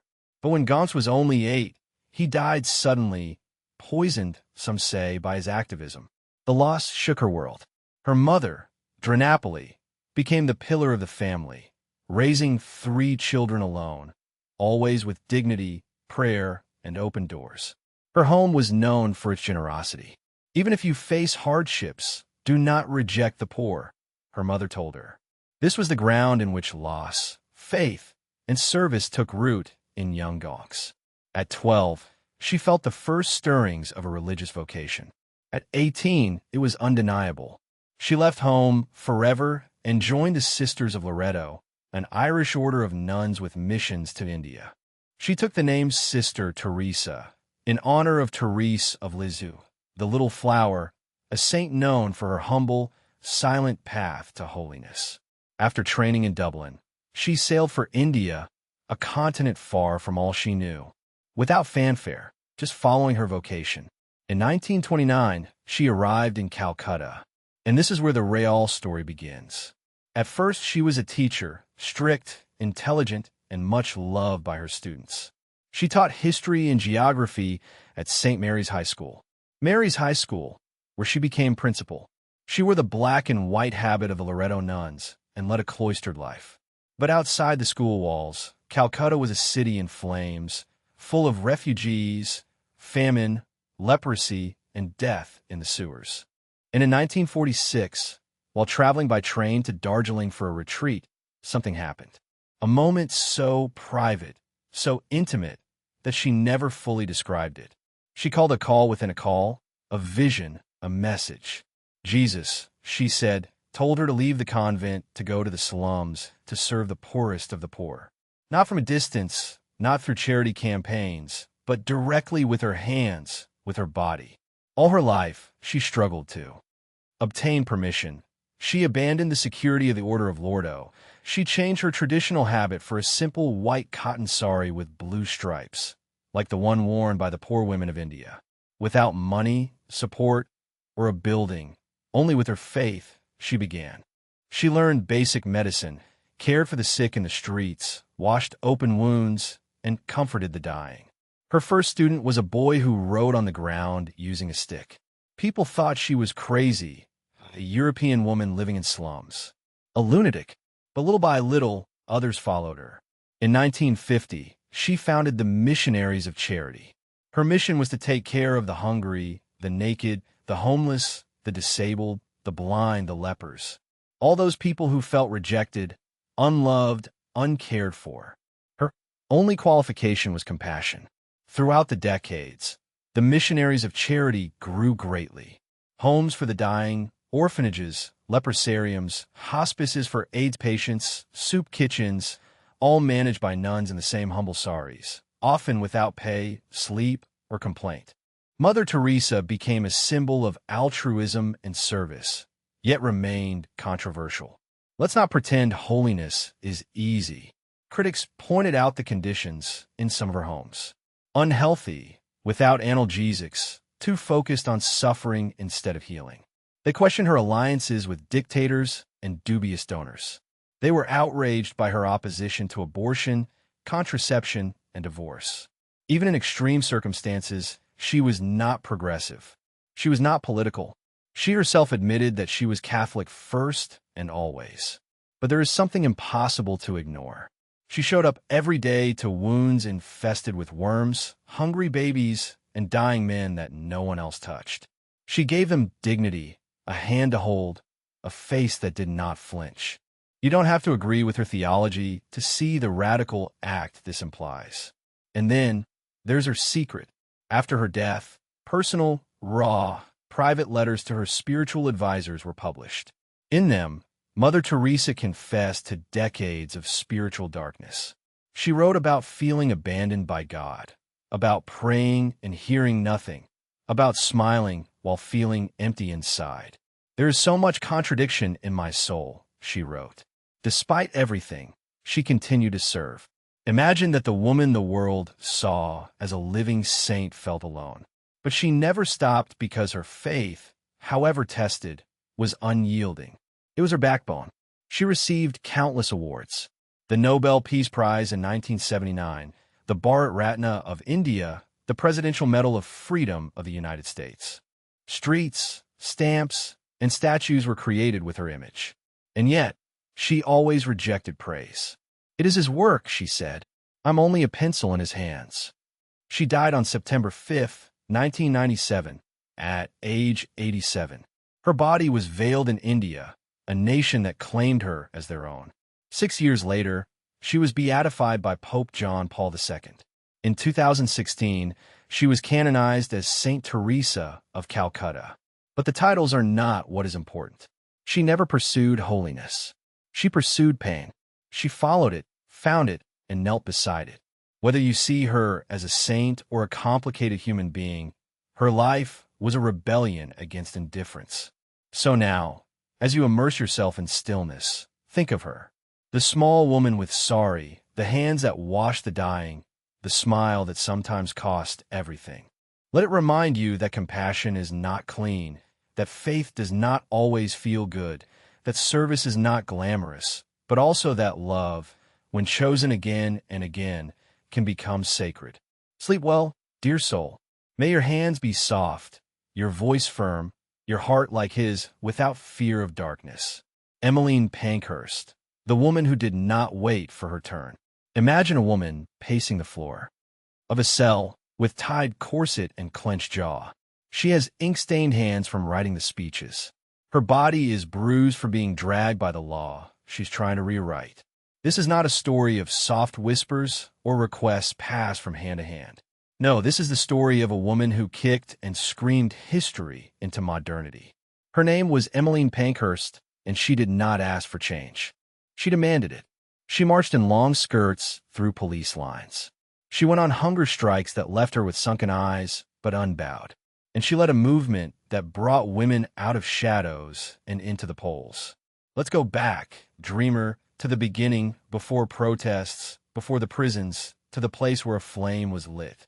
Emmeline was born as Emmeline Gordon on July 15, 1858 in Moorside, Manchester, into a large family that believed in social reform, but still expected their daughters to marry well and behave better. Her parents, Robert and Sophia Gordon, were educated and politically engaged people. He was a radical liberal. She was a discreet feminist in an era when there was hardly a word to define her. Her home was full of conversations about progress, but the practical application of equality stayed at the door. While Emmeline's brothers were being prepared for law and politics, she was being taught piano and sewing. However, she was different, more flame than flower. At just 14 years old, her mother took her to her first meeting on suffrage. She heard a woman speak firmly, eloquently, and unapologetically, and something clicked within her. She left that meeting not with starry eyes, but with a mission rooted in her bones. It was her first contact with the movement. She would not forget it. Although she longed to study in depth, Emmeline's education was limited by Victorian expectations. She attended the École Normale of Paris, a finishing school with a progressive touch, where she not only learned French and good manners, but also revolutionary fervor. She learned about the French Revolution, about the women who marched for bread and burned palaces. And she returned to England with more open eyes and less patience. Back in Manchester, she immersed herself in social problems. She volunteered, organized, listened, took notes. She married young, but not blindly. Her husband was not a conventional partner. In 1879, at age 21, Emmeline married Dr. Richard Pankhurst, a lawyer known for drafting radical laws, including the Married Women's Property Act, which allowed women to own property for the first time. He was twice her age and twice as radical as most men she knew. Their marriage was a union of ideals and activism. They were companions in every way. He believed in her intelligence, supported her frankness, and never asked her to hold back. She had 5 children, edited speeches while breastfeeding her babies, and opened her home to political debates and restless young minds.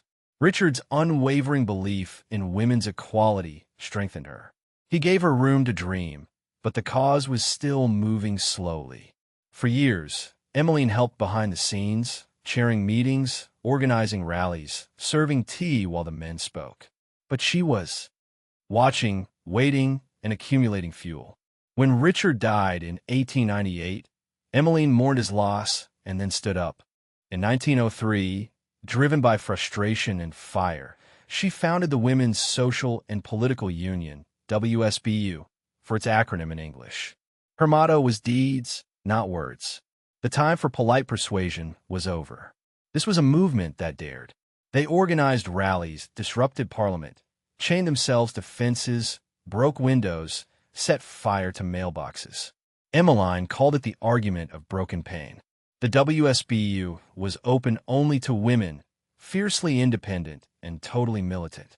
Emmeline and her daughters Chris Sable, Sylvia, and Adela were central figures.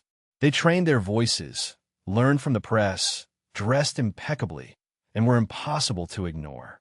When Emmeline was arrested for the first time, she held her head high. She knew that the image of a well-dressed woman dragged by police was theatrical, and it worked. Women began joining by the thousands. Between 1908 and 1914, the campaign intensified into open war with the establishment. The suffragettes were repeatedly arrested. In prison, they went on a hunger strike. The government's response was to force-feed them. Imagine it. Women tied to chairs, with tubes forcibly inserted into their throats. Milk and eggs poured into their bodies as punishment. Emmeline was arrested more than a dozen times. Each time she emerged thinner, angrier, and more determined. She saw the system as it was, not broken, but built to exclude women, and she was no longer willing to play along. The media demonized her. Parliament feared her. Public opinion was divided. She did not care. She once said, "We are not here because we are criminals. We are here in our effort to become legislators." But not all battles were against the government. Some were personal. Her daughter Sylvia, a socialist and pacifist, believed the WSBU excluded working-class women and ignored broader injustices. Emmeline, focused on a single objective, the vote, considered anything else a distraction. The two clashed bitterly. Sylvia was expelled from the WSBU. Their breakup never fully healed. Adela also separated and ended up emigrating to Australia. Crizzle stayed closer to her mother and became a strategic leader, but even they struggled under the expectations. Emmeline was many things, but easy was never one. When World War I broke out in 1914, Emmeline surprised her followers. She called for militant suffrage activities to stop and encouraged women to support the war effort. It was a deeply divisive measure. But Emmeline believed that demonstrating women's patriotism would generate public sympathy and political influence. Women filled the factories, drove ambulances, and worked in hospitals. And for many, the experience of working and surviving without men changed everything. In 1918, women over 30 years of age who met the property requirements finally obtained the right to vote. It was not enough, but it was something. In 1928, Parliament passed the Representation of the People and Equal Franchise Act, which granted all women over 21 the same voting rights as men. By then, Emmeline was in fragile health, but she had lived long enough to see her mission fulfilled. She died a few weeks later, on June 14, 1928. Her funeral was crowded, with the coffin covered in purple, white, and green fabrics. The suffragettes, old, fragile, but still fierce, walked behind her with their medals pinned to their drooping lapels. She had won. It was not easy or perfect, but it was undeniable. Emmeline Pankhurst did not follow rules. She broke them, rewrote them, and returned them to history, stamped with her initials. She made enemies, alienated allies, but changed the world. She taught generations of women that power never gives itself away. It is taken aloud, without asking for forgiveness. Her face is now engraved in stone outside the Parliament from which she was once banned. Her name, once cursed in headlines, is now praised in textbooks. And the vote for which she fought, went hungry and bled, is now your innate right, dreamer. It is yours to use and to protect. So rest now, gentle rebel. The march is quiet tonight, but its echo remains. In every signature, every protest, every no, that means I matter. Emmeline did not wait for her turn. She made her own turn. May you wake tomorrow and do the same. Ada Lovelace, the visionary who wrote the future before it existed. Now we dive into a world covered in lace and soot, where horses clatter alongside gas lamps and halls resound with philosophical gossip. An era in which steam powered the present and imagination dared to glimpse at the future. We visit a woman who saw that future more clearly than those around her and whispered it in equations. A countess, poet, mathematician, a dreamer who looked at a machine made of gears and saw not only calculations, but music, art, and intelligence. She not only wrote code, she wrote the very idea of code. And she did it before computers even existed. Tonight we dream of Ada. Augusta Ada Byron was born on December 10, 1815, in London, daughter of a poet and a problem. Her father was Lord Byron, the scandalous romantic poet famous for seducing half of Europe and writing verses with the emotional restraint of a storm at sea.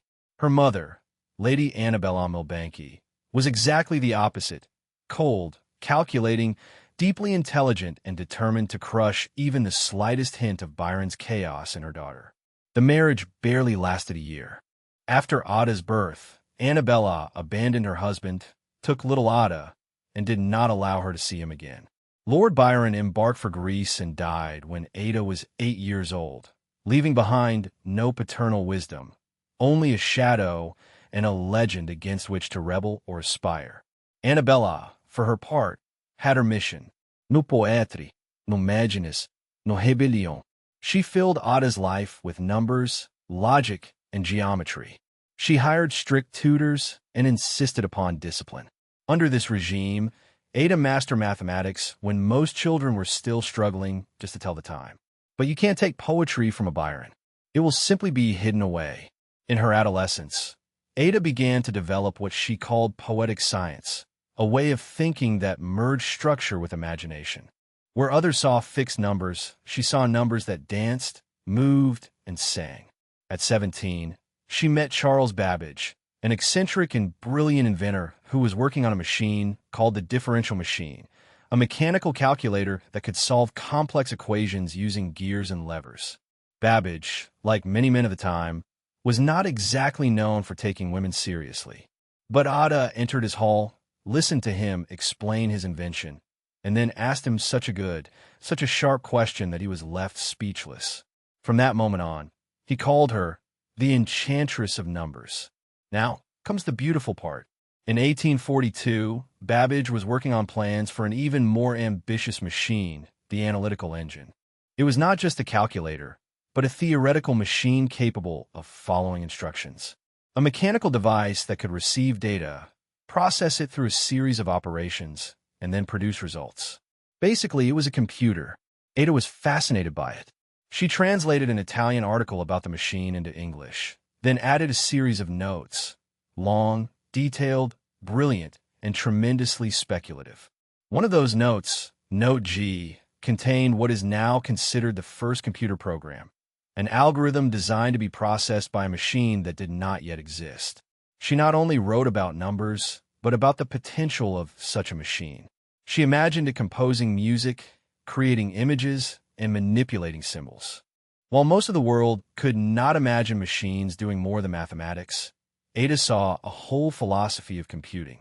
She wrote, "The analytical engine does not share common ground with mere calculating machines. It occupies a position entirely its own. It weaves algebraic patterns in the same way that the jacquard loom weaves flowers and leaves. In a world governed by men who could barely see past steam engines, Ada Lovelace imagined the digital age. And yet, she was not celebrated. Her work was quietly archived. She was not publicly dismissed. That would have required taking her seriously to begin with. She was simply ignored. She died young, at 36 years old, of uterine cancer, the same age as her famous father. She asked to be buried next to him, not because she knew him, but perhaps because she understood him. Or perhaps, deep down, she wanted to reclaim the poetic legacy that had been denied to her. Not through poetry, but through vision. Her documents disappeared into oblivion.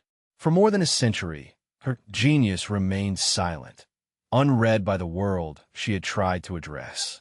It was not until the 1950s, when the first computers finally appeared, that Ada's work was rediscovered. The researchers, astonished, found her notes and realized that she had predicted everything. In retrospect, she was the first programmer, the original coder, the godmother of all algorithms that work silently on your phone now. So, why is her story important, dear dreamer? Why should I lull you with wonder and not fade into another tale of forgotten brilliance? Because Ada Lovelace not only understood machines, she imagined what they could be. She merged logic and art, calculation and creativity. She stood at the intersection of two worlds and said, "Why not both?" Let her remind you that being too much, too curious, too dreamy, too technical, too poetic is exactly what the future needs. So, as your eyelids grow heavier and your breathing slows, imagine her sitting in the light of a candle, with ink-stained fingers and diagrams on the table. A woman writing the future in italics long before it had a name. Not with the power of an empire, nor with fame, but with vision. May you dream of infinite machines and buzzing equations. May you trust your strange ideas. May you believe that the wildest part of you, the poet and the scientist, has its place. Sleep well, dear dreamer. Ada's algorithms are already singing you to sleep. Rosalind Franklin, the woman who saw the secret of life. Let your thoughts be carried away by the silent hum of a 1950s laboratory where chalk dust dances in the air like snowflakes of intellect and a light bulb flickers slightly, as if it too were deep in thought. There, under a lens wrapped in a lab coat and in silence, is a woman staring at something that most of the world will never understand: the structure of life itself. Her name is Rosalind. She is not flashy or flirtatious. A name that could go unnoticed in the crowd, but not here. Not tonight. Tonight she is our guide through double helices, smoke-filled X-rays, and the silent pain of unknown genius. Let's go back in time now, as if we were rewinding a film made of atoms and ambition. Rosalind Elsie Franklin was born on a mild spring day, July 25th, 1920, in Notting Hill, London. At that time, it was not all influences and houseplants, but gas lamps and a city still trembled from the aftershocks of the First World War. She came into the world with a sharp gaze and an even sharper potential, the second of 5 children from a wealthy Anglo-Jewish family. Her father, Ellis, was a banker, sober and serious, and her mother, Muriel, was one of those who believed that manners and microscopes had their place. The Franklins were not a noisy family, but they were stable, thoughtful, and studious. Even as a child, Rosalind was not one to play pretend or chat idly. She preferred order and logic. She could be found dissecting the internal workings of things while other girls entertained themselves with dolls. Her teachers highlighted her precision. Her intelligence was not the excitable type that bounces off the walls. It was of the calm type. The type of intelligence that sits, observes, and understands the rules before you realize it is in the room. When she reached adolescence, her path was already forming like a crystal framework under a microscope. She attended St. Paul's Girls' School, one of the few elite institutions of the time that actually taught science to girls. Imagine an environment in which they did not tell her to smile more or marry well, but encourage her to look beyond and think more sharply. There she prospered. Then came Cambridge, Newnham College, to be exact. It was the early 1940s, and the world was at war again. But within the quiet corridors of the university, Rosalind was waging her own battle. A war against prejudice, against the presumption of male academics, and against the invisible barriers that always seemed to rise between a woman and her place in scientific records. At Cambridge, she studied physical chemistry, a field that sounds so arid that one might think it was invented just to scare people. But for Rosalind, it was beautiful. The structures, the reactions, the equations were the architecture of reality, and she wanted to live within them. After graduating, she carried out her doctoral research on coal and carbon at the University of Cambridge. And then something strange happened. The Second World War opened some unexpected doors. Industries needed brilliant minds, regardless of gender. She began working for the British Coal Utilization Research Association. Yes, it sounds boring, but stick with me. There she carried out pioneering work on the microstructures of carbon. Carbon, that small, stubborn element that lies at the heart of all living things, of all diamonds, of all pencils. Rosalind came to know it as an old friend. She obtained her doctorate in 1945. Now, let's pause. She is in her 20s, has a doctorate, and is already publishing serious papers. One would think that the world would fight to give her a laboratory and say, "Go ahead, genius." But no, the world, specifically the patriarchal academic world of the post-war period, preferred that she be quiet, preferably invisible. But Rosalind was neither. In 1951, she moved to King's College London to work on X-ray diffraction techniques, a kind of scientific magic trick that allowed her to see the atomic structure of molecules. It was there, in a dark laboratory full of cigarette smoke and silent egos, that she photographed something extraordinary. They call it Photograph 51. Now imagine a blurry X-ray image with a mysterious pattern of black dots forming an approximate cross. To most people, it would look like a failed scan. For Rosalind, it was a whisper. The spiral helix, elegant and secret of DNA, the blueprint of life. The photograph would become the centerpiece of a scientific revolution. Except she didn't get to make the announcement. Without her knowledge or permission, her colleague Morris Wilkins showed the photograph to James Watson, who, along with Francis Crick, used it to build the now famous model of DNA. While they won the Nobel Prize and bathed in eternal scientific glory, Rosalind's contribution was mentioned in a footnote, if it was mentioned. It wasn't just a theft, it was an imposed silence. Rosalind never complained publicly. She did not stage a dramatic exit or write bitter notes in the margins of scientific journals. Instead, she moved on. In 1953, she left King's College to go to Birkbeck College, where she dedicated herself to the study of viruses. Yes, viruses long before they were fashionable or scary. She investigated the tobacco mosaic virus, polio, and even began pioneering work on the structure of RNA. She worked tirelessly, driven not by fame or recognition, but by curiosity alone. What always mattered to her was the work, always the structure of it. In her personal life, Rosalind was known for her discretion. She had no dramatic romances or major scandals.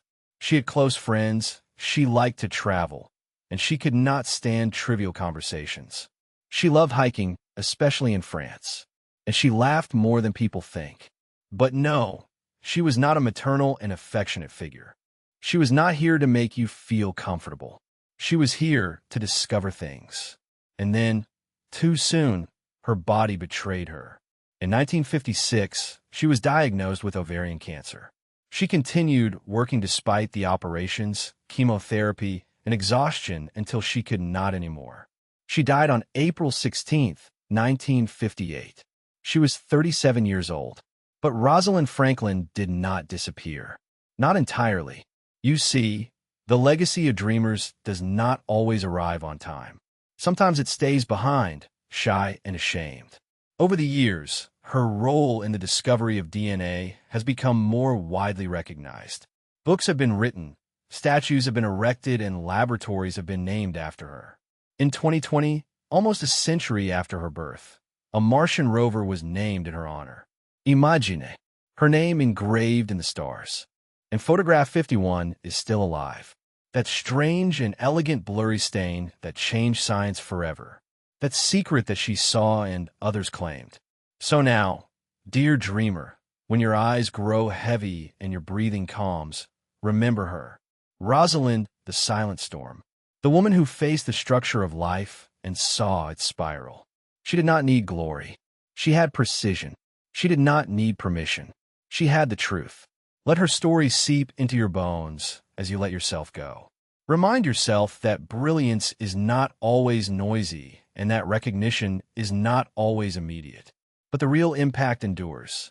And maybe tomorrow, when you wake and pour yourself coffee, you will feel it. The echo of her clarity, her stubborn integrity, her silent knowledge.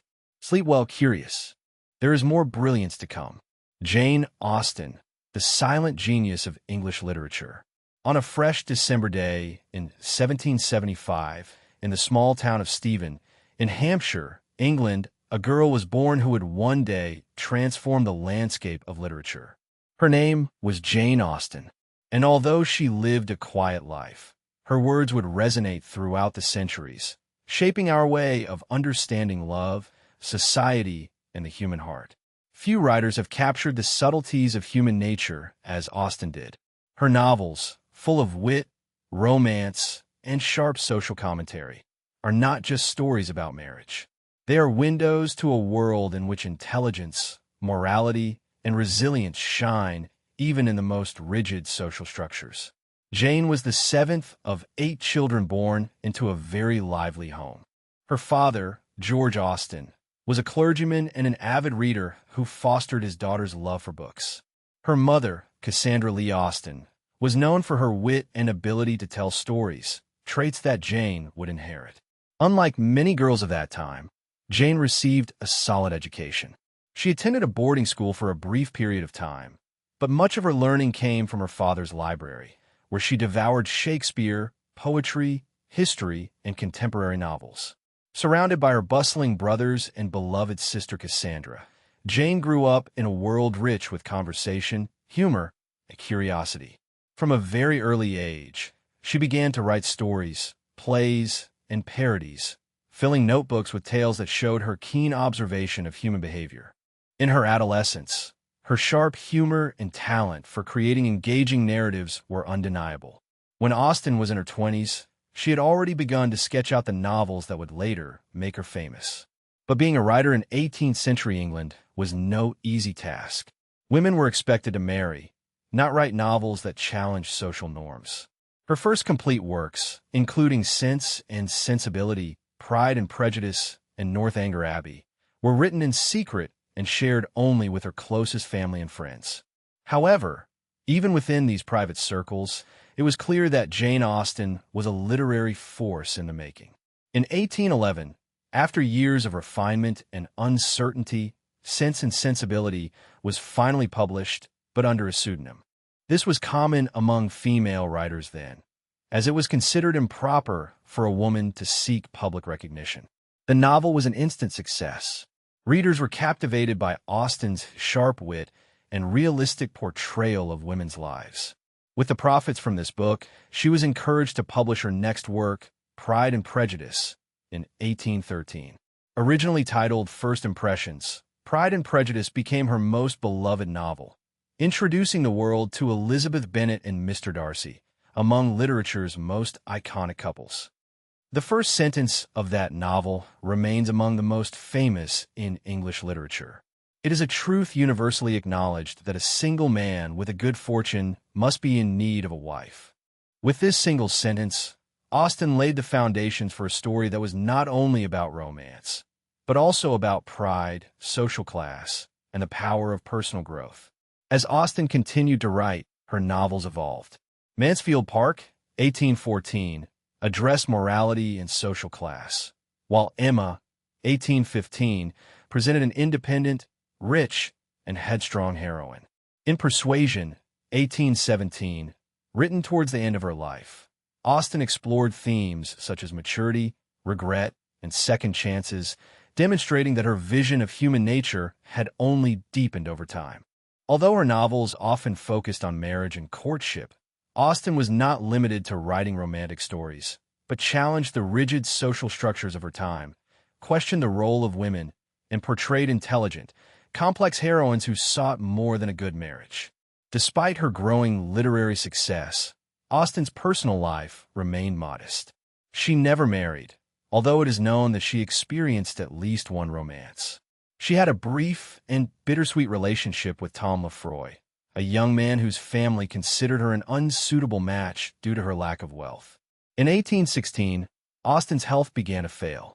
She continued to write even as she weakened, working on Sanditon, an unfinished novel that hinted at a new evolution in her narrative.